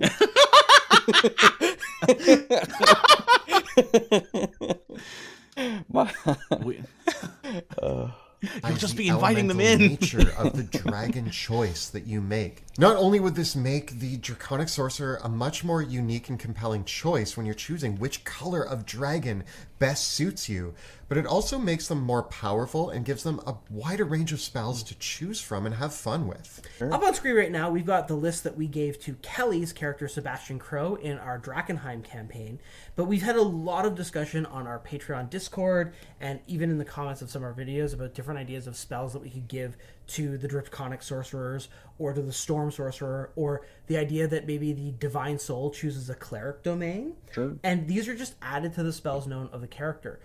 One of the other classes, though, that I also think deserves this treatment too is Warlock. I think that their expanded spell list, they should just know those spells too. Share the love around. I mean, I think Warlocks should probably have a couple extra spell slots for what it's worth, but in general, I think that the Warlock and the Sorcerer were very restrictive and conservative with how many extra spells these classes learned. And if anything, the restrictions could definitely be loosened, especially now that the proverbial genie is out of the bottle from Tasha's Cauldron. So we would love... Yeah, I think Tasha's just made a spell list thing that gives you additional spells. That's fine. I don't have a problem. Cool. I think you meant to say summoner kaijus. True. To hear what you think of these subclasses and how you would improve them at your table. Perhaps you think some of these don't need to be improved, or perhaps you have other ideas for what might lift these up to the same level as some of the other amazing subclasses that we've seen. And we actually think that the A tier is the ranking that you want your subclasses to fall into. We actually try to avoid building a subclass that steps into the S tier, as usually that promotes a bit of a power creep. Whereas B tier is useful and great to play in certain situations, but A tier is really that sweet spot that we're aiming for. So when you're looking at how to improve these subclasses or what homebrew elements you might use at your table, try to think of what makes it an A tier subclass, something that's useful in a lot of different situations. As long as it's really, really useful in combat. That's all we really care about. Yes, true. I was hoping, and I know this is kind of a companion video to their list video, I guess, that they did. But I would really have liked to see a list itself to show me the A tiers, because I haven't seen that video, and I don't really care to watch a ranking list. I just don't. Yeah.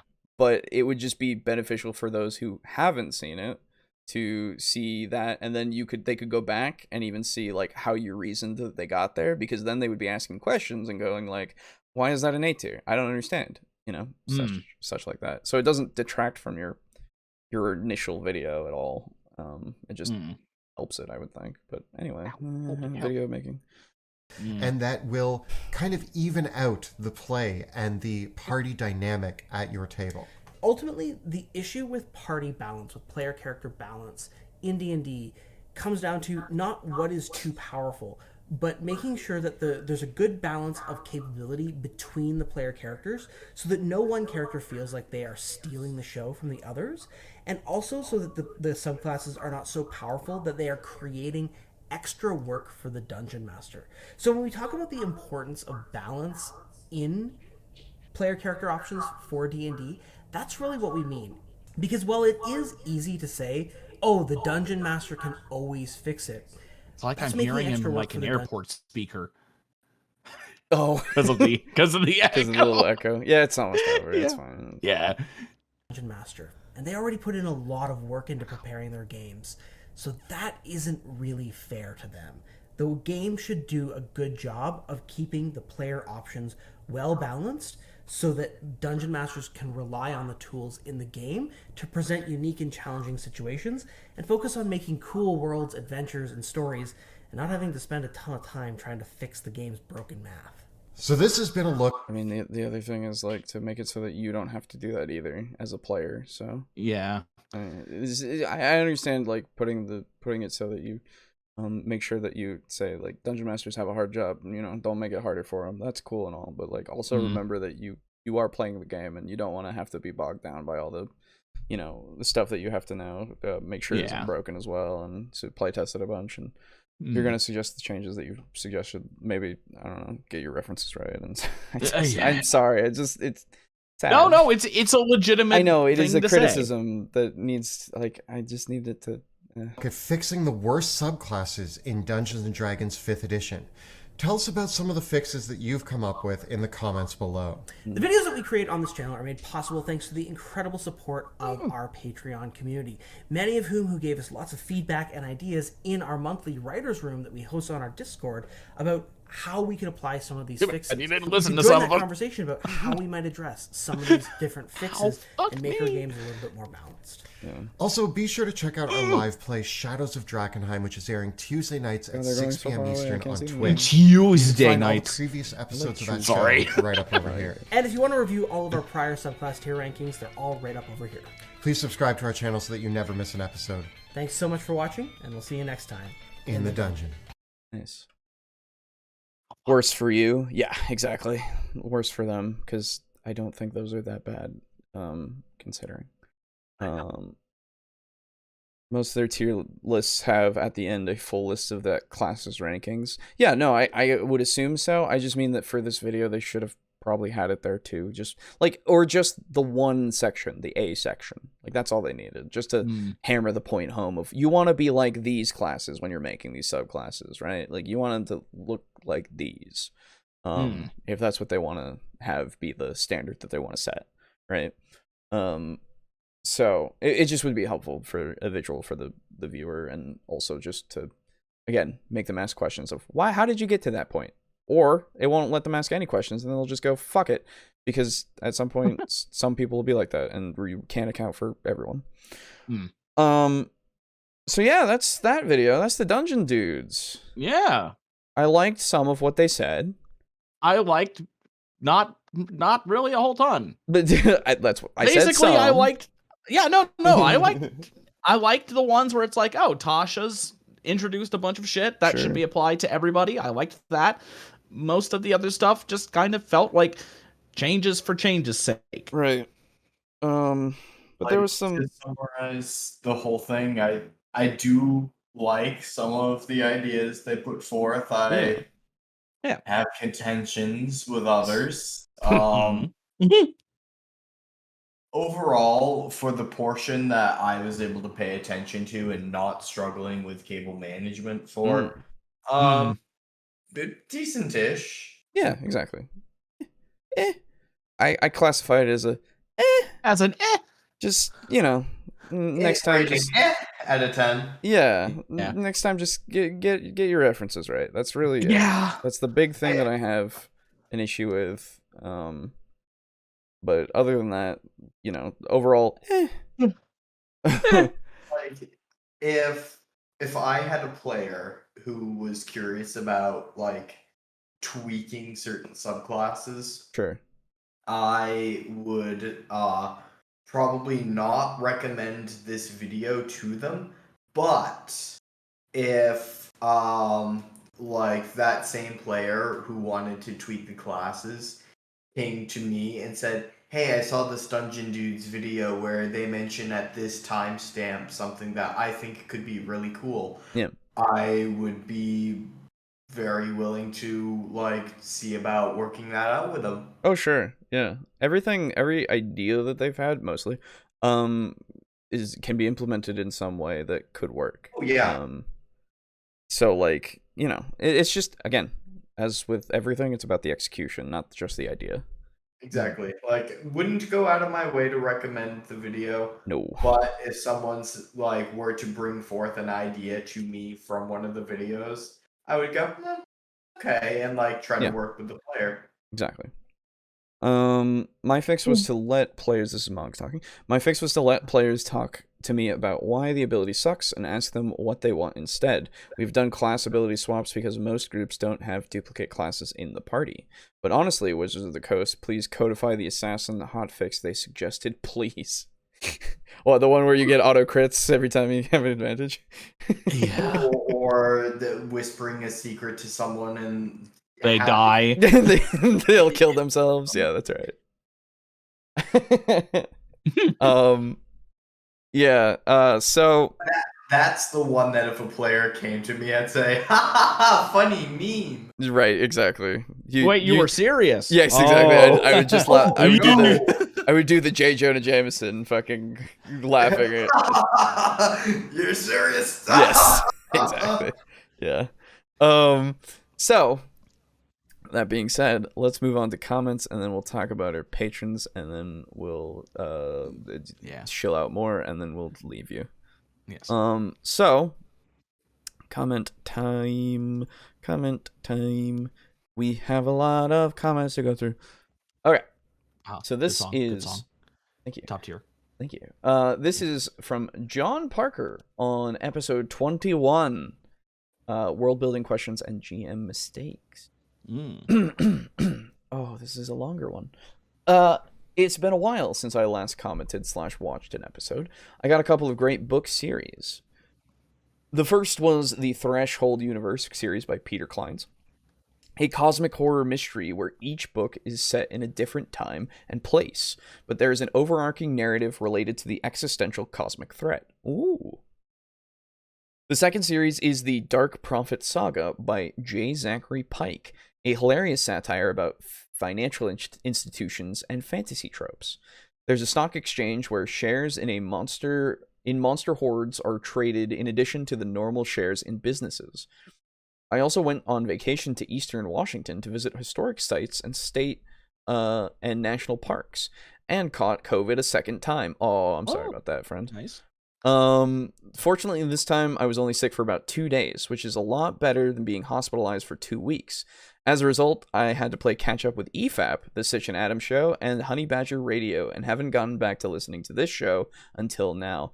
I can understand. I've listened to both EFAP and The Sitch and Adam Show, and I've yet to listen to Honey Badger Radio, but if it's similar, then I might look into them. I need more things to listen to while I'm at work. I did several of those GM mistakes, kidnapping players and NPCs fighting. All together, however, the kidnapped players still had agency and a choice to resist. The warband of orcs in the service of a powerful ogre mage made it clear that they would take the humans unharmed, non-lethal damage only, and kill the non-human characters if they attempted to resist. Dred, the ogre mage, needed his orbs to capture humans because only humans were able to grind a special flower out of wildflower seeds that he needed as part of a ritual to make a child of prophecy with a barbarian princess he had previously captured. The rest of the group went about mounting a rescue plan while the humans simultaneously plotted their escape. Shortly before the rescue could be mounted, as the captured players were executing their escape plan, Agatha, the Banshee of Neverwinter Woods, came by to wreak her vengeance upon the living, and especially Dred, for stealing her flowers from around the site of her death. Fortunately for the players, as a member of the Zentarim, the priest of Cyric was also captured and had the protection of his deity, and cast a spell to defeat the Banshee Whale and save them from death. During the chaos and the battle between Dred and Agatha, which Dred lost horribly, the human characters escaped and met back up with their allies. Neat. And then again, John Parker on episode 22, Wizards of the Coast retcons to D&D and our takes. This was when we first learned about the orc thing. Mm-hmm. And the Mind Flayer thing, That's imagine. right. As far as I can tell, the main reason behind saying that orcs/drow/whatever is racist or insert other istophobic thing here is to state that everything before the righteous few enlightened people came along with our social justice is bad and evil, and unless you renounce whatever it was and prostrate yourself before us, you are just as bad and evil. Whether it actually is istophobic or not doesn't matter to them, as this is a form of religious thinking, and they want to convert as many people as possible to their religion, and they are doing it by preaching fire and brimstone. They're also using this religion and shaming to make themselves money via charities. BLM bought themselves mansions with money that was supposed to go to victims of police brutality, or creating pointless high-paying positions in corporate structures that require little to no actual work. Sensitivity readers. Imagine if Christians were up in arms about D&D again and demanded that they were represented in-game, with Christianity being the only allowed religion in the game, and that they got positions reviewing every book for sinful content. Nobody would tolerate them, and they would be laughed at for their nonsense. However, the social justice warriors are doing exactly this, and it is being praised. There you go. And then, John Parker, on episode 23, Call of Cthulhu versus D&D make games scarier, and I can't read the last bit of that thumbnail, and it's not doing the hover zoom thing. So, this was episode 23. In the questions about Call of Cthulhu, the Call of Cthulhu section, Qualia? Yeah. Yeah. The inability to describe the differences in perception between people. Yes. Orcs were brought up as an example of a concrete creature that is easy to imagine. However, counterpoint, while most people imagine green-skinned, roughly humanoid species with tusks, a muscular build, and a propensity for extreme emotions, there are people that imagine black humans. Those people might just be racist. Yes. And then again, John Parker on the same episode. The best horror experience I have delivered to my players was in a Champions game. The scene started as a 4-color comic-style bank robbery by a supervillain by the name of the Ice Cream Man. He had fired ice cream at the bank patrons and employees, freezing them in soft serve goodness, and his goons were busy emptying the vault. The heroes arrived on the scene and began to take down the minions and confront the supervillain. After freezing one of the heroes in place with his ice cream gun, another of the heroes begins to grapple with the Ice Cream Man. The scenario suddenly shifts from 4-color comics into a much darker tone when the Ice Cream Man unhinges his jaw, revealing a shark-like maw, and takes a bite out of the hero's upper arm. Shortly after, the villain escapes the scene in the ice cream truck, which blasts out the familiar tune and hypnotizes those that hear it into believing they are a child on a hot summer day, looking to buy ice cream from a friendly Ice Cream Man. Later, when investigating his lair after confronting him there and subduing the supervillain, they discover that the ice cream had a special primary ingredient: people. Oh, shit! This session gave at least one of my players nightmares. Oh my god. Very cool. Nice. That's great.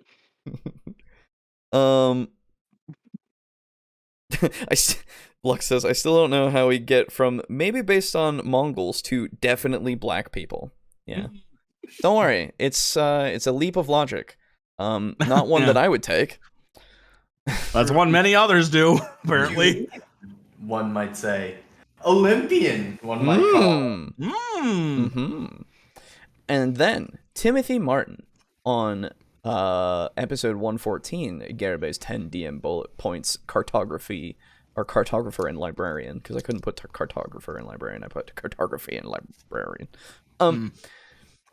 I think I have an idea of what Garabay is trying to do. My guess is he's pulling the legs of all of us with the biggest troll roleplay of all time.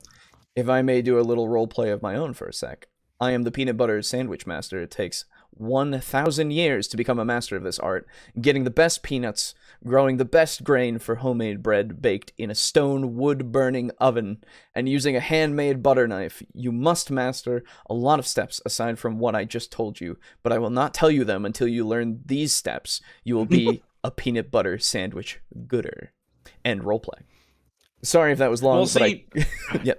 See, here's the problem. You're already falling short of the path because you need to use original Italian marble in your fucking oven. That's right. Taken from the Roman Colosseum, which wasn't made of marble, but that's not the point. That's The true sandwich master.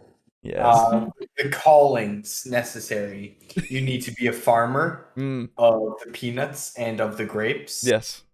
You need to be a baker and or rather a confectionist and know how to make the peanut butter and the jelly. True. And the bread and also farm the wheat. You also need to be an artisan to know how to put the bread and the peanut butter and the grapes together, Aiden. I fucking hate you. Yeah, you need to be a smith who knows how to make the butter knives. Yes. You also need to be a stonemason to know how to make the oven.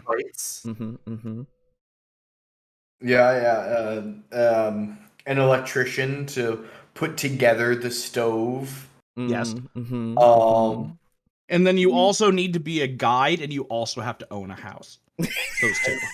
You need to be able to guide people to the kitchen, so you must be a guide. You need to be a chef to put the sandwich together. That's right. That's true. Jesus Christ. Fucking hell.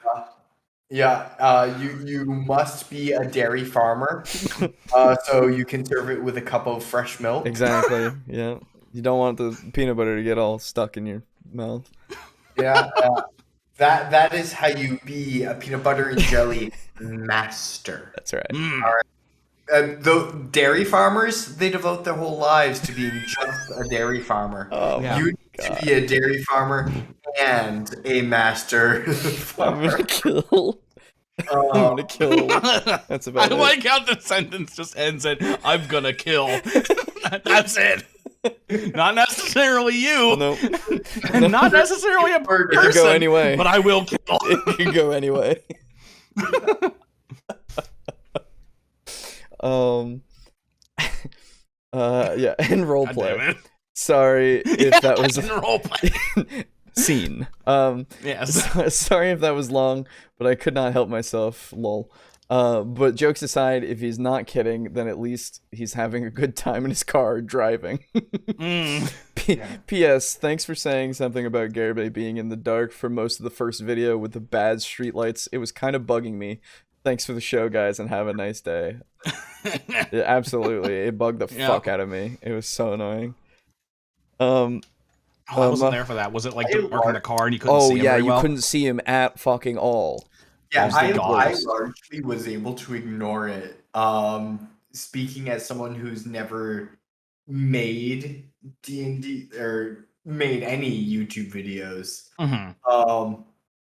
And then there was just like a solid 2 minutes where like he was driving through a tunnel or some shit. Yeah. And I'm like, pause the video and resume recording later. Yes. Yeah.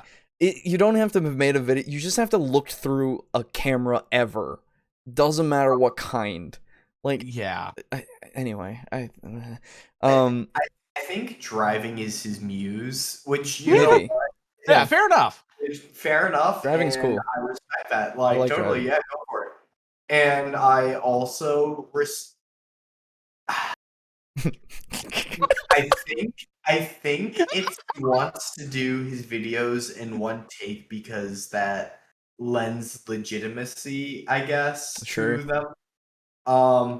But just when I see I'm sure out he's legit. through, yeah, when I can see the person tailgating you, Better yeah. than you. makes me think, wow, golly, this is budget. A little bit. What budget? And this is from Gas the tank. crew who does everything to an extreme of what you might call "quote unquote" budget. Yeah. Mm-hmm, Again, what budget? Garibay doesn't have his own dice, or does he? No, he has his own God. house, but only for D&D. Okay. Our dice are only for dungeon gooders. That's right. I swear to God, if any of you are dungeon masters, you're not allowed to touch our dice. Oh no. Mark says that my favorite saying is dungeon gooder still. That's fair, yeah. Yeah, it's good. It's good. It's a good one. One of my friends recently bought a house, so he is on his way to being a dungeon master. We didn't thrust this shit. title onto him. He is ascending on his own. Good, because the calling could really destroy him mentally, physically, and emotionally. We all know this. He has to be like the Arnold Schwarzenegger of a brain. That's right. That's right. Ever. That's right. Anyway. And again, John Parker on episode 24, Rules Heavy versus Rules Light. It feels like Roll Stat's argument is that he doesn't like rules-heavy systems because he hasn't found a rule he likes. The existence of a consistent way of resolving a situation, aka rules, helps with a sense of verisimilitude. Oh, that word. Oh God, I remember that. If when you release an apple from your hand and it falls one time, yet if you do that again a second time and it flies up or explodes, you would be confused. This is the scenario that could occur in a game where the rules are not defined and the subject to change at a whim.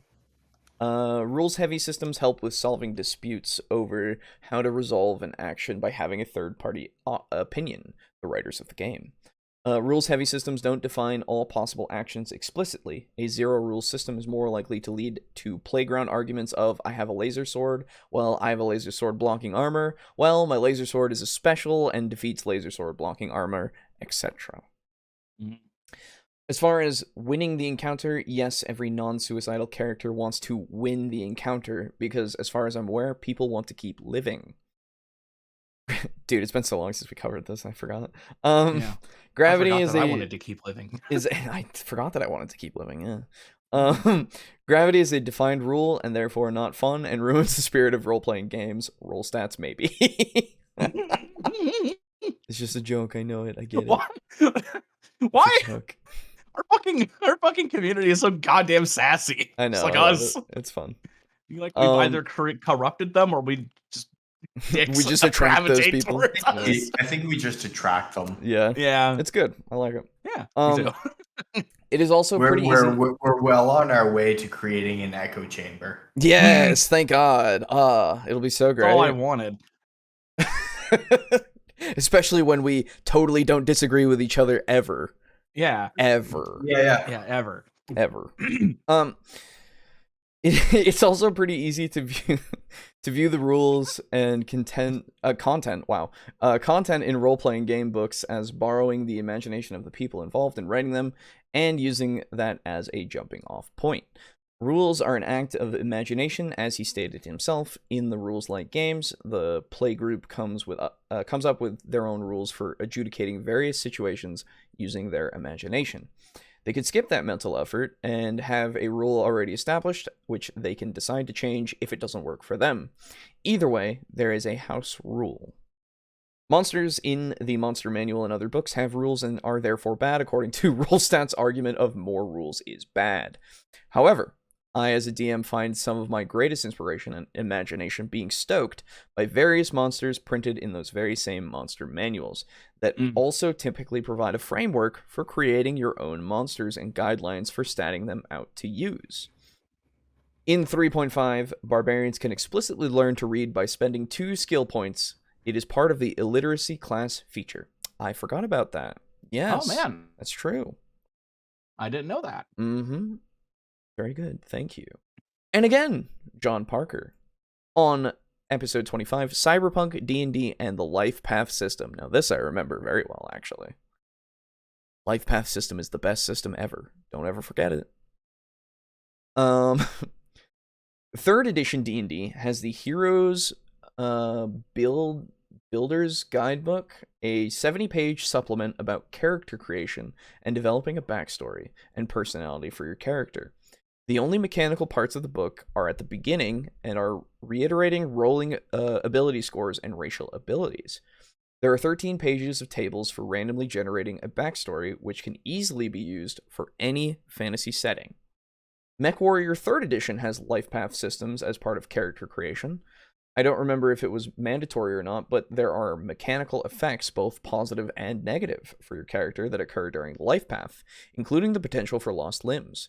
Escaping character creation in decent condition in MechWarrior is a feat in and of itself. The life path tables take up about 20 pages in the core rulebook for MechWarrior 3rd edition. Nice. Interesting. Didn't know that. Yeah. Reminds me of our recent coverage of Traveler and how that shit was fucked in how much of a life path it was, quote unquote, you know? Mm-hmm. That's super good, though. Oh, yeah, it's so cool. Lux says, I forgot to laminate a map one time and I still haven't recovered from the trauma. That's right. Don't forget, you should laminate everything. Don't ever forget. You can spend 2 skill points or take 1 level of any other class, if I recall correctly. Oh, okay. There you go. To remove the illiteracy. Cool.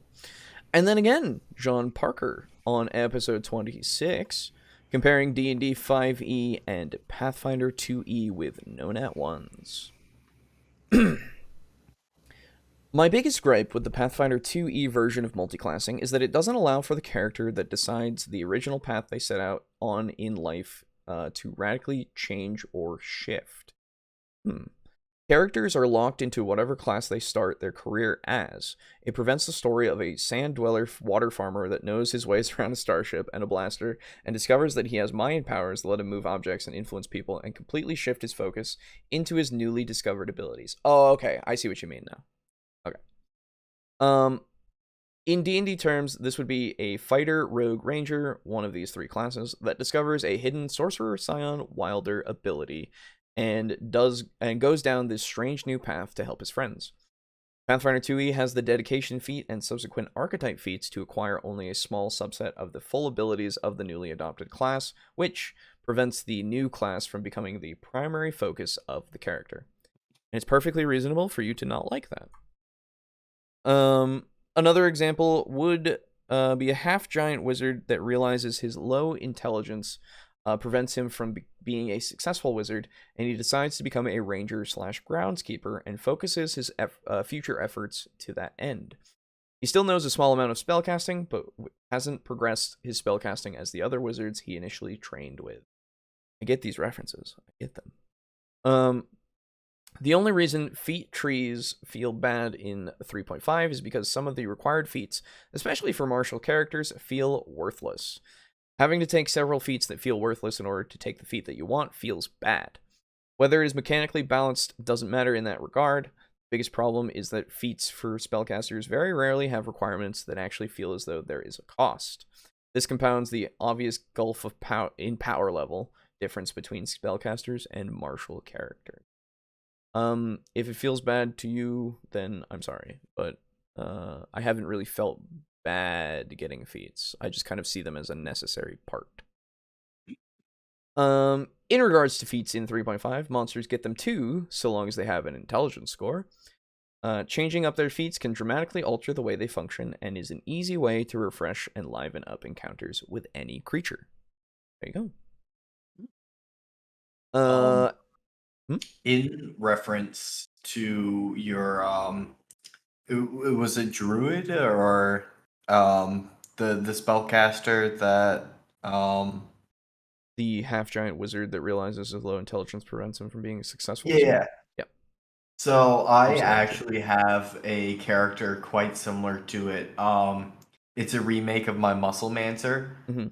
and it's a Goliath, and it's like Oh. in Goliath society, using magic is seen as like a sign of weakness. Yeah. But he was like naturally gifted with magic and snuck off to like primitively cast magic spells and stuff through like shamanistic methods. Hell yeah.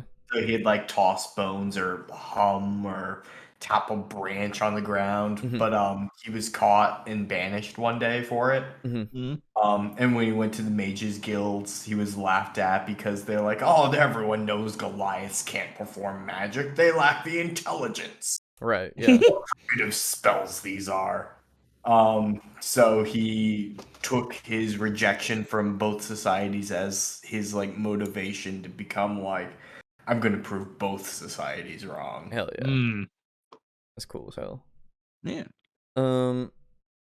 Mog says, I don't think in 4E you can take levels into another class either. Yeah. And then, can you believe it? John Parker. Oh my god. On episode Out of fucking 27. nowhere. I know. It's never commented before, so I'm confused. This was episode 27, Fate Core System and How It's an RPG. Oh, I remember this one. This was where we covered that one guy who was like, Fate isn't an RPG at all. Oh, man. That was crazy. I would call the cyber gorilla on the cover of Fate Core Haramborg. God damn it.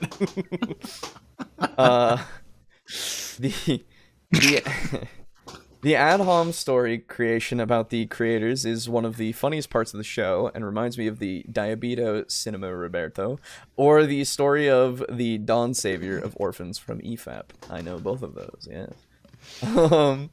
I know the Diabito memes. I'm honestly, that's some high praise that you could give to us. Thank you. You also bring up flaws from 3.5 Unearthed Arcana page 91 and say that you would take the flaw that reduces spot and listen, inattentive, and alertness, and it would break even. You would in actuality end up with a net -2 on spot and listen because inattentive gives a character a -4 to spot and listen, while alertness gives a +2 to spot and listen. The flaws are all 50% to 100% worse than the feats that they are the inverse of. There you go. Thank you. Also, on that same episode, one of RPG Pundit's cats is named Meatball, not the coffee boiler device. Big Chungus, his other cat, has since passed away. Oh, rip. Sad.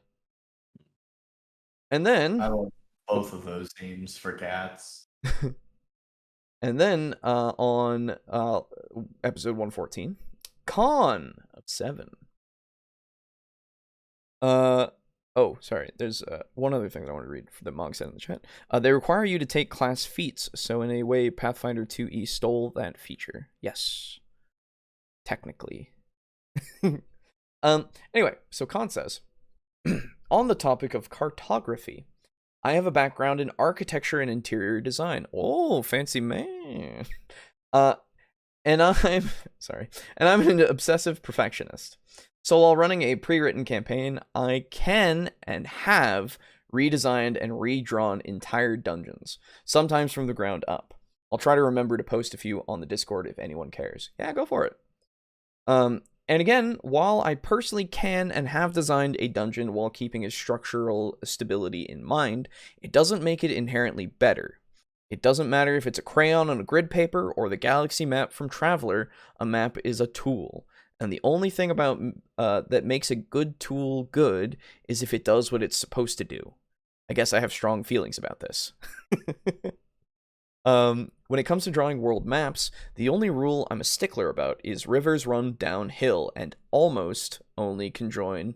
Only rarely do rivers split, and even then it's only temporarily while the river runs a new course, but then again, magic exists. Anyway, as for Dyson logos, I've never heard anyone dislike his maps. In fact, I've seen people try to emulate his style. That man's skill is inspiring.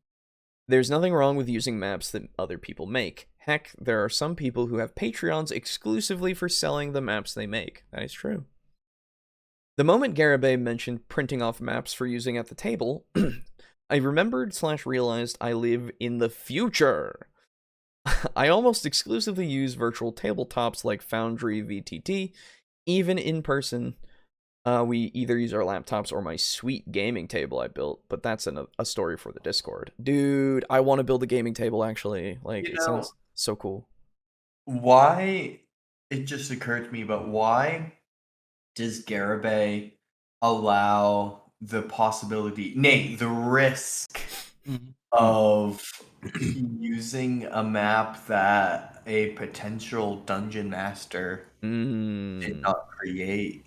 Someone who wasn't a master of card. Oh, I suppose They someone themselves could be a master in their cartography. entire lives to just cartography. Yes. And would make usable maps for a dungeon master. Exactly.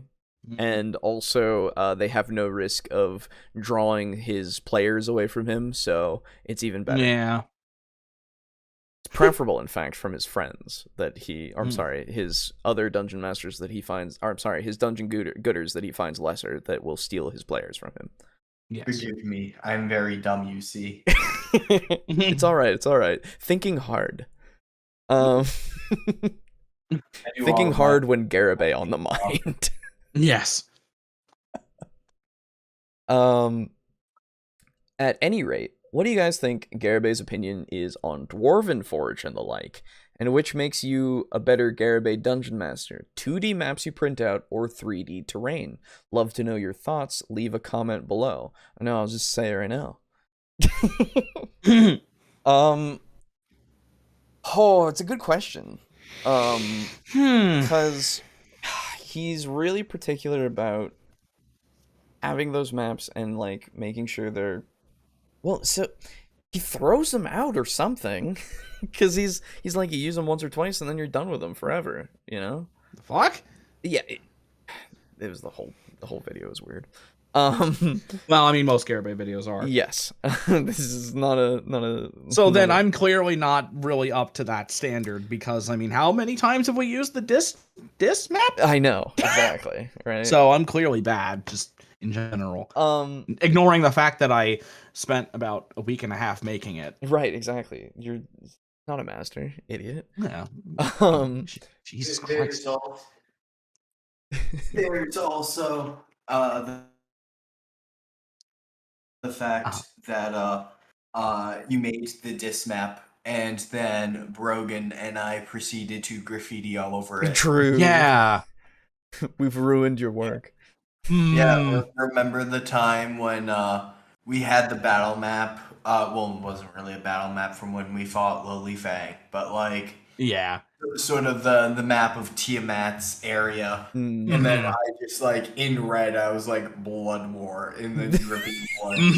That was so good. I remember. Yeah, that was really good. I like that a lot. So honestly, like, actually, I think that Garibay would respect Dwarven Forge, like, a lot.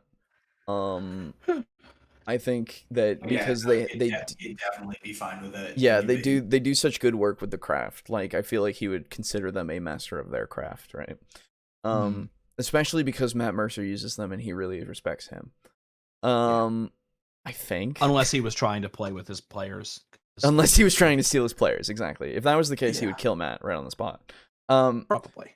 But I think Garibay would consider Matt Mercer a dungeon pretty all-righter. Probably. He does do accents, and that's not okay. And that's racist. We already know that. Yeah, remember? That was one of his videos that we covered. Were you there for that, or were you not? No, I probably blocked it out of my mind. You probably blocked it out of your mind. Yeah, if you do accents, you're racist. Yeah, you're racist. Hey, I find that incredibly hard to swallow from someone who is like casually sexist. Mm-hmm. Yep. Like, oh, girls don't play D&D. Right. Action. They don't do action. Oh, that was it. Yeah, Yes. yeah. Mm-hmm. Yeah. No, that was from his mouth. That is a thing. Not those, like, it is as close to an exact quote as I can give you without having to go into his long diatribes that he will continuously say the same thing over and over again every few minutes. So, I highly encourage you to not look into that video again. He does that so he doesn't have to repeat himself. He repeats himself so that he doesn't have to repeat himself. I hate it so much. I hate it so much. You don't understand how much I hate it.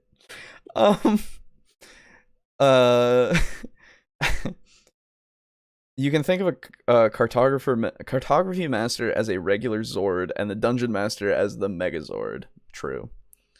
Matt Mercer has surpassed Shakespeare, remember? That's also true. He did say that. Yeah, that's right. But yeah, I think that he would find 2D maps better. I think that he would think that 2D maps are better rather than 3D, even though he respects it. I think that he places a lot of value in the fact that you can laminate it, that you can make it like edged and look like parchment and all that kind of shit, because he really emphasized that shit. Right? He didn't say go and get a. I don't think you can. I don't think you can do side profiles with maps you download off Dwarven Forge. Exactly. That's what I'm saying. So he would really prefer the 2D one, because remember, he said that you can do that with a 2D. I don't. Or at least he implied it. There is one problem. Maps have to be textured. Yes. And you can't do that with maps you download off Dwarven Forge, because that's just like PNG that you print out. True. Well, you gotta put it on the paper, the special fucking raised paper. You have to do that, remember?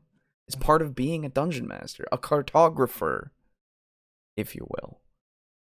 You know, there's a fascinating implication of like, if Matt Mercer has not surpassed Shakespeare, right?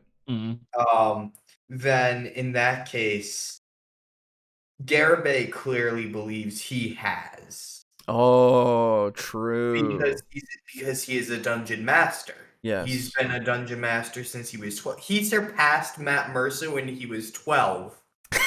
Jesus Christ. That's right. You're right. Ugh. And Shakespeare was only an actor, and he was a master of acting, but he devoted his whole life to it. The problem, Shakespeare was a writer. Shakespeare was only human. Oh, he was actually like problem. Yeah, he acted. Shakespeare was only human. Garibay is not human. True. Yeah. He's paracausal. We know this. That's also he has true. even said as much. Yes. He is inevitable. It's true. He is the being that I dream of when I go to bed and I scream every time I wake. When you stare into the abyss, Garibay stares back. Exactly. All right, I'm going to continue. Yeah. When I go to sleep and visions of Garibay dance before my eyes. Exactly. Whether those are dreams or night terrors, who can say? Who can say, really? So Khan goes on to say, when our Lord began to talk about being a librarian, and thank you for capitalizing our Lord, I thought for sure he was going to start bragging about all the literature he's read and talked about how well read he is. But nope, you can't be a good DM unless you own more words than you can physically read in a lifetime.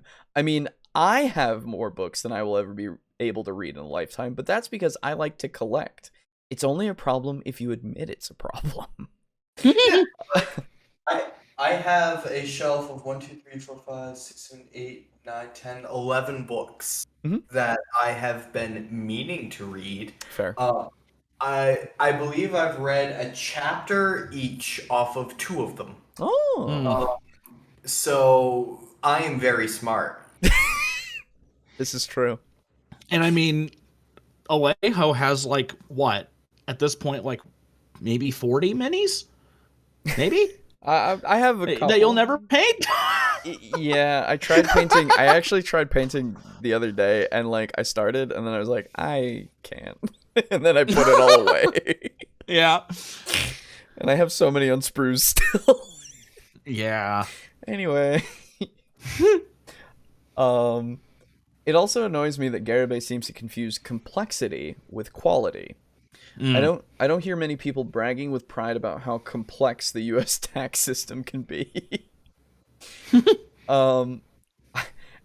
I don't want anyone in my area to steal my physical players. I think I said this before, but I'll say it again. Garibay doesn't have friends. He has players. Like, yeah. my friends and I play because we're friends, and this is what we do together. Also, also, I want that this is a co-op game, but I'm winning shirt. That was a good idea, Aiden. We should actually go through that at some point. Yeah. Okay.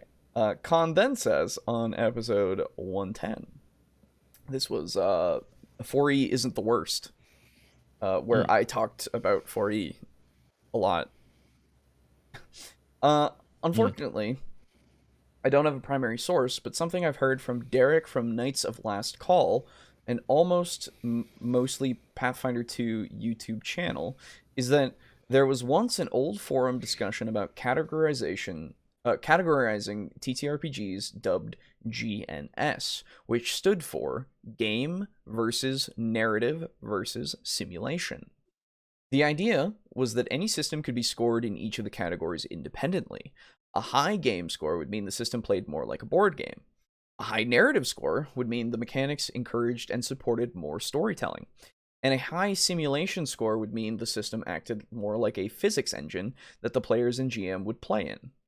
This is not to say that a low score in any metric means the game is bad, and having a high score in one or more categories doesn't mean it's inherently good. All it does is help to communicate to people what the game is trying to accomplish. That's pretty cool. For example, D&D 3.5 and Pathfinder 1 were high in simulation, with a secondary focus on game and very little narrative focus. Compared to any given Powered by the Apocalypse game, which will naturally focus more on narrative, followed by game, and much less emphasis on simulation. The point I'm trying to get to is that 4E can be argued that it focused more on the game aspect than the simulation part, and had dumped narrative like charisma in a min-max barbarian build. That's not to say you can't roleplay in 4E. Heck, I know of people who roleplay while they play Pandemic the board game. Hell, I fucking roleplay when I play board games with friends. We play fucking Bang. Warhammer. Warhammer as well, but like literally in real life, I play Bang with my friends, and we're all fucking cowboys all the time during it. It's great. Yeah, it's fucking good. Yeah. And also, the villain was born. And the villain was born during 40K. That's right. Yeah. I miss the villain. Yeah. Too bad that shit doesn't work anymore. Yeah. Meanwhile, Derek from Knights of Last Call argues that 5e decreased how gamey and simulationist it is, while adding only a smidgen of narrative focus back, and somehow became the most popular edition to date. I also find it funny that Pathfinder 2 managed to do what 4e tried to do without becoming nearly as hated. As the self-proclaimed resident 2e expert, I'd say it leans much more on the game side than simulation, without losing what little narrative focus 1e had. Last tangent, but from what little I understand, I think Call of Cthulhu is a nearly perfectly balanced game. Boo, your thoughts?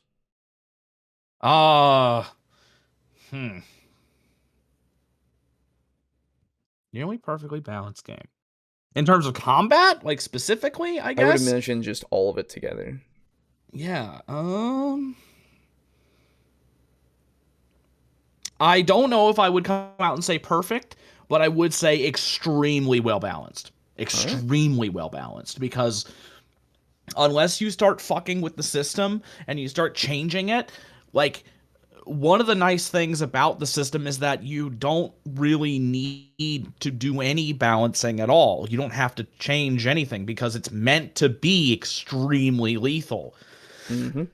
Like, you know, you get shot, it's gonna fucking hurt. That's pretty true to life. Mm. And you get shot and you're unlucky, you're dead. Mm-hmm. Which again is true to life. And a lot of the monsters will do a ton of damage, but are also at least somewhat vulnerable themselves. It's the same thing with, like, say, a bear. You know, a bear can fucking gut you and then you're dead.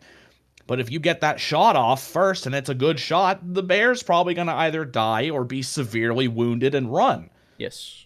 So, yeah, I'd say it's just about the best balanced system I've ever seen, really. Which is good, because I'm shit at balancing. Aside from your obvious bear hate, I'm with you. Yeah, I mean, it could be a tiger. It could be a tiger or a wolf. Fine, we'll say it's an Almudron. How about that? Okay, now I'm We all all hate for him. it. Fuck Almudron. Yeah. I say that because the rules are relatively simulationist. The game is Yes. still smooth, while also informing the narrative of how a character acts/reacts to the world. Anyway, end nerdy ramble. Nice. People will roleplay when they play Stellaris. Oh, people will roleplay in any situation. They just don't. Sometimes they just don't know that they're doing it. I can agree Pathfinder 2e is gamey with the core books. You get a lot more narrative with the adventure paths, which makes sense when that is the moneymaker. Yeah, oh yeah. Those are meant to be more narrative focused. Absolutely. And then again, the man, the myth, the legend, John Parker, on, again, episode 27, Fate Core System and How It's RPG. As far as the isekai discussion is concerned, the oldest example of the genre that I can think of is Mark Twain's A Connecticut Yankee in King Arthur's Court, published in 1889. It's entirely possible that there are earlier examples of the genre, but that is the earliest example I can think of without researching the topic. There you go. It's very interesting. Yeah, it's good to know. Oh, my thing bugged out, so I gotta refresh the comment page. So, Aiden, are you in the Watch Together still, or no? What'd he say? He cut out. Oh, Sorry. No, I left. Okay, never mind then. I also left. Damn. So- Damn. Okay. I can reopen it if you need. No, I was just gonna show you a video. It's fine. Okay. Khan then says on episode 111, this was broadening our TTRPG horizons, where we looked at Traveler, and oh fuck, what was the other one? Oh, I feel bad because I liked the other one too. Savage Worlds. He's literally in the first part of the comment. I wasn't even looking at it. Fuck. So he says, since this stream, I've actually played a single session of Savage Worlds, so I have something to report. Well, it was actually Pathfinder for Savage Worlds, but I suspect the basics are still the same. The video you guys watched did cover some of the basics, i.e. it's a skill-based system where you roll a d4 through d12 plus with a d6 wild die and take the highest single number plus exploding dice. What he didn't mention is that a typical DC target number is 4. Coming from D20 systems where DCs start at 10, it takes some getting used to, but it does feel nice to have the target number be player-facing. There's less rolling, doing math, declaring result, and a DM checking AC before finally learning if you hit or not. Instead, it's as simple as, did I roll a 4 up? No? Okay, carry on. During our test combat, I was the paladin pre-gen, while my fellow player was the sorcerer. Now, things might change at higher levels and or experience with the system, but I felt very feast or famine. I think I either missed my one attack completely or killed the goblin in one stroke. Meanwhile, the sorcerer got to play around with the spell and magic system much more. Not sure what the other settings do with magic, but Savage Pathfinder uses a pool of power points as opposed to spell slots. Think mana from Skyrim or Diablo, from what I understand. A given spell costs a base amount of points to cast, but while casting it, you can spend additional effects and traits by spending more points. While there's a list of generic effects you can add to probably any spell, some spells have specific effects unique to them. From what I saw, it looked like you can customize and tailor any spell to any given situation, and that all starts at level 1. If/when I get around to playing again, I'm considering a caster. I don't have much to comment on Traveler, other than I picked up a lot of old PDFs through a Humble Bundle a long while back. That and hundreds of other files from dozens of other systems. It's not an addition, it's a donation. But as promised, I do have a few things to say about Stars Without Number. Instead of ranting for paragraphs about the minute design decisions I dislike, I will summarize my feelings as mostly frustration with the OSR nature of the system. Especially when I normally play Pathfinder 2, which fully embraces the crazy ability and numbers you get at higher levels. It's not a bad system, I just don't like how small the numbers feel and how hard it is to increase those numbers. There you go. I eagerly look forward to the day you cover Lancer, and while I could just look up videos on my own, I'm lazy. From what little I understand, BattleTech is the other dedicated mech RPG system out there, and it tends to be highly simulationist to the point where you're designing your own mech down to the microchip. Yes. Meanwhile, Lancer is much more focused on the game aspect and supposedly plays similarly to a tabletop war game or even D&D 4E with its firmly defined party roles and a heavy focus on gridded technical combat. Oh. Also, from what I've heard, the lore is rich and interesting. At some point in our future, the planet is near death, so people load into sub-light-speed spaceships and blast off in hopes of making a new life elsewhere. Meanwhile, Earth regresses all the way back to the Ice Age or something like that. Point is, it takes a long time for humanity to rediscover its lost tech. And by the time they do, the rest of the immediate galaxy is populated with a complex web of new factions. Fast forward several centuries/millennia and a few fascist governments later, and you play as Lancers, freelance mech pilots doing mech pilot things. Also, fun fact, if you lived through 2020 and bought the bundle for racial justice and equality on itch.io, you already owned the Lancer Core rulebook. Trust me, it's there. Just keep scrolling. Oh man, Nice. I didn't get that. Oh. Lastly, I will end this Lux-length comment with a quote from this very video. I can't edit these streams. My brain won't let me. Everything is important. Alejo 2022. Also, my brain, every time I try to tell a story, please get out of my brain. True. Sorry, I like it in here. Let's see. I hope people don't roleplay when they do accounting. Why not? Well, I guess some people do. Yeah. Mog says, gotta go to bed before I go. Smash that like button, subscribe, join the Golden Table Flippers tier, and buy stuff through the Humble Bundle link. Think I did a good job for shilling. Thanks. Guess I won't have to do any of it later. See ya, Mog. And then, oh my god, John Parker. On episode 29, RPG content creators with juice from Master the Game. Wow, back at 29 was the first time, huh? Jesus, yeah. Yeah. The system with tons of tables that a crit fumble chart came from is most likely Rollmaster. Yes, Rollmaster. That's the game that those crit tables came from, that my first DM was like, hey, these are things. And then I found out that they came from that game. Anyway. And then, oh my god, John Parker. On episode 30, a critique and praise of the combat wheelchair. Yeah, I remember that. Yeah. I believe the reason behind stating the wheelchair continues to function while wild-shaped/polymorphed is to prevent people from saying the disabled character can't move and is still disabled. This would be bafflingly stupid, and those people should be booed out of the room.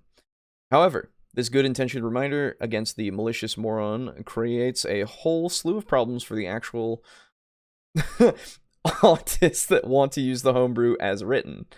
The druid that wild shaped into a wolf can now levitate over stairs. Oh, in 3rd edition, stairs are rough terrain and prevent charging either up or down. Gain whatever functions the boat mode has, bonus AC, a wheelchair ram attack, storage space, etc. If you use as written, you're right, actually. 3rd edition has the item called the Arm of Nier, which is a magical prosthetic arm that is stronger than a normal arm. Defenders of the page 26. Thank you for the page number. I don't know if this was updated from a similar item from earlier editions. A blind or deaf character could make an interesting character concept, however, it would defeat the point of the character being blind or deaf to eliminate the disability with a starting item. Yes, that was my whole point with talking about if you want to make a character that has a disability and then they just want to keep it. Like, there's no, like, why not? You know, like, that's fine. I actually had the rogue in one of my campaigns wanted to make a backup character who was a blind painter. Ooh. And I'm like, ooh, intriguing. Oh. Okay. So immediately I told her, just right off the bat, just so you know, blinded is a condition in 5e. And I am all right with you normally just being able to like see just fine. Maybe you're using like a ferret on your shoulder or something as like a seeing eye ferret or something. Totally. But for like it can be a good thing of flavor, but I'm not willing to change how your character works mechanically. Right, exactly. So if you are going to be attacked by a spell that blinds you or a beast that blinds you, we will have to hand wave it, and you're gonna have to just work with me and say you're super blind for a minute. Or like, I'm not giving you immunity to the darkness spell. And he said, well, that's fucking stupid. That sucks for the beast if it tries to blind me and I'm already blind. And I said, okay, well, we can use that logic if you want. Just know that you will permanently be under the blinded condition, which will give you disadvantage on all attack rolls and advantage on all attack rolls against you. Exactly. And she was like, well, that's ableist as hell. And I'm like, I'm literally giving you an option where you can inject flavor into your character without changing how they mechanically operate. Yeah. I am working with you. I need you working with me and just saying they're super blind for a minute. Yeah, exactly. Like, I will give you a seeing eye ferret. Just please work with me on them being super blind. Yeah, we can just say that the blindness affects the ferret, like, and so it makes it hard. Like, it's... Anyway, I see what you're saying. Yeah. That campaign ended before that character wound up being relevant. There you go. Oof. But, I was just like, dude, I'll work with you. I need you as a DM speaking to their player. I need you to work with me. Right, yeah. I'm giving you what you want, and I'm making it so that it doesn't, like, it doesn't work against you. But if you really want me to... I will bend the rules so that you can have what you want in the character that you envision. But I need, just as much as I work with you, need you to work with me. Yeah, exactly. That's the whole point. Yeah. Let's see. Drist Duorden of all of R.A. Salvatore's work are part of the Forgotten Realms setting, not Eberron. Oh, did I say Eberron? I might have said that. I feel the wheelchair lever is an action to hamper enemies trying to dump you out of the chair. And take issue with the author of the combat wheelchair stating that the wheelchair solves the disability of all disabled adventurers, thereby presuming that the loss of mobility in limbs is the only way someone can be disabled. It makes the blind see, the deaf hear, and the brain dead neurotypical. Yeah, it's Neurotypical. I've never heard that term before. That's the PC way to say it now. Oh, I see. Yes. Pirates are commonly portrayed as having at least one disability. They frequently have a missing hand/foot or lower leg, a missing eye, or substance abuse problems. True. Or all of the above. Yes, or a combination of all three. Yeah. 4. 5. They also can't count. No. I'm a pirate, did you know? Yeah. I feel that the combat wheelchair is antithetical to the primary motivation behind role-playing a disabled character, and that it is to have a disability matter and affect how you role-play. Playing as a person Now I with a want to disability... see a pirate ship crewed by people, by an the entire wheelchair. crew with combat wheelchairs. Oh, yeah. That'd be amazing. I want a pirate missing 2 hands. So he's got like hooks for both his hands. Right. And he's trying to lift rum, and he can hook like one hook through the handle just fine. Yeah. But it's super difficult to tilt the rum to his Yeah. lips. By pushing with a hook. Yeah. But now that he's in a wheelchair, it's easy. Yeah. Or alternatively, he right. built a different hand. Built a hand with like 3 prongs. Hell so he yeah. can push the bottle. This is my drinking hand. That's right. I actually really like this point. Playing as a person with a disability is an excellent way to empathize with that condition. This feels like it is making a mockery of disability and treating it as a vehicle for extra powers. I don't know if I agree with that last statement. I'd have to look into like the motivation and stuff behind the combat wheelchair and such. But I agree with you that the playing with the disability is an excellent way to absolutely like put yourself in those shoes, right? Like role playing is great. I think the combat wheelchair does a fantastic job of adding representation. Yes. For a typically very underrepresented like group of people. Yes. Also, side note, if you're one of the DMs who says, "Oh, you can magically turn into a wolf, but you can't magically turn into a wolf who can walk," fuck you. Yeah, that would be fucking stupid. Absolutely. Anyway. I have no issues with anyone playing role-playing games however they want at their own table. I even like some of the ideas presented for the combat wheelchair. There are some serious balance issues with the item as presented, and it fails to live up to the stated goal of making a disabled adventurer just as capable as able-bodied adventurers, which was one of the positions that we came to because it makes them better in a lot of instances. So, yeah. And then again, oh my god, John Parker. How many more do we have? Out of curiosity, because it's 2 now. 1, 2, 3, 4. We have 4. 5. One of those is a Lux comment.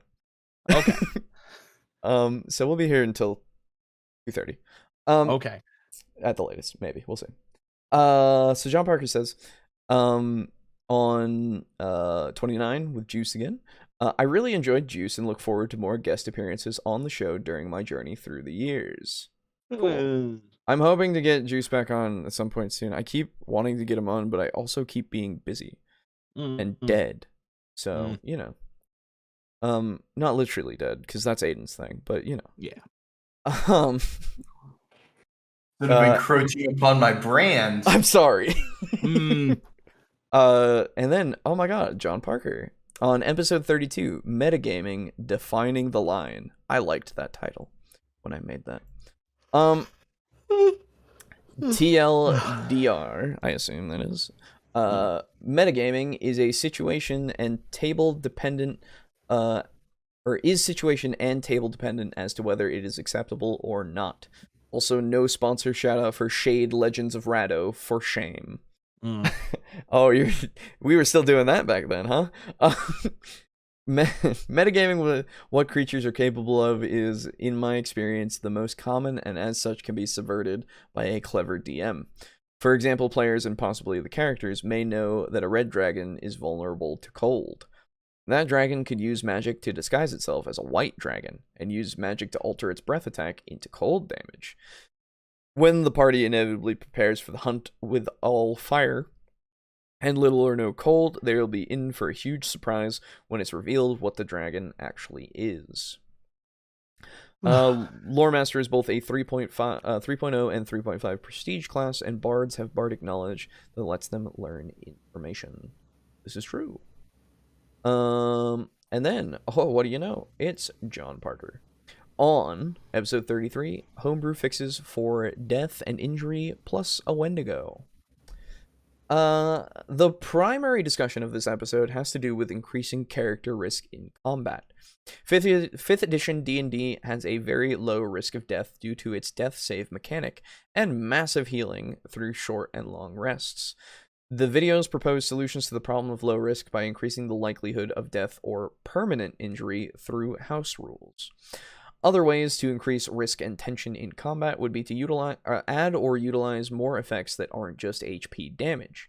Disease, ability drain, ability damage / drain, damaging / destroying equipment, curses, blindness, deafness, or other disability causing attacks / spells, and negative levels are all tools from older editions, some of which are present in 5e, but as someone that is only passingly familiar with 5e, I have no idea the prevalence of these tools that could dramatically increase tension in combat and make combat feel like it has stakes and lasting impact.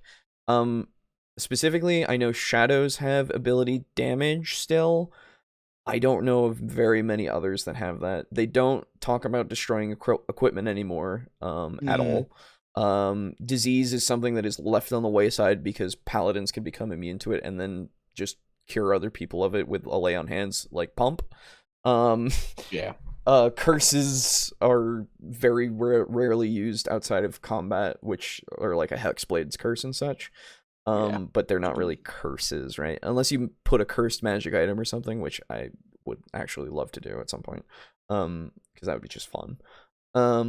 The blindness, deafness stuff, that's just a spell that I rarely see, and negative levels are gone. They do not exist anymore. Yeah. Sorry, I'm looking at something else. You're fine. The 3.5 book, Unearthed Arcana, has armor as damage reduction variant rules, page 111. Another option would be to adapt the damage reduction / damage... I don't know what DT stands for, actually. A system from Fallout 1 and 2. I don't know it. Unearthed Arcana also has several other variant rules related to the video topic for death and dying, page 121, injuries instead of hit points, page 113, and vitality and wound points, page 115. There's an entire campaign supplement / module for ghosts in 3.0, Ghost Walk. In Ghost Walk, ghosts are essentially the norm for deceased humanoids. This is a response to a discussion related to using persuasion to help an ally on their death save, and resurrection being a choice. Ooh. I still think it would be pretty funny to have a campaign where everybody's ghosts. Oh yeah, it'd be sick. You know, like the campaign starts, everybody fucking dies, like they got hung for like some crime or something, you're being executed, and then everything goes black, and then you're there, and you're just in the astral plane. Suddenly you're fucking floating up in the air above your bodies. You look down at your hands and you see you're blue and transparent. That sounds like, oh shit. You wake up in the back of a wagon and hear, "Hey, you're suddenly awake." Yes. Yeah. You've met with a terrible fate, haven't you? The homebrew Wendigo, as presented in an amalgam of the Wendigo, is an amalgam of the Wendigo and the Skinwalker. Yes. The 3.0 book Fiend Folio, pages 186 through 188, has a Wendigo. That I feel more accurately matches the myth of the Wendigo.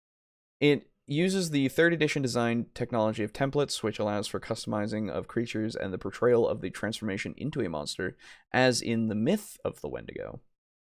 The 3rd edition Wendigo is a fey creature that transforms its victims into Wendigo through a disease spread by its bite attack.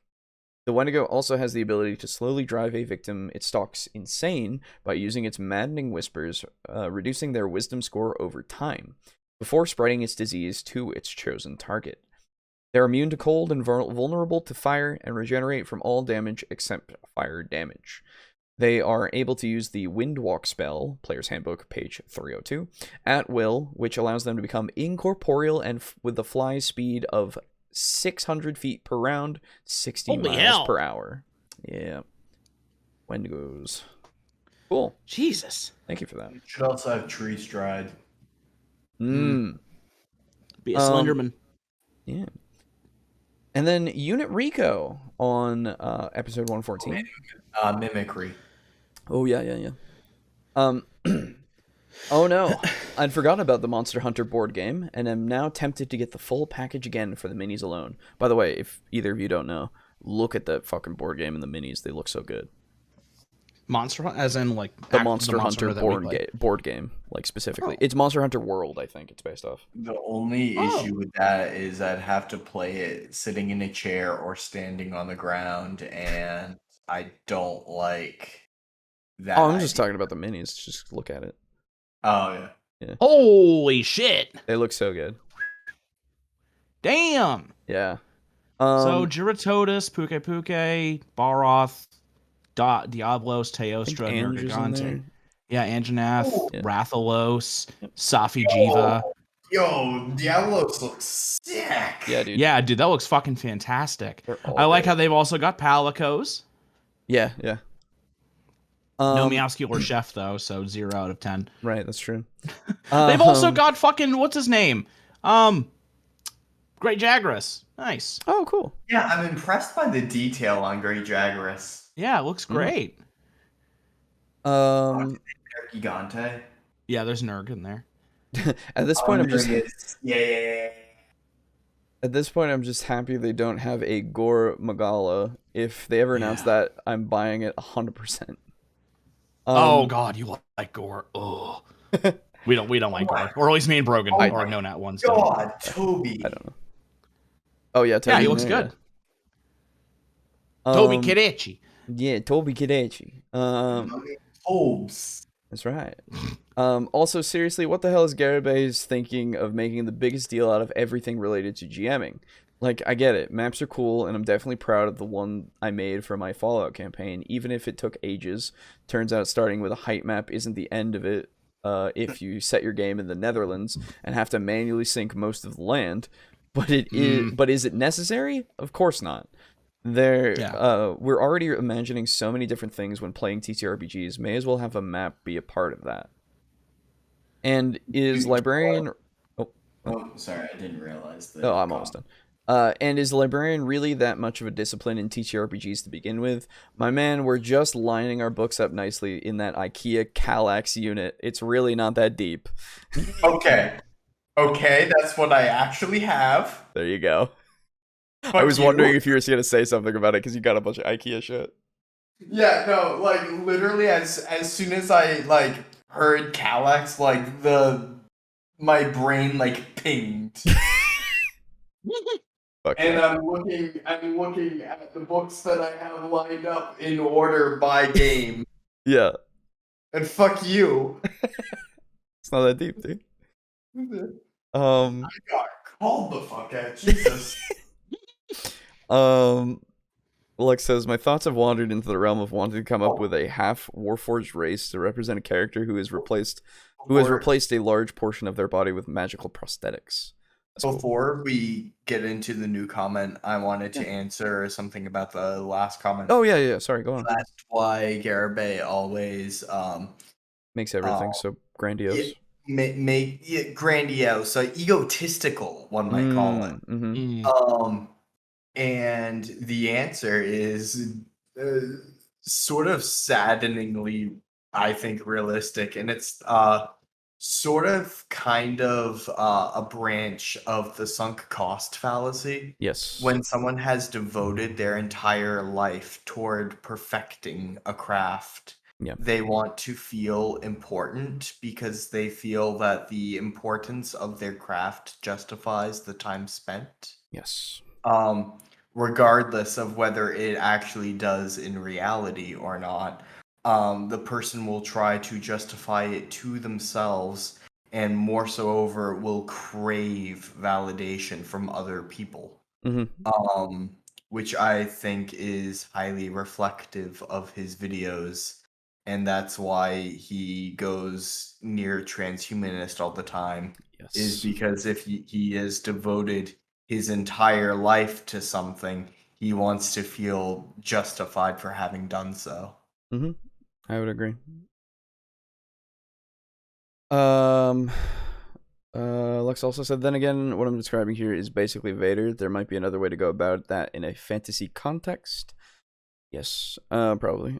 For a campaign where you want characters to be permanent ghosts, you'd be best off just applying the ghost template to them. Yeah. With the Ghostwalker book, they have to try to come back to life, or else they'll end up passing on. Ooh, cool. Garibay thinks mastery equals putting the maximum effort into everything. Yeah, something. I don't know. Yeah. And then finally, lastly, we have, but of course not least, Lux on last week's, or 2 weeks ago's episode. Since Garibay didn't say much that was actually useful here, I'll go ahead and add a few points. Maybe someone out there will wander along sometime who could use them. First of all, your maps don't have to be the absolute best maps ever made by human hands. When you're running a campaign, you only have so much time to actually prepare everything. Once your map is adequate, the benefits of further improvement might become marginal. So don't waste time trying to make it perfect. I understand that Garibay is coming from the angle of making everything as good as it can possibly be, but wasting time fooling around with a map is going to take away from the time you can spend working on other aspects of the campaign. Once the map is good enough, other things become increasingly more important. This doesn't come from the perspective of letting everything be lackadaisical and low quality, as I'm sure someone of Garibay's mindset might make it out to be. Putting your effort in where it's needed and not wasting it on unnecessary distractions is part of achieving overall quality.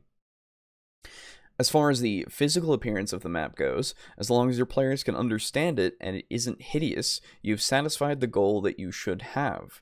If you want to improve the appearance beyond the level of your own satisfaction, that's fine, but don't let it get in the way of other things you need to be working on. For making the map realistic in terms of things working the way they would in real life, there are a few points you need to be aware of, if that's the standard you want to satisfy. It takes a bit of effort to learn, but for the purpose of GMing, of a GM wanting to draw fictional maps, the amount of information that you need to know about isn't huge. This may be a long post, but it won't take an entire lifetime to read. Unlike the mastery. First, the land takes the shape that it does for a reason. What you really need to know about mountains is that mountain ranges follow the boundary of a tectonic plate, either forming when two plates push together and crinkle the land above them, or from volcanic activity along the fault lines where two plates move away from each other. That means mountain ranges should be mostly linear and should not be intersected at perpendicular angles by other mountain ranges. If you want to take a relatively simple extra step, decide where your tectonic plates are and at which directions they are moving. That should give you a decent guideline on where to put your mountains and what kind of mountains should go where. If high mountains exist, they will create rain shadow. If moist air from the ocean can't reach an area of land, that area will become a desert. The main point here is that if a desert exists in your world, your mountains need to justify it. Also, glaciers can scrape the land flat when they pass over it. When this happens, a large area of flat land is created to the north, while the debris dumped in the south can creates an area of hills. You can also stand to look into what other landforms exist and how they are created, as they can add some life to your map. But it's unlikely that anyone is going to miss them if you don't think to include some of them. That said, if you do specifically want to include one of them, you should look up how it forms and so you can explain why it exists where it does. Next point up is rivers. We keep this fairly simple. Water always flows from high ground to lower ground, and all that flowing water eventually reaches an ocean or sea. If you follow a stream, it will eventually join another stream or a river. If you follow a river, it will join another river or reach the ocean. Also, rivers don't split once they've joined, except possibly at the end where a delta has formed from sediment being deposited. Basically, don't have rivers dividing for no reason. Don't have them flow in from an ocean. Make sure any river system empties into the sea, and don't have rivers flowing across mountain ranges. You reminded me of things that I was taught. What is this, school? And you're making me very self-conscious of my material world map. That's right. With geography settled, you can move on to the development of civilization. What's important to know here is that logistics is king and geography is destiny. There is no universally superior culture. People have to adapt their cultural practices to the necessities of survival in the area they inhabit. Anyone who won't adapt will die and be replaced by people who will. For a city to realistically exist, there has to be an advantageous reason for it to exist in that particular spot. What a city needs is food, protection, and access to trade routes. It's better for a location for a city to be adequate in all three of these than abundant in one or two, but lacking in one or both of the others. For food, it's best to have fertile farmland close by. The more difficult it is for food to reach a location, the fewer people will be able to live there. A remote settlement may be able to feed itself primarily by trading the natural resources it extracts from food, but only as long as the value of the resources is worth the cost of preserving and transporting the food over that distance. Supply and demand will govern how many people can viably live in the settlement, and that number will be relatively small. For protection, the city either needs natural defenses or the military force of a powerful state that keeps enemies far away. The natural defenses are more reliable and will allow the city to survive for longer. If the protection comes purely from strength of an army, it will be lost when the state ultimately falls, and the city will be plundered into ruin. And for trade, water is life. To the greatest degree possible, navigable water will always be the preferred means of transportation, as overland travel is much slower and more dangerous. What this means is that any major city will have access to water. It probably won't be built directly on a coast, as this would expose it to storms and sea raids. Most likely, the city will lie some distance inland, near the shore of a river, with easy access to the sea.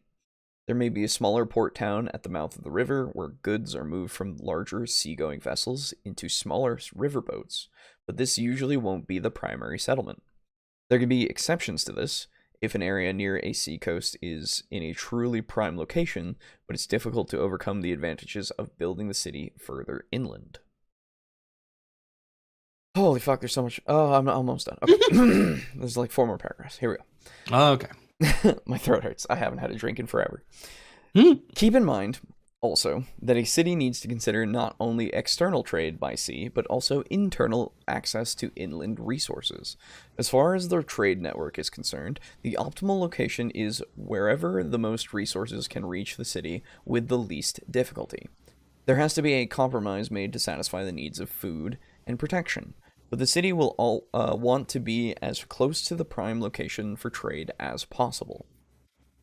Overland trade does, of course, exist, but it only happens when the trade route can be profitable, despite the added dangers and difficulties, and when there is no alternative route by water.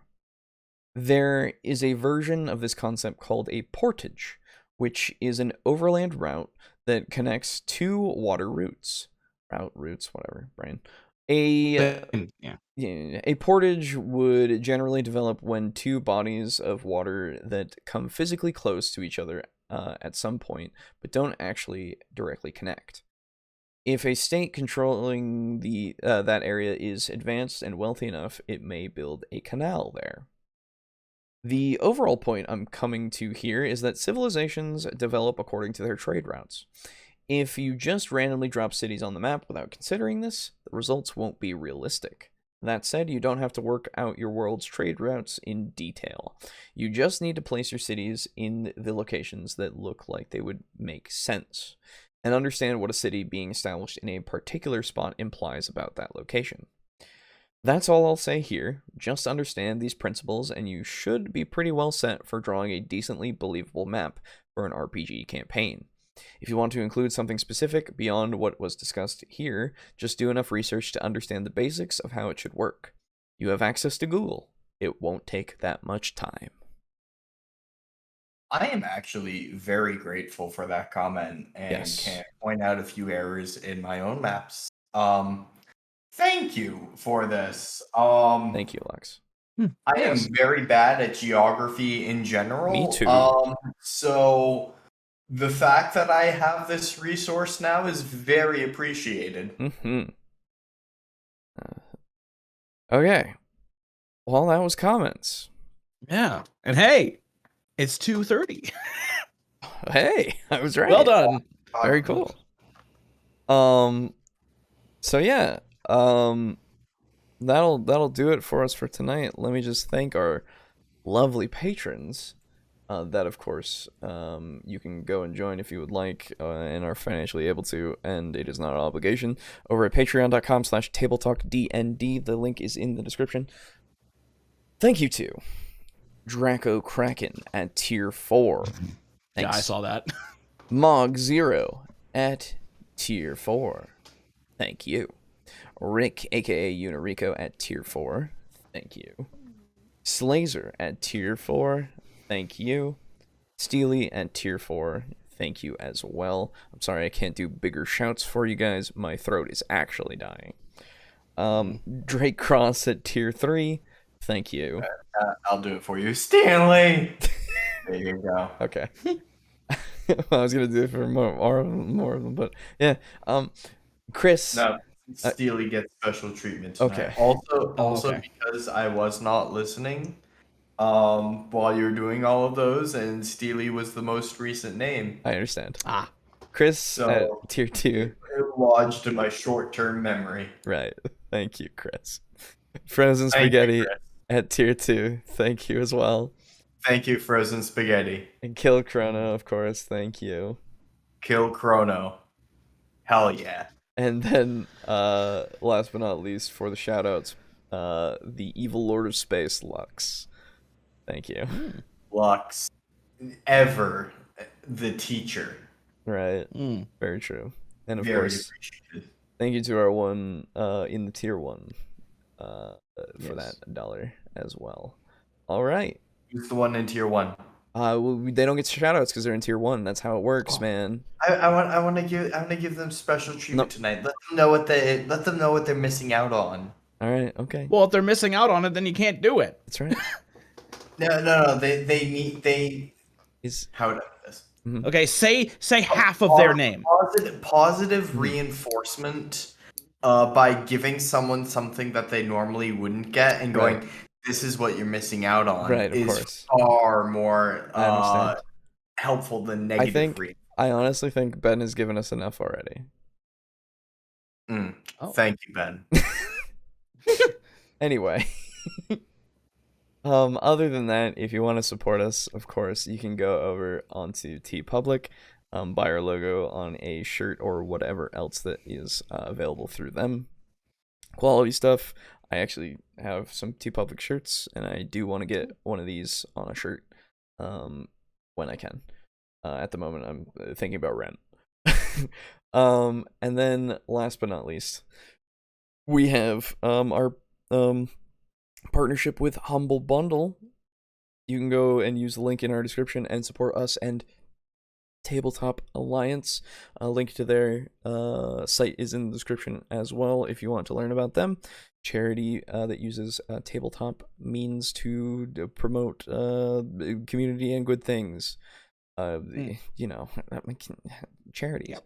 Right now, I would highly suggest, if you don't have it, to go and get the choice pack, which gives you Deep Rock Galactic as one of your choices that you can make. It's solid. It's very good. Stone. There is Rock and Stone, brother. Exactly. Rock and Stone. There is a deck builder bundle that's going on right now. It might be pretty cool. It's got Gwent in it. That's sick. I like Gwent. And yeah, go over there and have a look through. See if there's anything you like. Yeah. Hey, Rules Lawyer. No, you didn't miss Garrett Bay. We weren't talking about Garrett Bay today. Don't worry. That was last time. Anyway, that is it that is all. I am tired, and Go to bed. I'm gonna go to bed. So Okay. thank you everybody for coming by. If you're new, consider the subscription to the channel. It's a thing that you could do, as well Yes. as the liking and the other things. And the money. And well, and I would say if you would like to leave comments, please feel free. Love reading them, even if it kills me. Especially when it kills me. So yeah, Because at least that way you're dying for a good cause. exactly. I don't know, man.